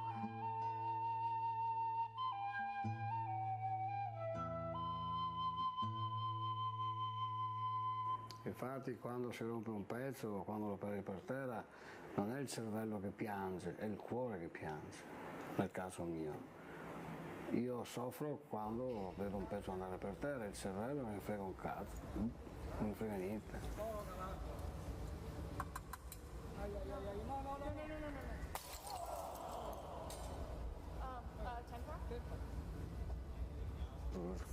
La voglia di reagire e dire no, caspita, non deve essere così, devo rifarlo, devo riparare è anche una cosa molto che mi stimola, perché ricostruire mi sento un po' come un chirurgo, no? Un dottore che fa un'operazione, quando il pezzo è rotto io devo aggiustarlo, è come mettere a posto una gamba a una persona o un braccio che si è rotto, con la stessa professionalità, con la stessa emozione.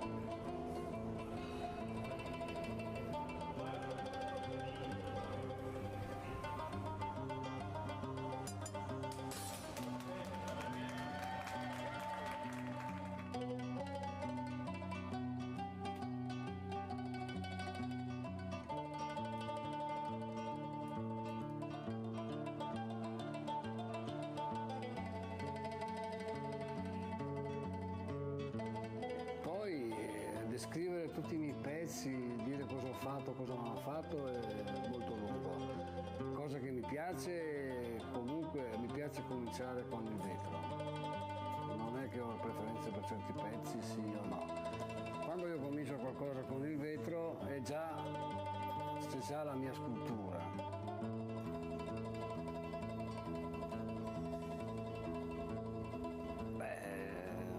C'è passione, non c'è, sono nato, io sono fatto di vetro. Io mangio, bevo, vivo di vetro.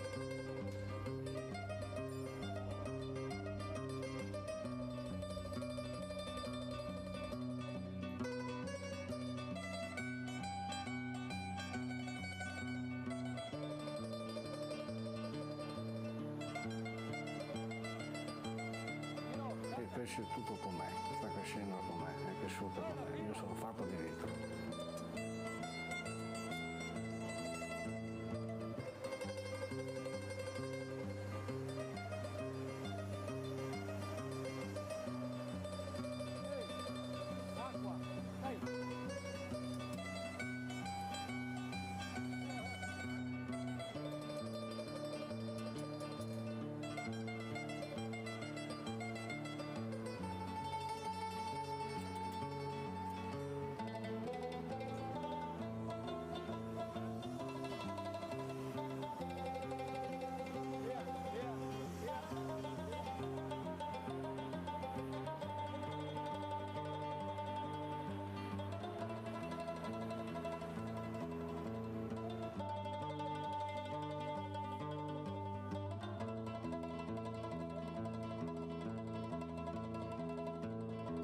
Faccio parte di 1000 passa anni di vetro, anch'io adesso. Io continuo questa storia di 1000 anni.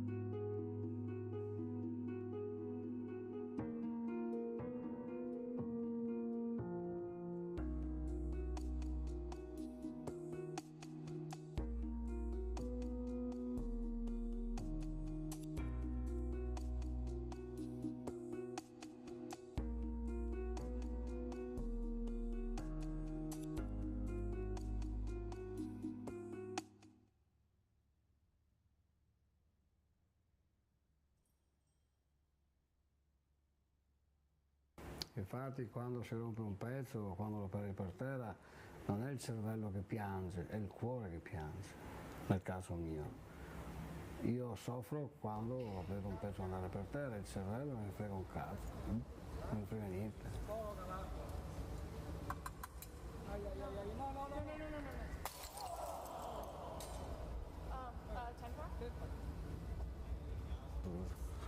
voglia di reagire e dire no, caspita, non deve essere così, devo rifarlo, devo riparare è anche una cosa molto che mi stimola, perché ricostruire mi sento un po' come un chirurgo, no? Un dottore che fa un'operazione, quando il pezzo è rotto io devo aggiustarlo, è come mettere a posto una gamba a una persona o un braccio che si è rotto, con la stessa professionalità, con le stesse emozioni.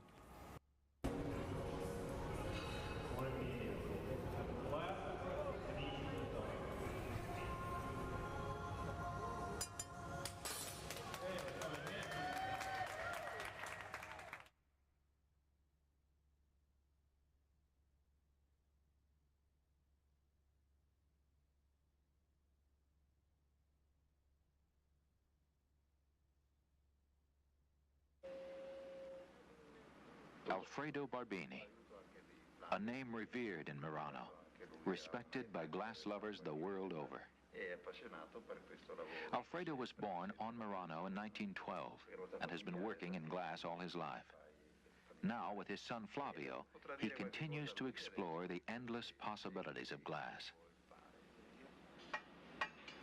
Light streams through the tall windows in this ancient building, which was once a grand palazzo. Barbini uses canes too.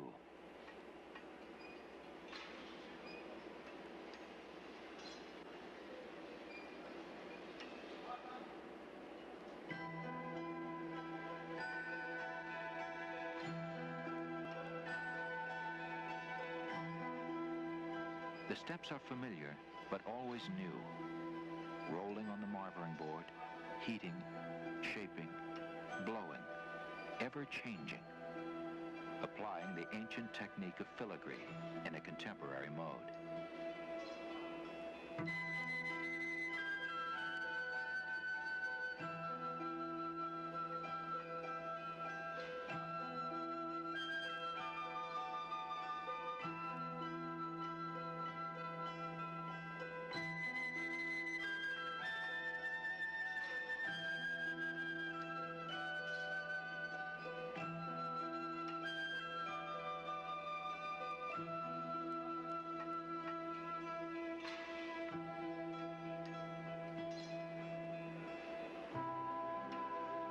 The team has done much of the preliminary work for Barbini. He must conserve his strength for the critical moments in the making of this bowl. Alfredo is one of the artists most responsible for the development of a modern sensibility in the glass movement. He left behind the stereotypes of Murano glass and confronted the medium with a regard for form and function.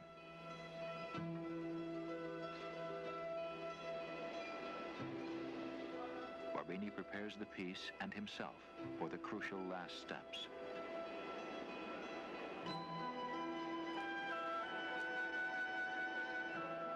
With the full force of a young man, he swings the piece to achieve the desired effect of a falling handkerchief. A gesture perfected with time.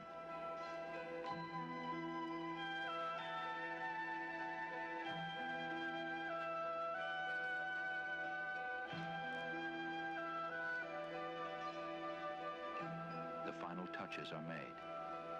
The measurements are correct. An artist fulfilled again.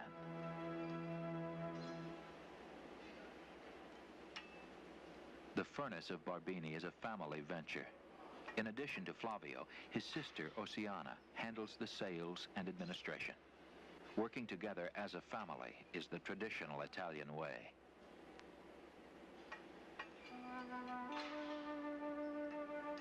Alfredo and Flavio collaborate closely on all new designs. The drawing proceeds. The steps for the making of a glass centerpiece are reviewed.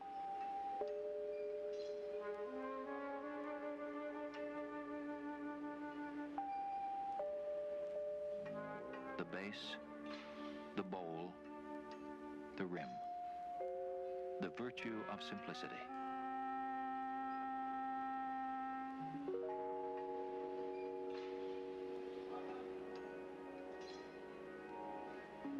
The realization begins. Barbini uses a very pure soda glass called Cristallo, first developed in Murano in the 14th century. It has remarkable clarity and sparkle. Barbini shapes and forms and measures and turns. His team watches and learns as he pushes the medium to its limits. His control of the vitreous material is perfect. He is clearly a master, whose talent and authority are undisputed. A master of Murano.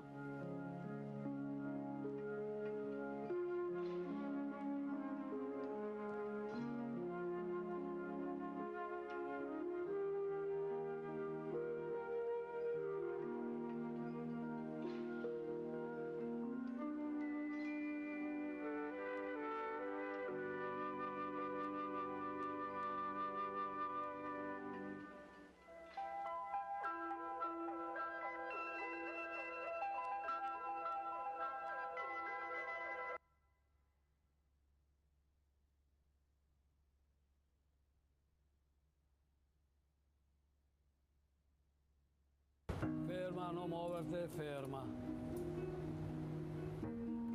Dai, adesso, ferma, non troppo. È una lingua, dico internazionale, perché riesco a parlare qualsiasi lingua anche se non apro la bocca. Se sono in Cina, se sono in Giappone, se sono in America, io comunque riesco a comunicare, parlare con la gente con le cose che faccio.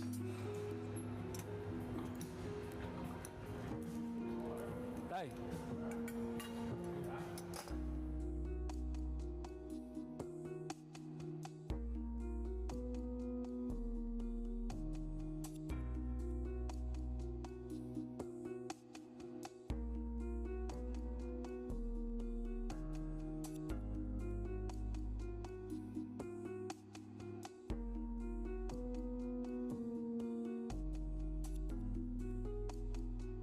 La cosa bella e la cosa che io ricordo sempre è stato che io giocavo nell'erba da bambino, avevo 5 anni, e giocando un pezzo di vetro, perché Murano è fatta su vetro, e un pezzo di vetro ha tagliato la mia gamba e mia madre subito ha detto: oh Pino, il vetro ti è entrato nel sangue. La passione del lavoro me l'ha data mia madre, che era una donna molto forte, e mio padre si è arrabbiato, chiaramente non voleva. Ok, I like it. So fruit, you look fruit.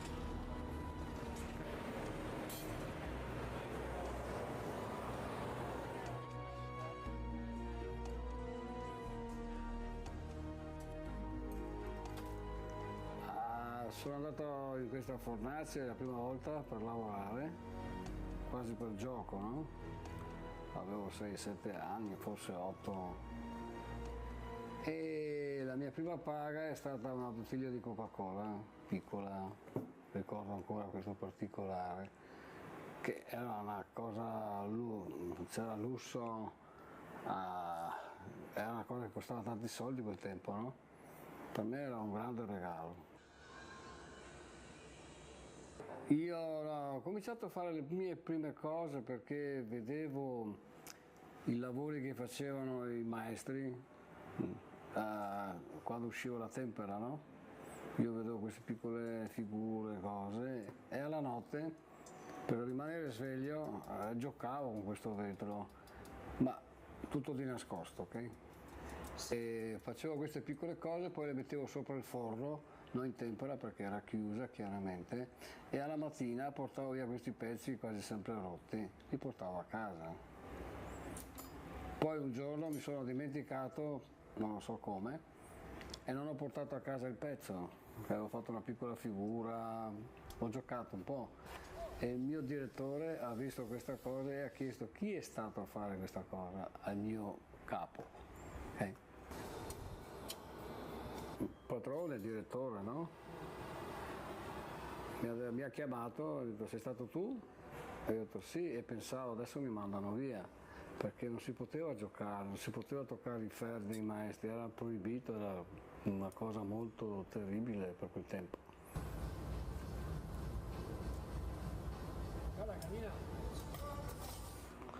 E allora lui mi ha detto: ok, tu domani vai a lavorare in artistico, formarsi di artistico con un maestro Nason, Hermano Nason.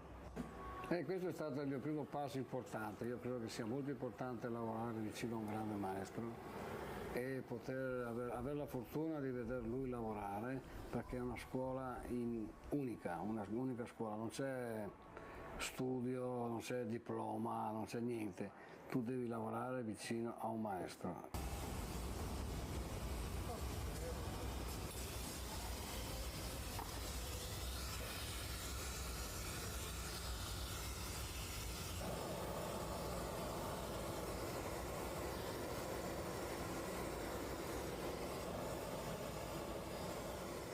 La lingua degli occhi, perché quando io guardo la gente che sta facendo un pezzo, io parlo con loro e capisco se cosa piace, non piace, se sono stupiti, se sono meravigliati.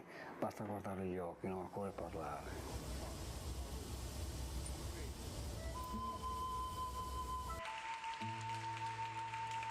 Il silenzio della creatività. La mia storia continua con Barbini. Uscito da Mazzega sono andato da Barbini. Alfredo, un altro grandissimo maestro, una grande persona, una grande personalità, è un inventore del massello, del vetro pieno.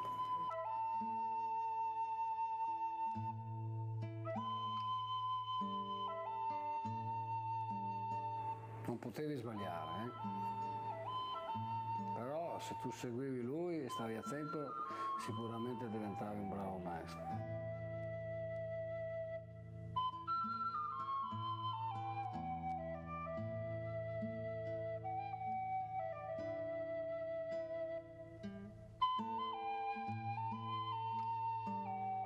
Quando ho vinto il mio primo premio, che avevo 18 anni, 19, ho vinto la Rosa d'Oro, che è un premio internazionale, e Barbini mi ha scritto un telegramma bellissimo che ho ancora messo via.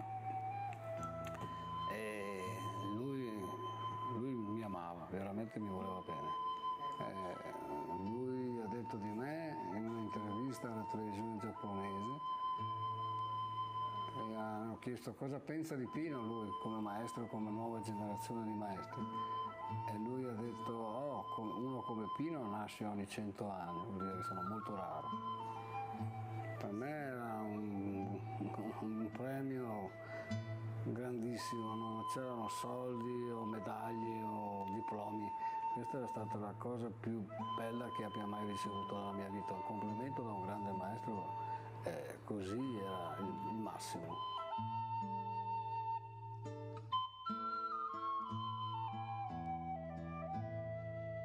Beh, è un'unione, no? Il cervello trasmette quello che le mani devono fare e le mani devono accontentare quello che vuole il cervello.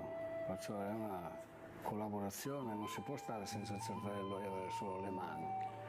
Ma devi avere il cervello, soprattutto il cervello è quello che ti dà le direzioni. Poi c'è il cuore è un altro cervello, molto delicato.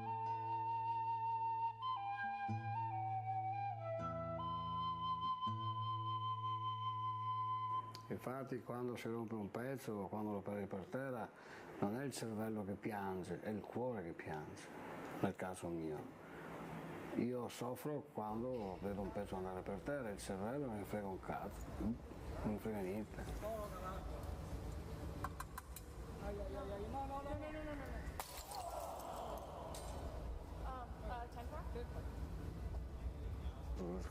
La voglia di reagire e dire no, caspita, non deve essere così, devo rifarlo, devo riparare, è anche una cosa molto che mi stimola, perché ricostruire mi sento un po' come un chirurgo, no? Un dottore che fa un'operazione, quando il pezzo è rotto io devo aggiustarlo, è come mettere a posto una gamba a una persona o un braccio che si è rotto, con la stessa professionalità, con la stessa emozione.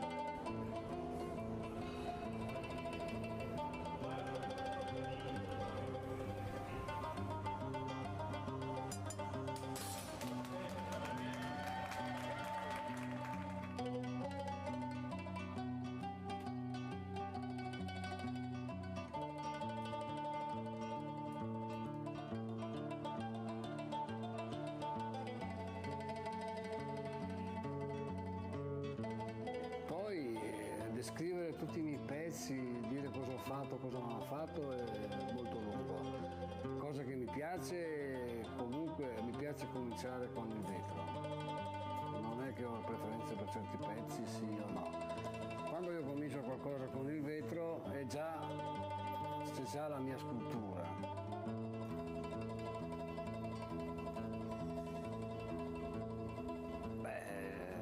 Non c'è passione, non c'è, sono nato, io sono fatto di vetro. Io mangio, bevo, vivo di vetro.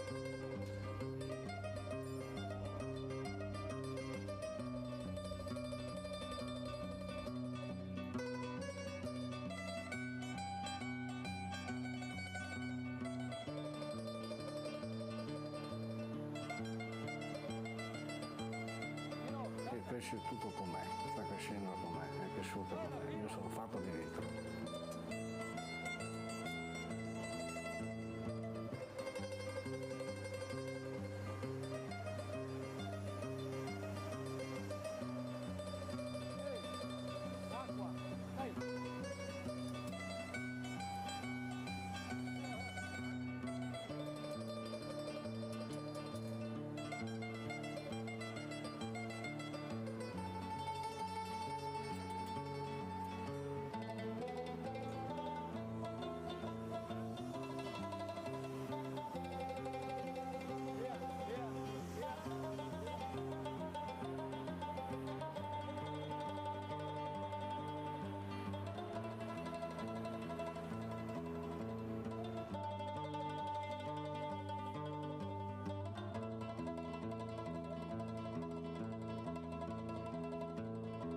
Faccio parte di 1000 passa anni di vetro, anch'io adesso. Io continuo questa storia di 1000 anni.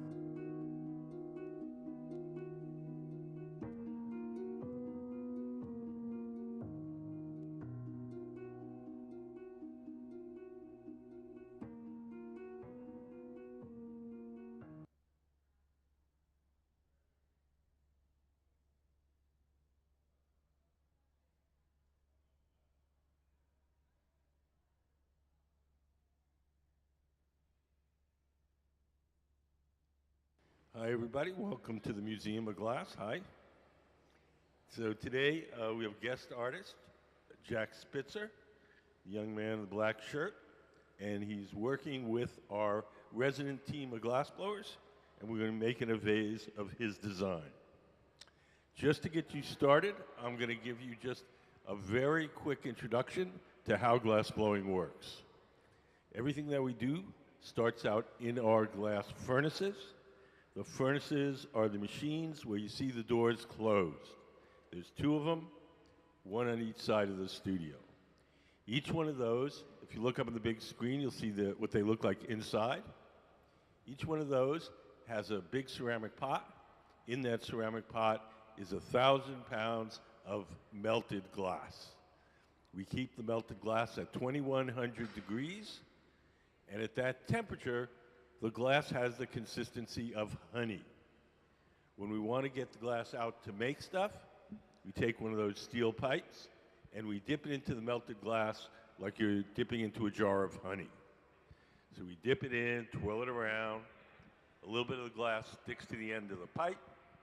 The pipe itself is hollow, so when you blow, ball of glass blows up like a balloon. If you want to make something larger, we dip it in, blow a bubble, let it harden, then we dip it in a second time, or third time, or fourth time. We just keep building up the glass in layers. All the glass in those furnaces is clear glass. It has no color. When we want to color things, we buy colored glass separately in various forms. We buy it in bars, we buy it in chips, we buy it in powders. We blow a bubble of clear glass from the big furnace. We heat up a chunk of the colored glass, and then we coat that clear bubble with the colored glass. So in a big factory where you want to make everything the same color, then they would melt the colored glass in the big furnace. But then they could only, if they filled it up with blue, they could only make blue things. Here, we color each piece individually, by coating it with the colored glass, and we can have any color we want, anytime we want. So can we put up Jack's drawing? So this is the design we're working on, designed by our guest artist, Jack Spitzer. We're going to make it out of 2 bubbles, one red bubble and one blue bubble, and we're going to blow one inside the other, and we're going to get the color to fade from blue to red. So right now they're starting the blue bubble over on the left. One of the glass blowers will blow a little bubble of clear glass. That's Sarah in the gray shirt. Jack is heating up the colored glass, and we're going to coat that clear bubble with the colored glass.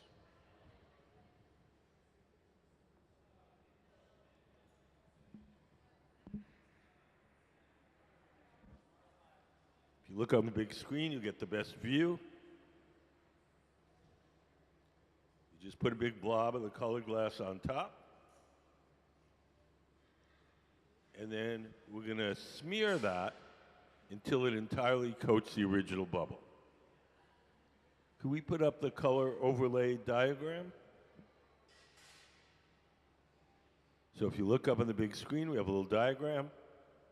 So we drop the big blob on, we just did that. Now Sarah's in the process of smearing it till it entirely coats the original bubble, and then we'll dip it in more clear glass.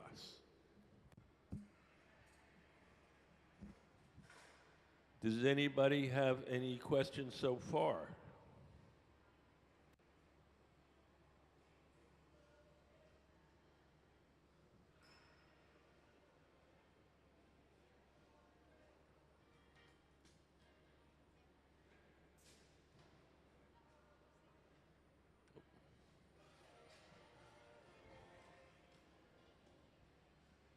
So, yes.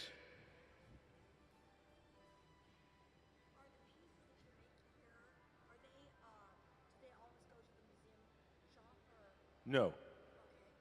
She's asking us where do the pieces always go to the museum shop? No, we do all sorts of things. When we have a guest artist like Jack, he takes his stuff home with him. Well, this is not a business. If it was a business, it would be a terrible business. Don't get into the glass business, any of you. No, the main purpose of this shop is education. We want you to see how things are made, be able to ask questions. Most people, if this was a painting museum, we wouldn't have to tell you about painting because all of you have painted a picture one time or another. But 99.9% of you have probably never touched glass to make anything. So the shop is here so you can see how things are made, ask questions, and have a better idea what you're looking at when you go to the exhibitions.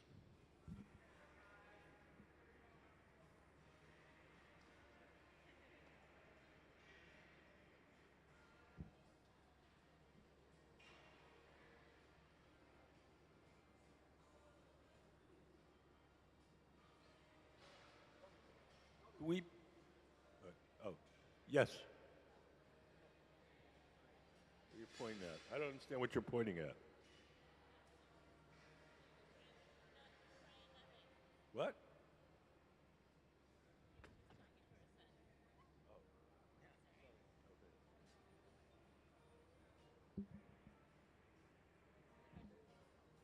So we have a little video.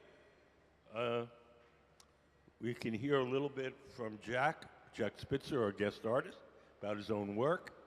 It's a few years old, so he describes himself as a student. He's no longer a student, he's now a professional artist. But can we play Jack's video? So Hilltop is a lot more than just a glass program.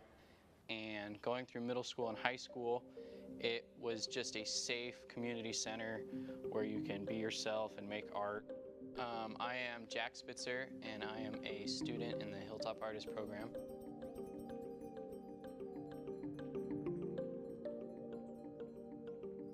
This year we're making centerpieces for our annual luncheon. This year for our centerpieces I designed the bowls with the help of the instructors, and we are making assorted low bowl shapes. The bowls are going to have two bubbles that get joined together to make the bowl, and that's called an encalmo.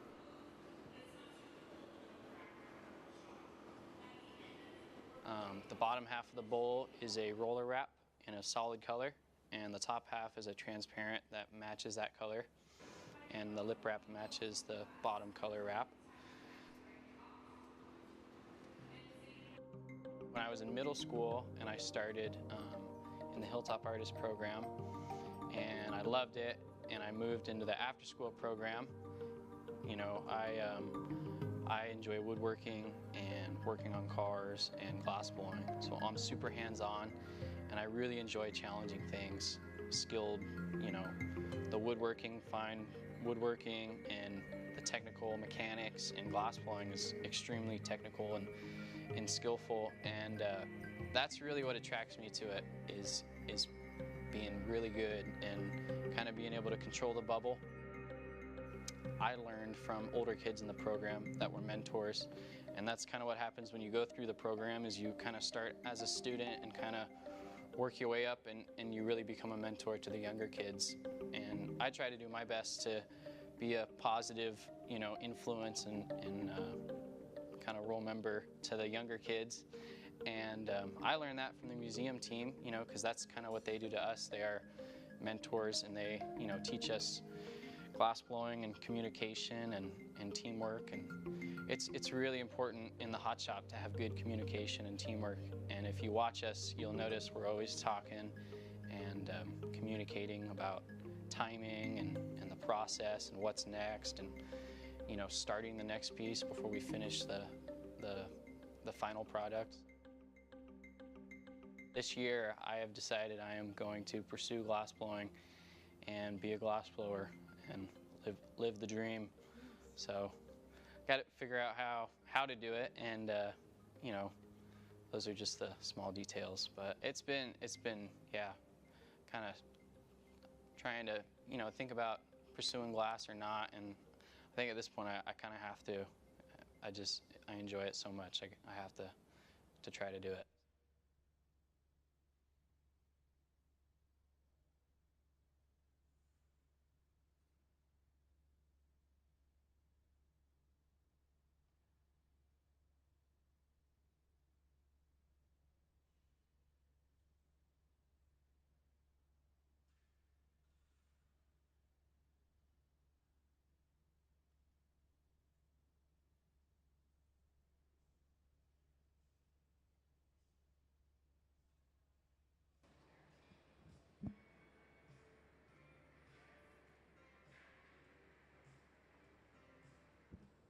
Can we put up the double fade drawing?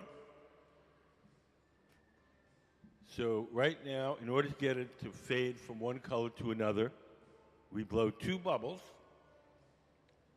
Over on the left, they're making the bubble that's labeled color cup. It's the bowl-shaped one.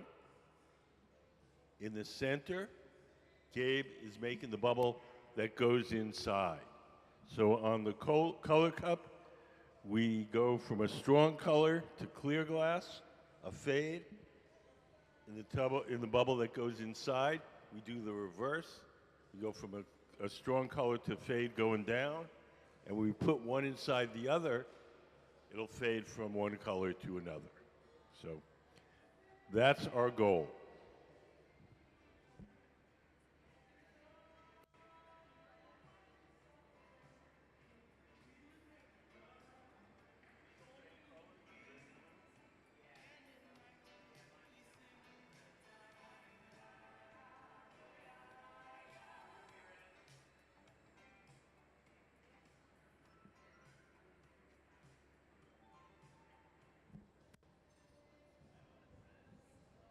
So everything we're doing up to this point is to get all the coloration right.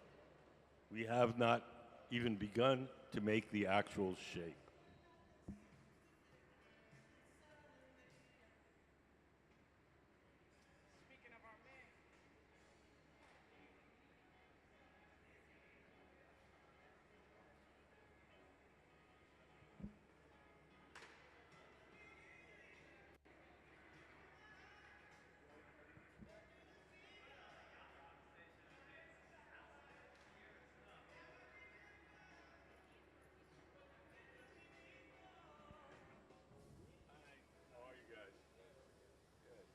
guys have any questions?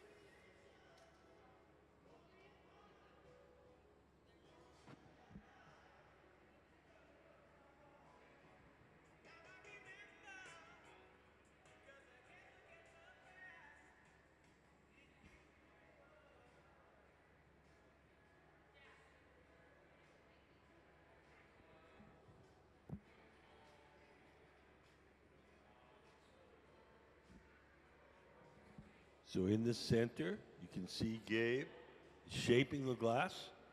The tool in his hand is called the block. It's made out of wood. It's stored in a bucket of water. As long as the wood is wet, the tool doesn't burn, and it shapes the glass without leaving any marks. So you see, each time he shapes it, he goes back to those 5-gallon buckets and wets the tool again.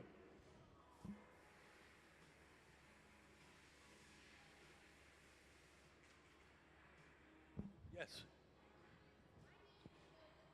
Why use wood? Because the wood doesn't suck the heat out of the glass, so we're able to shape it but still keep it hot.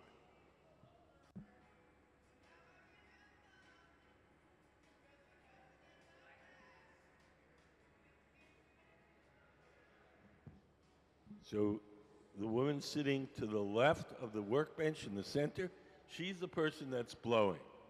She's blowing through that steel tube and inflating it as Gabe shapes it. This arrangement, yes?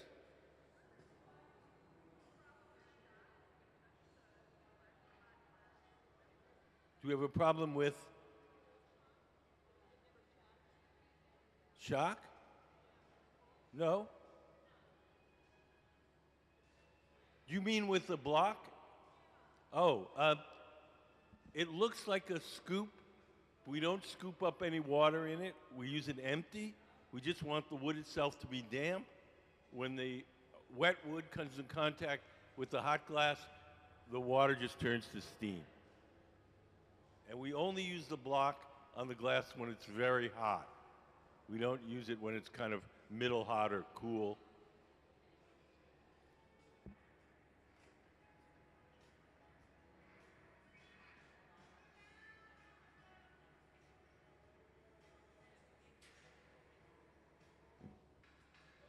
Every once in a while, the steel pipes get hot. When they do, we take them over to that trough. That's called the pipe cooler. You can see it on the screen if you can't see it where you're sitting. We just spray water on it, and that cools it down and makes it easier to hold.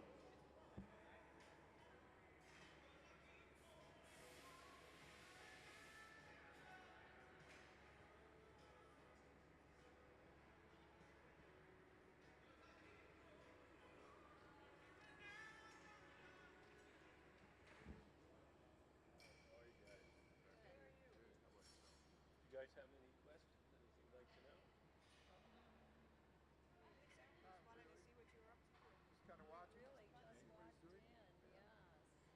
Can we put up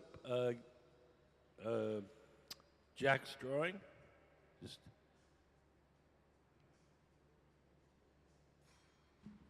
so that's what we're making for our guest artist, Jack Spitzer.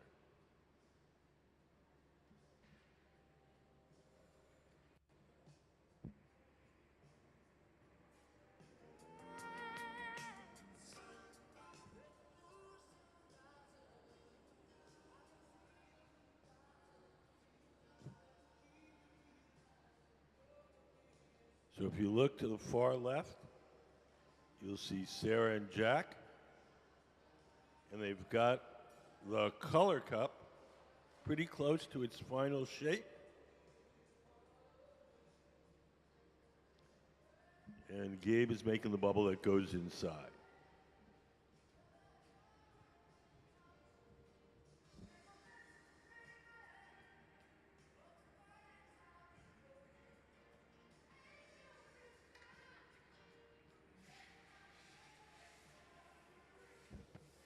They're comparing the two bubbles to see how much glass Gabe needs to fill up that cup.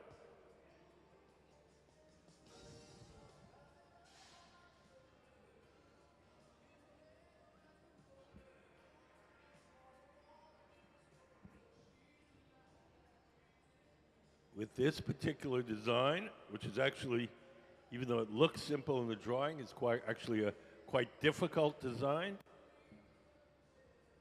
It's very, when Gabe gets his glass, it's very crucial that he has the right amount so that when we put the two together, it fills it up nicely so the colors end up where they're supposed to be.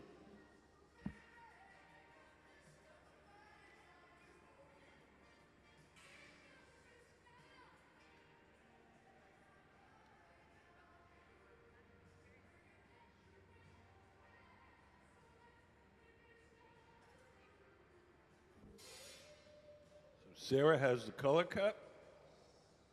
Sarah in the gray shirt.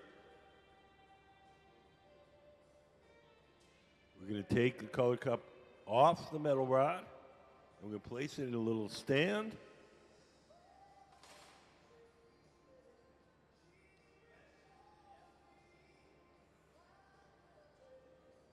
And Gabe's coming over with his bubble. He's going to drop it inside. This is called stuffing a color cup.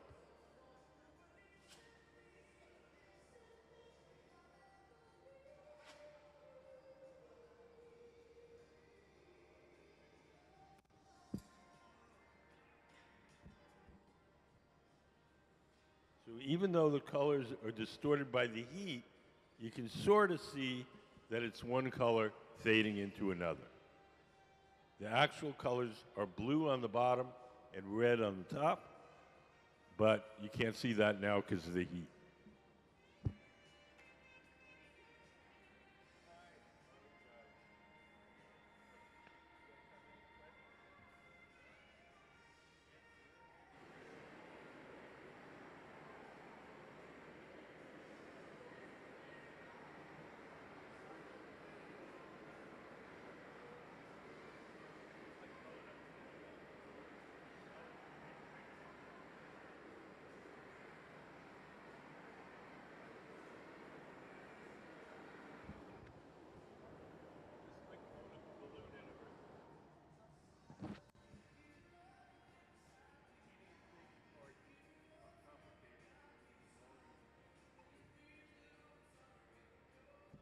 Yes.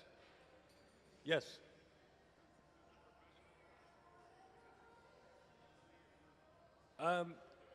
Some people have, I mean, we always work in teams, but sometimes people have their own team that they work with all the time, and some people are freelancers and they go and work with different teams. We very rarely blow glass alone. It's possible, but I would compare it to those one-man bands where the guy's got the drum on his stomach and the cymbals on his head. That's blowing glass by yourself. It is possible, but it's very limited.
How long will it take to cool off? We will cool something like this overnight.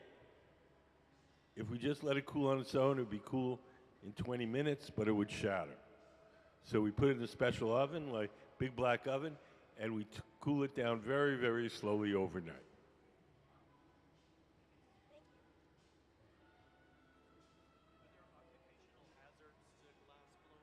Are there occupational hazards? Poverty is one of them. The other. No, no. The real danger here in the shop is the repetitive motion injuries from the constant turning of the pipe and from the weight being so far out at the end of that pole. So leverage is all wrong. It's like picking up a bowling ball with a fishing pole. So some of the guys get tennis elbow or carpal tunnel or things like that. How long have you been doing this? 44 years? What may I ask your name? Walter Lieberman? Lieberman. L-I-E-B-E-R-M-A-N. Oh, I know you.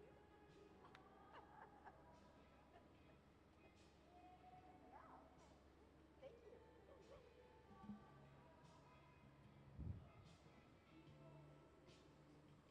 So Sarah is blowing as Gabe shapes it.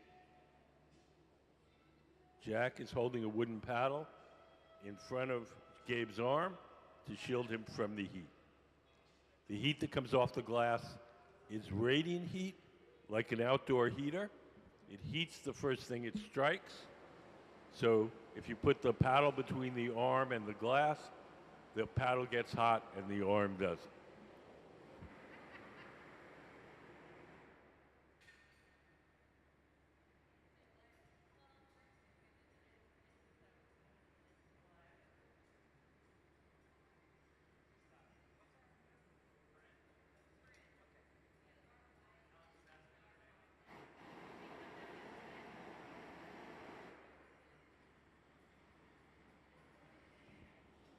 Gabe is heating up his jacks, that metal tool.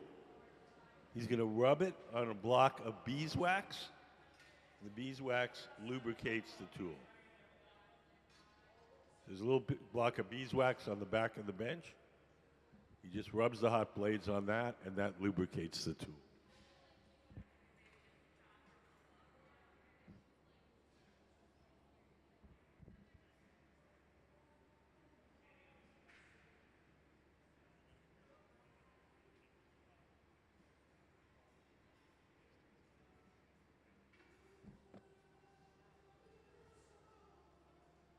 So now Gabe is squeezing the glass using a tool called the jacks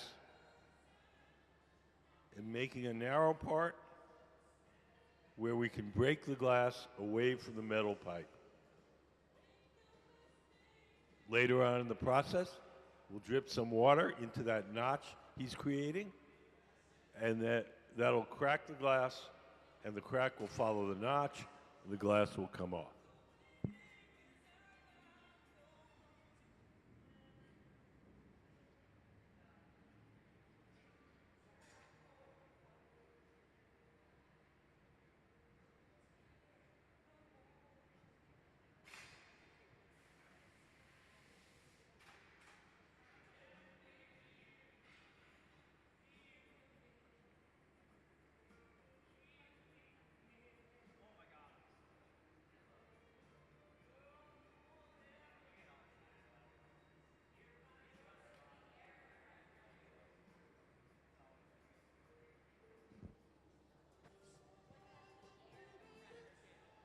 Oh, if we want to cool the glass and stiffen it, we blow air on it. If we want to soften the glass and heat it, we blow fire. So when we make that little notch to break it off, sometimes the glass is a little wobbly there. If we blow air on it, it stops wobbling.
So when we hold the glass down at an angle like that, the glass is soft and it'll stretch under its own weight and make that bubble longer. So we're making a tall, skinny design. That'll make it taller and skinnier.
Blue and then red.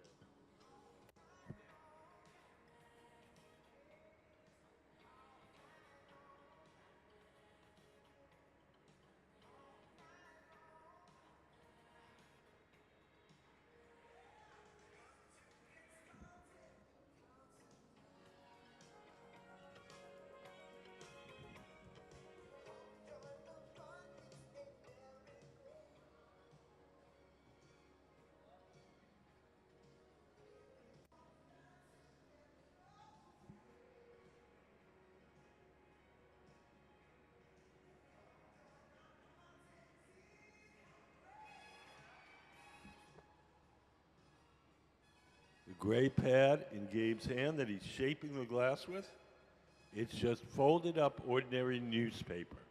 Regular newspaper, folded up a bunch of times and soaked in water. As long as it stays wet, it doesn't mark the glass, and it doesn't burn up too much. Can we put the newspaper photo up on the big screen?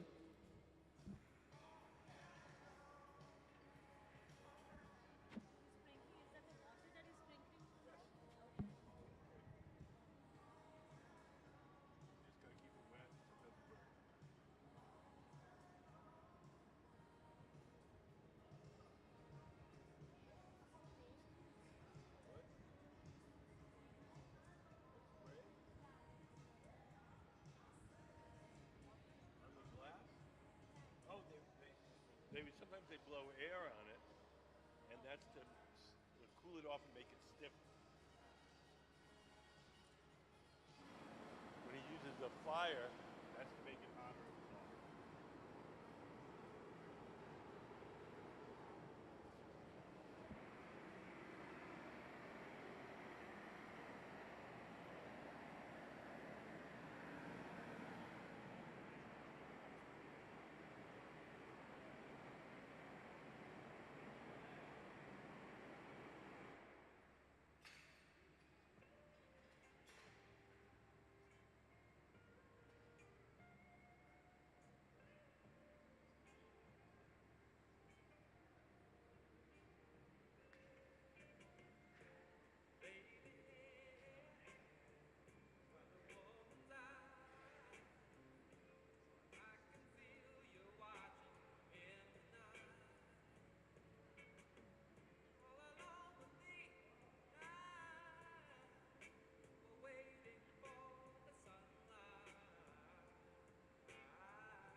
So now Jack is heating up the very bottom of the vase, the part that sits on the table. And we'll just make that part soft, and then we can flatten it without affecting the rest of the shape. Glass is a very bad conductor of heat. So as a result, you can get one part hot and soft and juicy and leave the rest of it alone because it doesn't conduct the heat.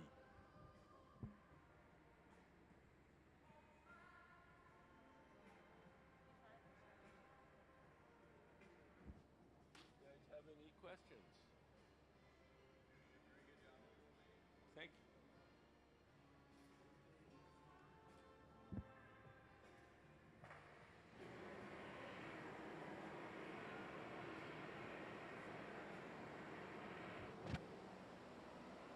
So as we work on the bottom, we also have to maintain the heat on the glass that's wrapped around the end of that steel pole.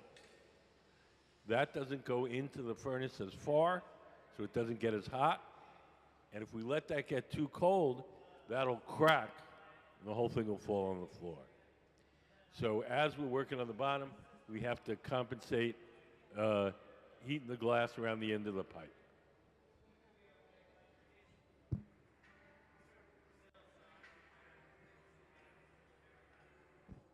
Yes, we made 2 of them this morning.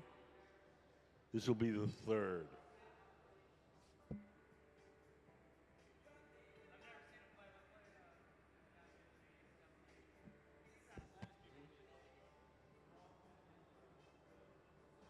Every once in a while. Glass sometimes has a mind of its own. The other day, we were working on a project, and we were pretty close to being done, and the pipe broke.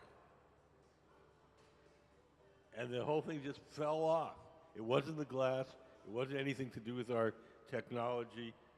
The weld that held the head of the pipe just broke, and the whole thing fell on the floor and smashed.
So we're winding on a little spiral decoration in the center of the vase.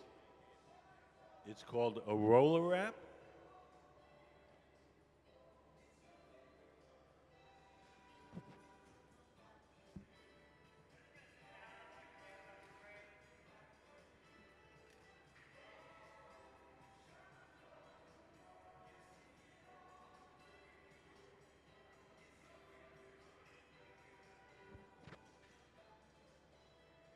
So this is a little trick for getting a tight spiral decoration. We're going to rest the pipe on the rollers, we spin it, and we wind on a little thin thread of glass.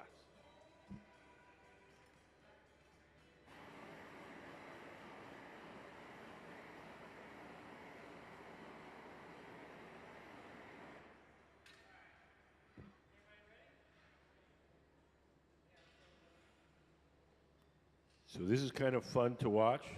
You can't see it clearly from where you're sitting. Look up on the big screen. We'll have a good camera angle.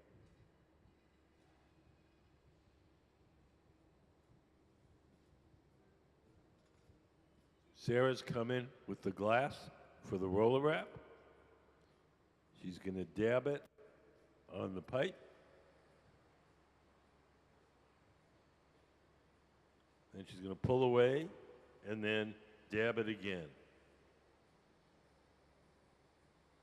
And now as we spin, it just winds on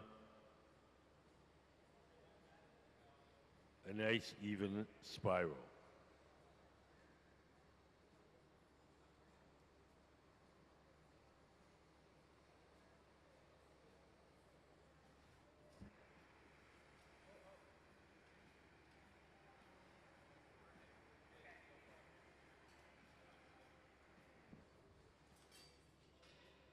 Can we put up Jack's drawing again?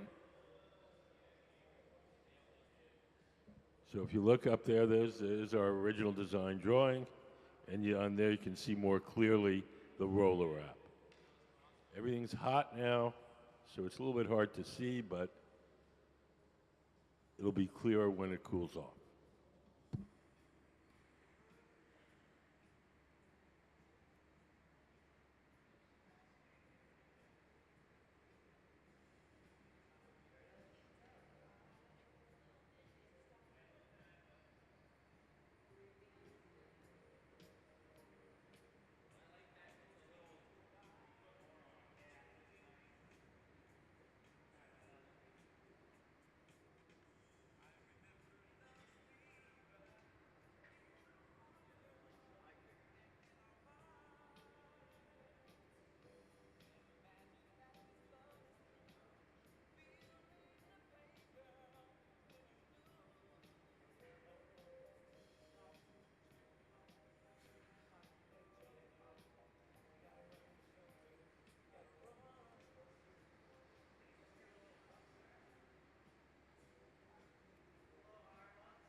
Yes, the one they're making, yes, it's hollow.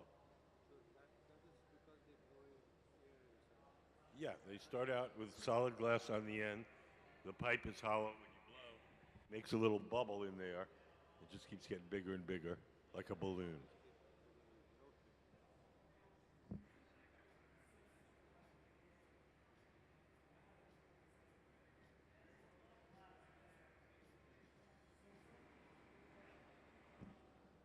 The next thing we're going to do is to transfer the glass from the pipe it's on now, the blow pipe, to a second steel rod called the punty. Sarah, in the light gray shirt, is preparing the punty. Sarah's rod will act as a temporary handle to hold the vase from the bottom while we shape the top.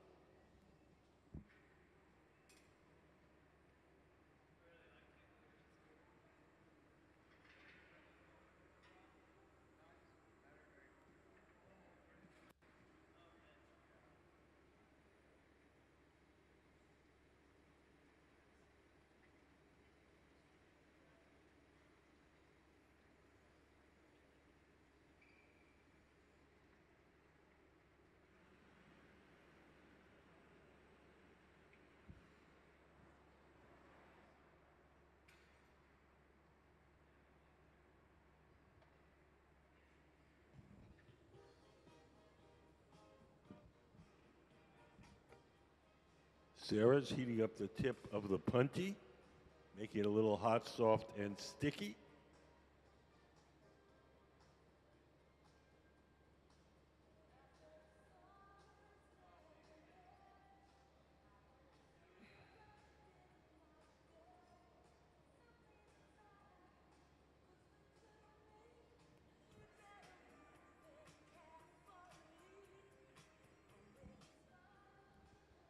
Once Gabe feels that bond is strong enough, we'll break the glass away from the original pipe.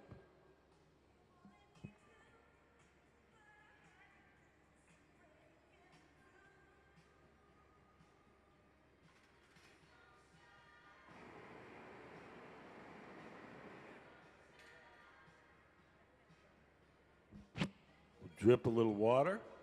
We want the glass to break. Give it a tap, and off it comes. Yeah, you can clap if you want to. Yay. It's magic.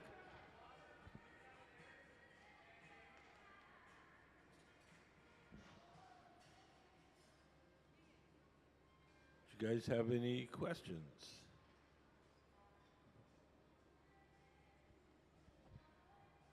You guys have any questions?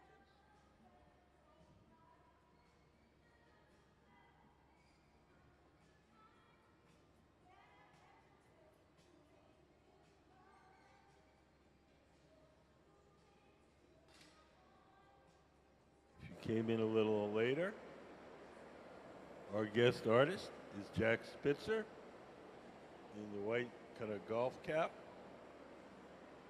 He's working with our Museum of Glass Hot Shop team, and we're making a vase of his design. Jack's been blowing glass for about 7 years. He started at the Hilltop Artist Program in the Tacoma Public Schools. He's now currently working professionally for artists named Jason Christian, another one named Dan Friday, and for us here at the museum. He's a very talented glassblower, and today he's here as our guest artist. All this week, we've been inviting artists who are exhibiting at an exhibition at the Tacoma Art Museum. They have an exhibition there called Gather, and it's young artists who graduated from this Tacoma Art Museum program and are now out working professionally. It's an excellent exhibit. I highly encourage you to go. If you're in the area, it's going to be up till the end of the summer.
We're going to blow some air into the front end to make the top of it a little fuller and rounder.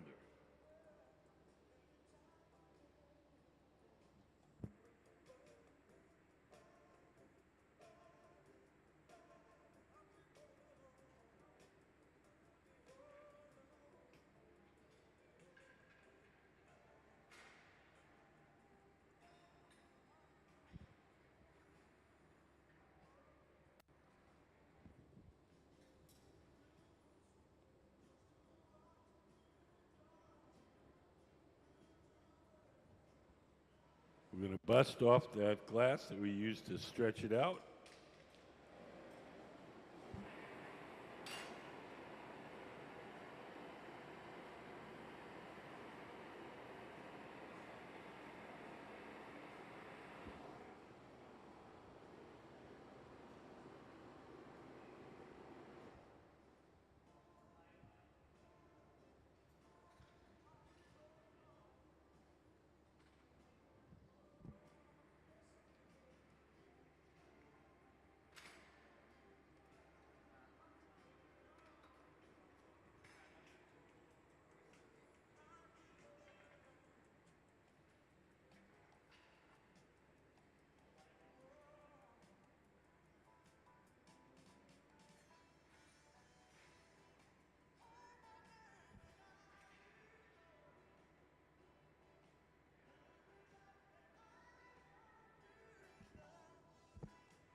So now Gabe is widening the opening. The tool in his hand is called the jacks. He's pressing against the inside of the opening as he spins it to make it wider.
Yes.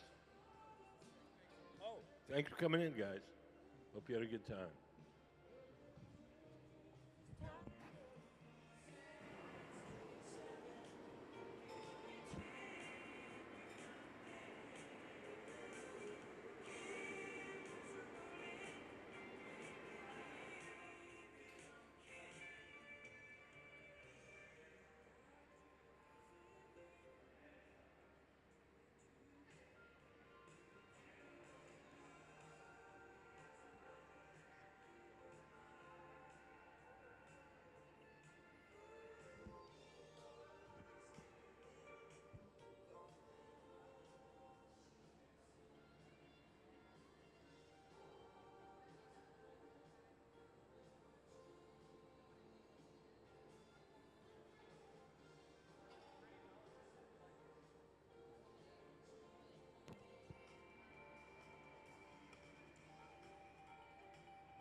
We are pretty much done.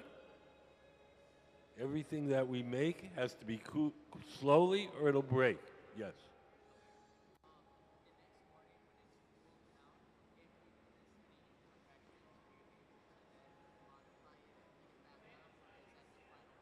That's the final product.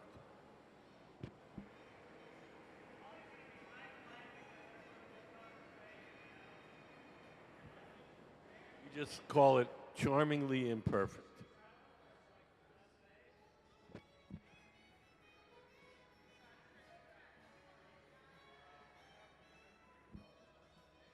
So over on the right, you'll see Sayuri. She's putting on some protective clothing.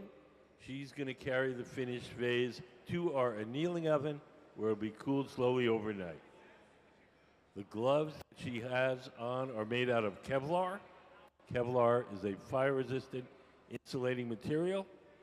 When she grabs that vase, it'll be about 1,000 degrees. At that, at that temperature, it'll be hard. 1,000's probably 600 centigrade if you're a centigrade person.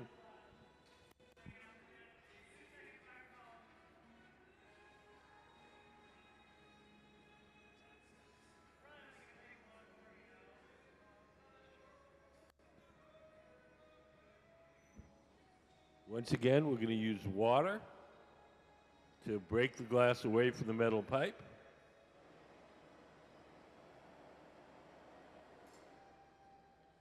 Okay, we'll take his tweezers, dip them in water, drip a little water on the joint between the metal rod and the vase itself. The water will crack that joint, and just a light tap will release it. We'll melt the little spot where we broke it off with that torch so it doesn't be sharp.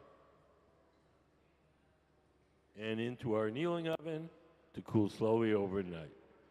So let's have a big hand for Jack Spitzer and the Museum of Glass Hot Shop team.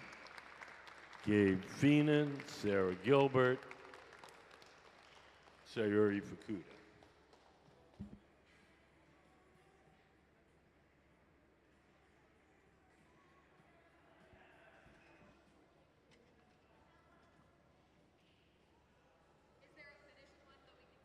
No.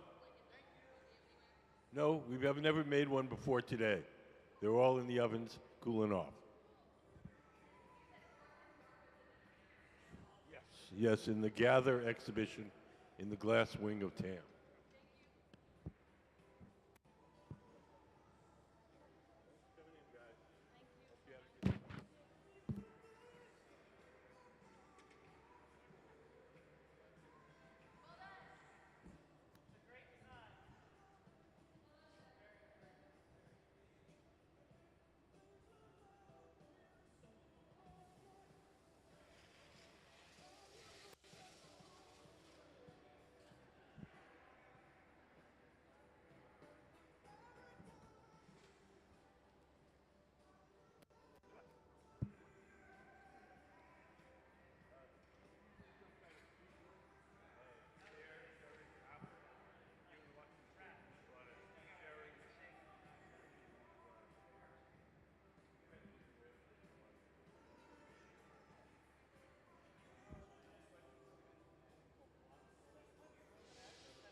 You know, it's usually a hole and then a peg, and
Can we put up the double fade drawing? So this is what he was describing. So if we want to fade from, say, yellow to orange, we make what's called the color cup, that little bowl shape, and we fade it from yellow to clear. Then we make the second bubble. We fade it from orange to clear, but in the opposite direction. And we blow one inside the other. It fades from yellow to orange. So we're going to do that same thing, except we're doing it with red and blue.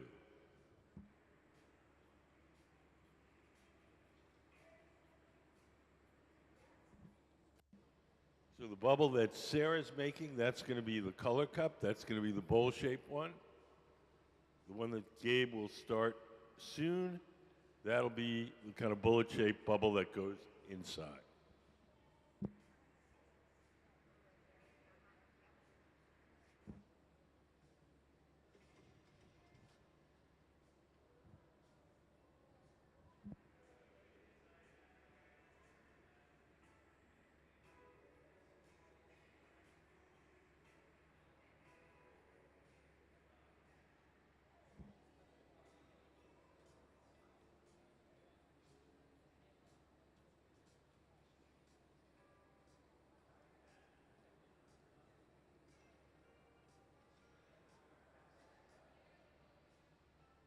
Hi, how are you guys?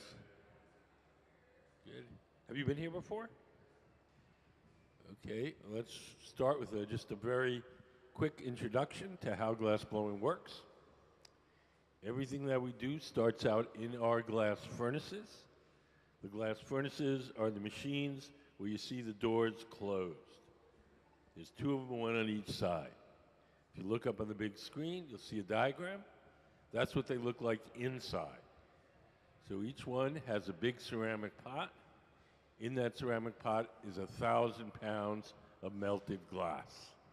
We keep the melted glass at 2,100 degrees, and at that temperature, the glass has the consistency of honey.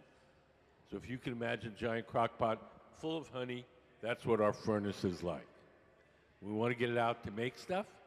We take one of those steel pipes, and we dip it into the melted glass like you're dipping into a big jar of honey. We dip it in, twirl it around. A little bit of glass sticks to the end of the pipe. The pipe is hollow, so when you blow, ball blows up like a balloon. If you want to make something larger, you dip it in, blow a little bubble, let it harden. Then you dip it in a second time, a third time, a fourth time. Just keep building it up in layers. All the glass that's in those furnaces is clear glass. It has no color. We buy our colored glass separately in the form of these bars. We buy it like an artist buys paint. If we're going to make an orange bowl, we blow a bubble of clear glass from the big furnace. We heat up a chunk of orange, and then we coat that original bubble with the orange glass. We'll put that in more clear glass, and when we blow it up, that orange layer will line the object with color. In a big factory, where you're going to make everything the same color, then they'll melt the colored glass in the big furnace, and they'll just dip in and make 1,000 orange bowls. But here, we're a bunch of artsy-fartsies, and we want to make a red thing, then a blue thing, then a green thing. So we coat each piece individually, and we can have any color we want, anytime we want.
So Jack is blowing as Sarah shapes the glass.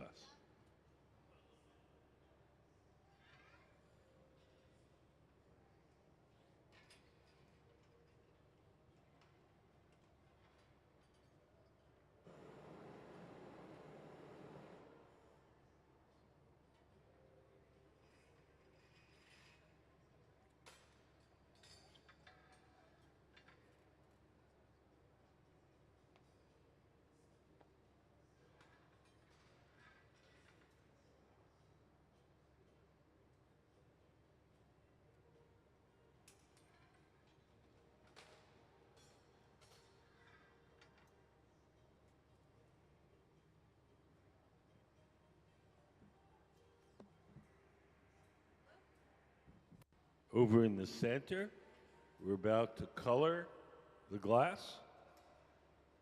Sayuri brings a blob of colored glass to Gabe. Gabe drops a big blob on top of his clear bubble. And then we're going to smear that until it entirely coats that original bubble. Do you guys have any questions?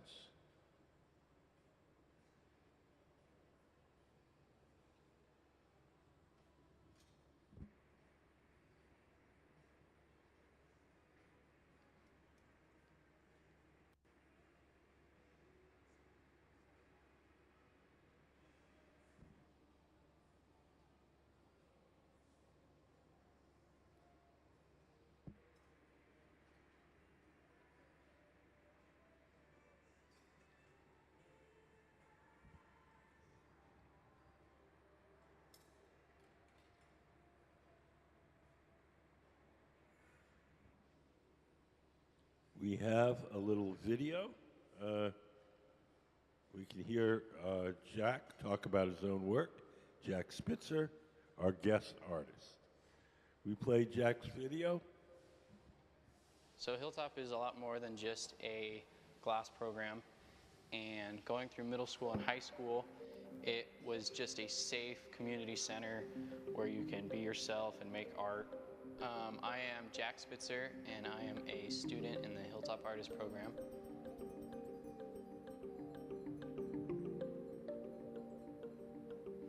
This year we're making centerpieces for our annual luncheon.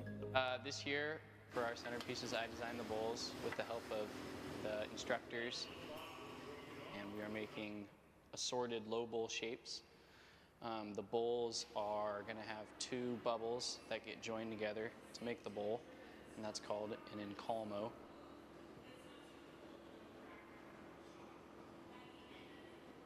The bottom half of the bowl is a roller wrap in a solid color, and the top half is a transparent that matches that color, and the lip wrap matches the bottom color wrap.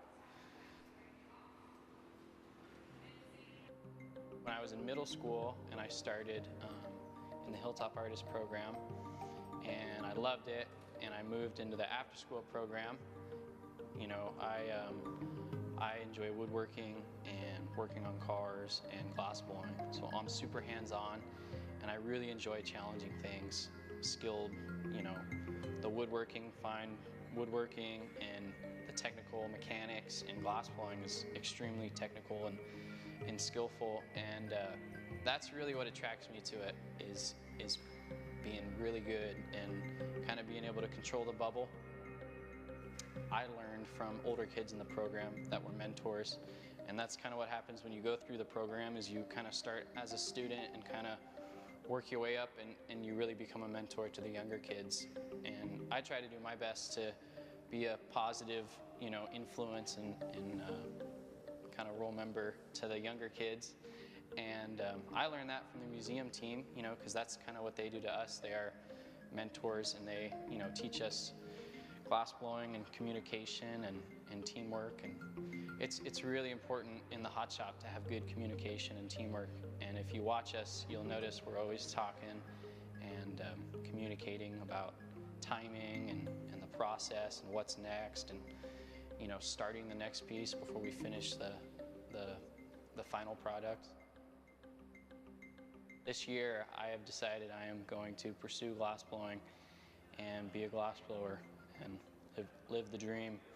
So got to figure out how to do it, and you know, those are just the small details. But it's been yeah, kind of trying to think about pursuing glass or not, and I think at this point I kind of have to.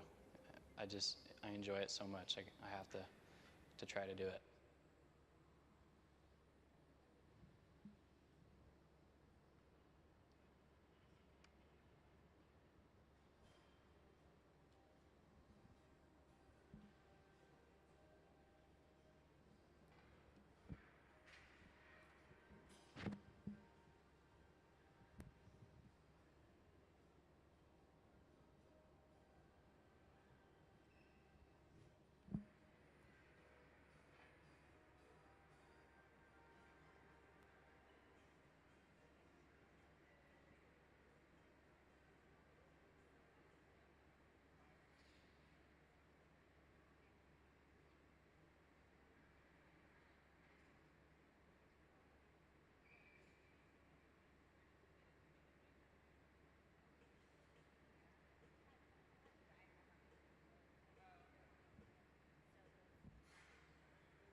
So in the center, you can see Sayuri sitting to the left of the bench. She's the one that's blowing. She's inflating the glass as Gabe, sitting at the bench, shapes it. Can we put up the double fade drawing? So we're making two bubbles. Gabe is making the bubble on the top, the orange one. Sarah is making the one that's illustrated in yellow. We're going to blow one inside the other. And this will get us a fade from one color to another. Sarah's bubble is blue. Gabe's bubble is red. And when we stuff one side in the other, we'll have the color on it will fade from red to blue.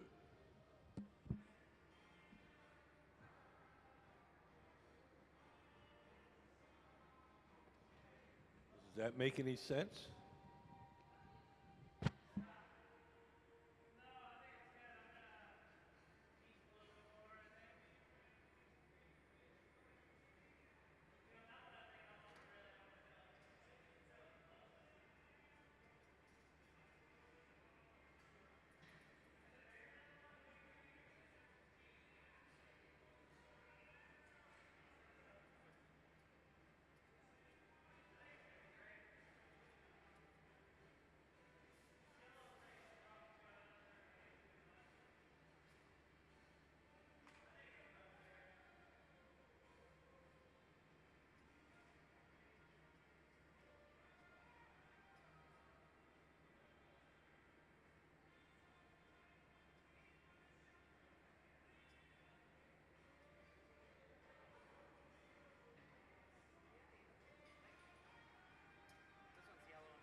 So I gave you the wrong colors.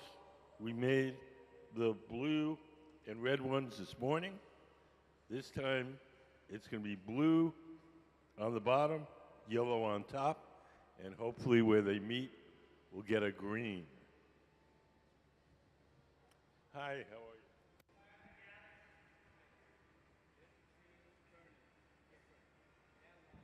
The inside is material, right? The one with the material is the one with the doors closed. That one, right? Yes, that glass furnace. This one also. No. Yeah, yes, that one also, yes. Okay. What are these? This is just a hot chamber for heating the glass. Can we put up the glory hole picture? See, no glass, just fire. Just heat it, right? Yes. Can we put up the furnace diagram? So those have the pots of melted glass in them. How can you put the material inside that one? This one is just to soften it. We, The furnace for No material. No material in there. It's just heat.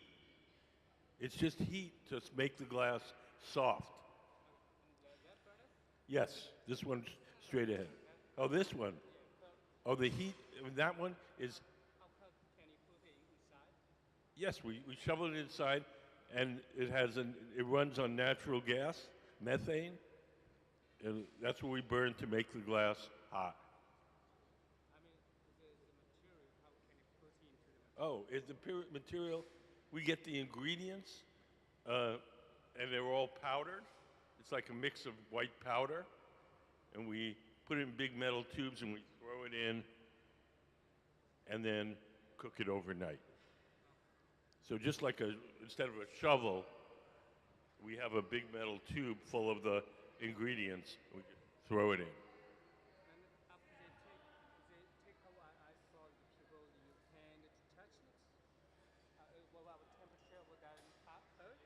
Yeah, no, we can't touch it, but we have a pad of wet newspaper to could shield our hand. Can we put up the newspaper picture?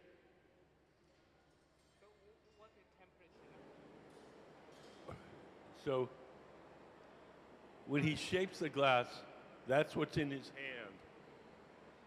The glass, when it comes straight out of the furnace, it's 1250 centigrade, to 1250 centigrade, but it immediately starts to drop. We're shaping it with that pad. Oh, it's maybe 1800. Oh, well in centigrade, it'd probably be about 1,000.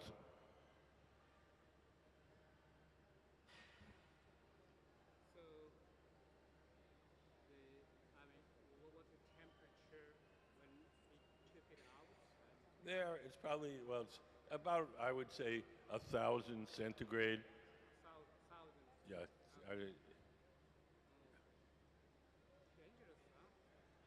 No. It's a high temperature, but we don't have many. We get little burns like you get in the kitchen. We touch something hot and you go, ow. You put it in cold water. We haven't had anything very serious.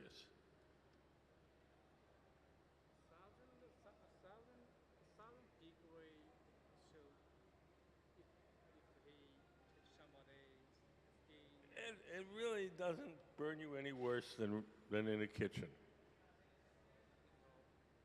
No, it's like a hot pot on your stove. Oh. You put it in cold water.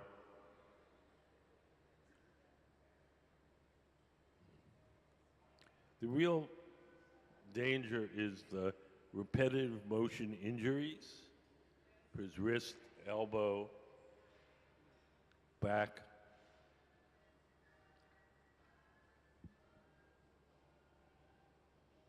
The heat, not so much.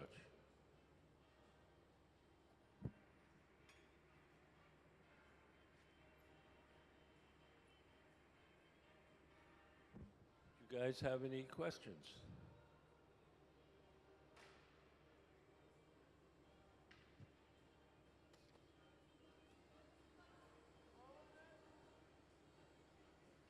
So Sarah is blowing.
So now Jack Spitzer, our guest artist, is focusing the heat on the bottom of the vase.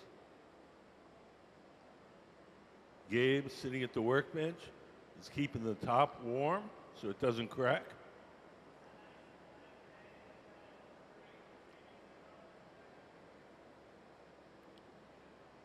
Jack is softening the bottom so we can make a nice flat bottom so it'll stand nicely on the table.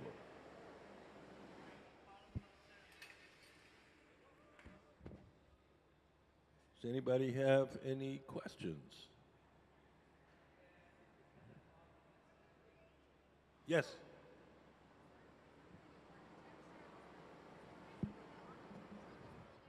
Why is the building shaped like this? 3 reasons. Reason number 1, it looks really cool. That's probably right. That's the big one right there.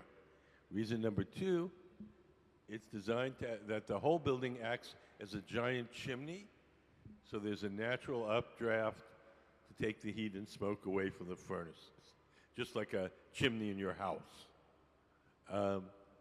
Reason number 3 is historical. Along this waterway, before the museum was here, there were a number of sawmills. The sawmills had big cone-shaped outbuildings where they burned the waste wood from the sawmills for power. They also were giant chimneys.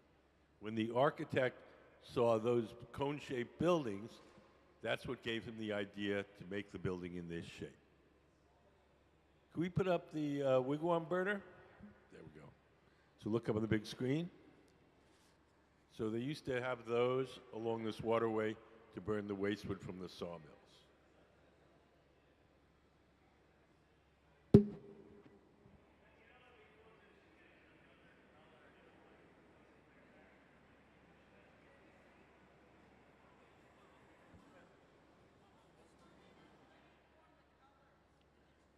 The colors in glass come mostly from metals dissolved in the glass when you first cook it up.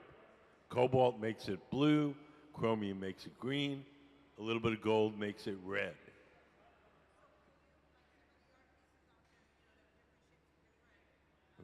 We buy colored glass like an artist buys paint, red, yellow, blue, pink, and then we melt it onto our glass.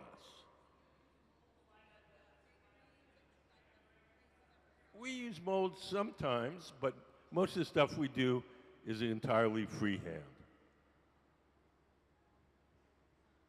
We just have a very, very talented team of glass blowers who don't really need molds. Every once in a while it makes sense, but not very often.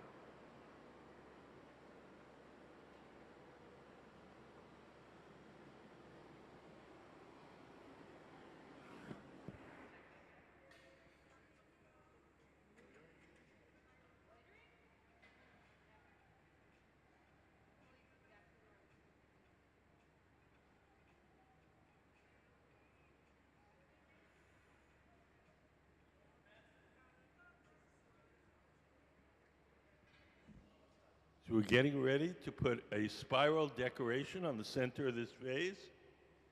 It's called a lip wrap. A roller wrap. We're going to put the pipe on those set of rollers. They're set at a little angle, so when we spin the pipe, it's going to spin, but it's also going to move backwards. And that's going to allow us to wind a very tight, skinny strip of glass for a spiral decoration. Can we put up the roller wrap drawing? So if you look up on a big screen, we have a little diagram. So we're going to wind on a very even spiral of clear glass.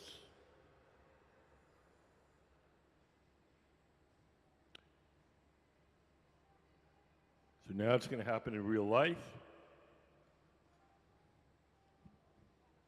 Sarah's coming over with the hot glass. Sarah in the light gray shirt.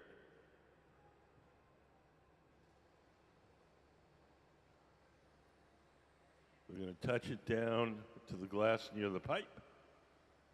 Draw it out, touch it down again, and start to spin. You can see just a little skinny stripe of clear glass.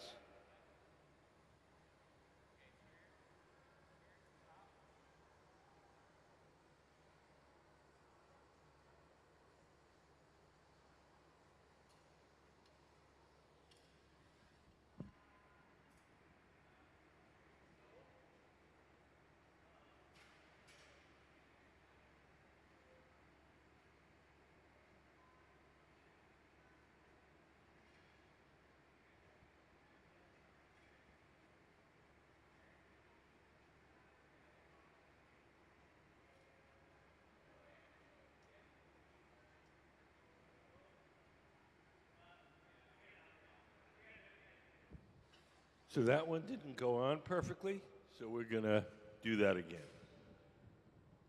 It's not fully adhered to the... So we can knock it off.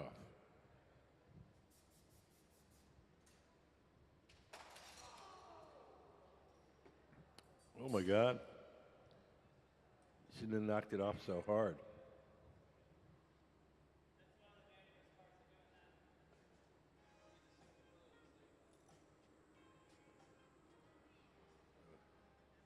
Glass must have been cold. Glass is only fragile when it gets cooler and harder.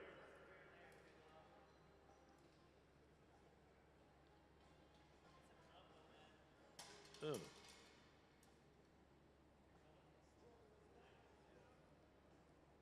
that one looks cool.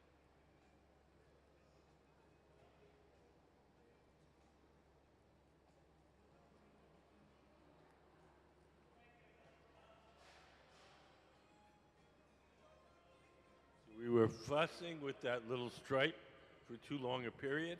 Glass got cold, and normally when we hit it, just the little skinny clear stripes would pop off, but the whole thing popped.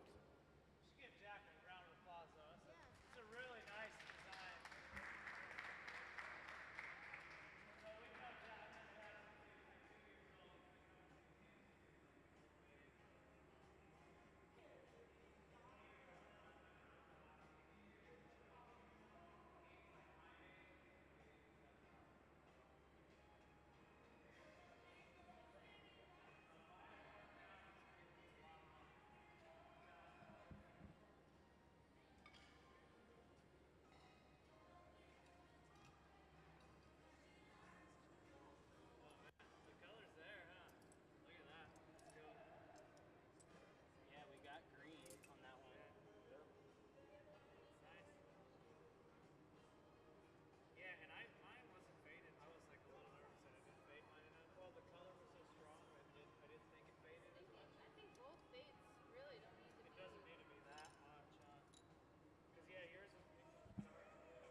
spruce pine.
So we don't have enough time to make a whole nother one. We only have a half hour left. So we're just going to make what's called color cups. Could we show the double fade drawing? So when we want to fade from one color to another, we make two bubbles. One with a strong color fades to clear, and then another one with a strong color fades to clear in the opposite direction. And we put one inside the other, and then you can see on the right, your right, yes, it fades from yellow to orange. So that's the way we get a color fade. And that's what we did on the piece that just fell on the floor. So we don't have much time left, so what we'll do is we'll make a couple of those color cups with the fade in them, and then Mr. Spitzer will take them back to his studio, and he'll work with them there.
Just give everybody the heads up. It's 4:30. Museum closes at 5. If there's anything else you want to do while you're here, check out the exhibits, go to the gift store. Now would be the time to do it because we'll be closing in a half hour. We'll be making the color cups, which will be not super exciting, but very utilitarian from now till 5.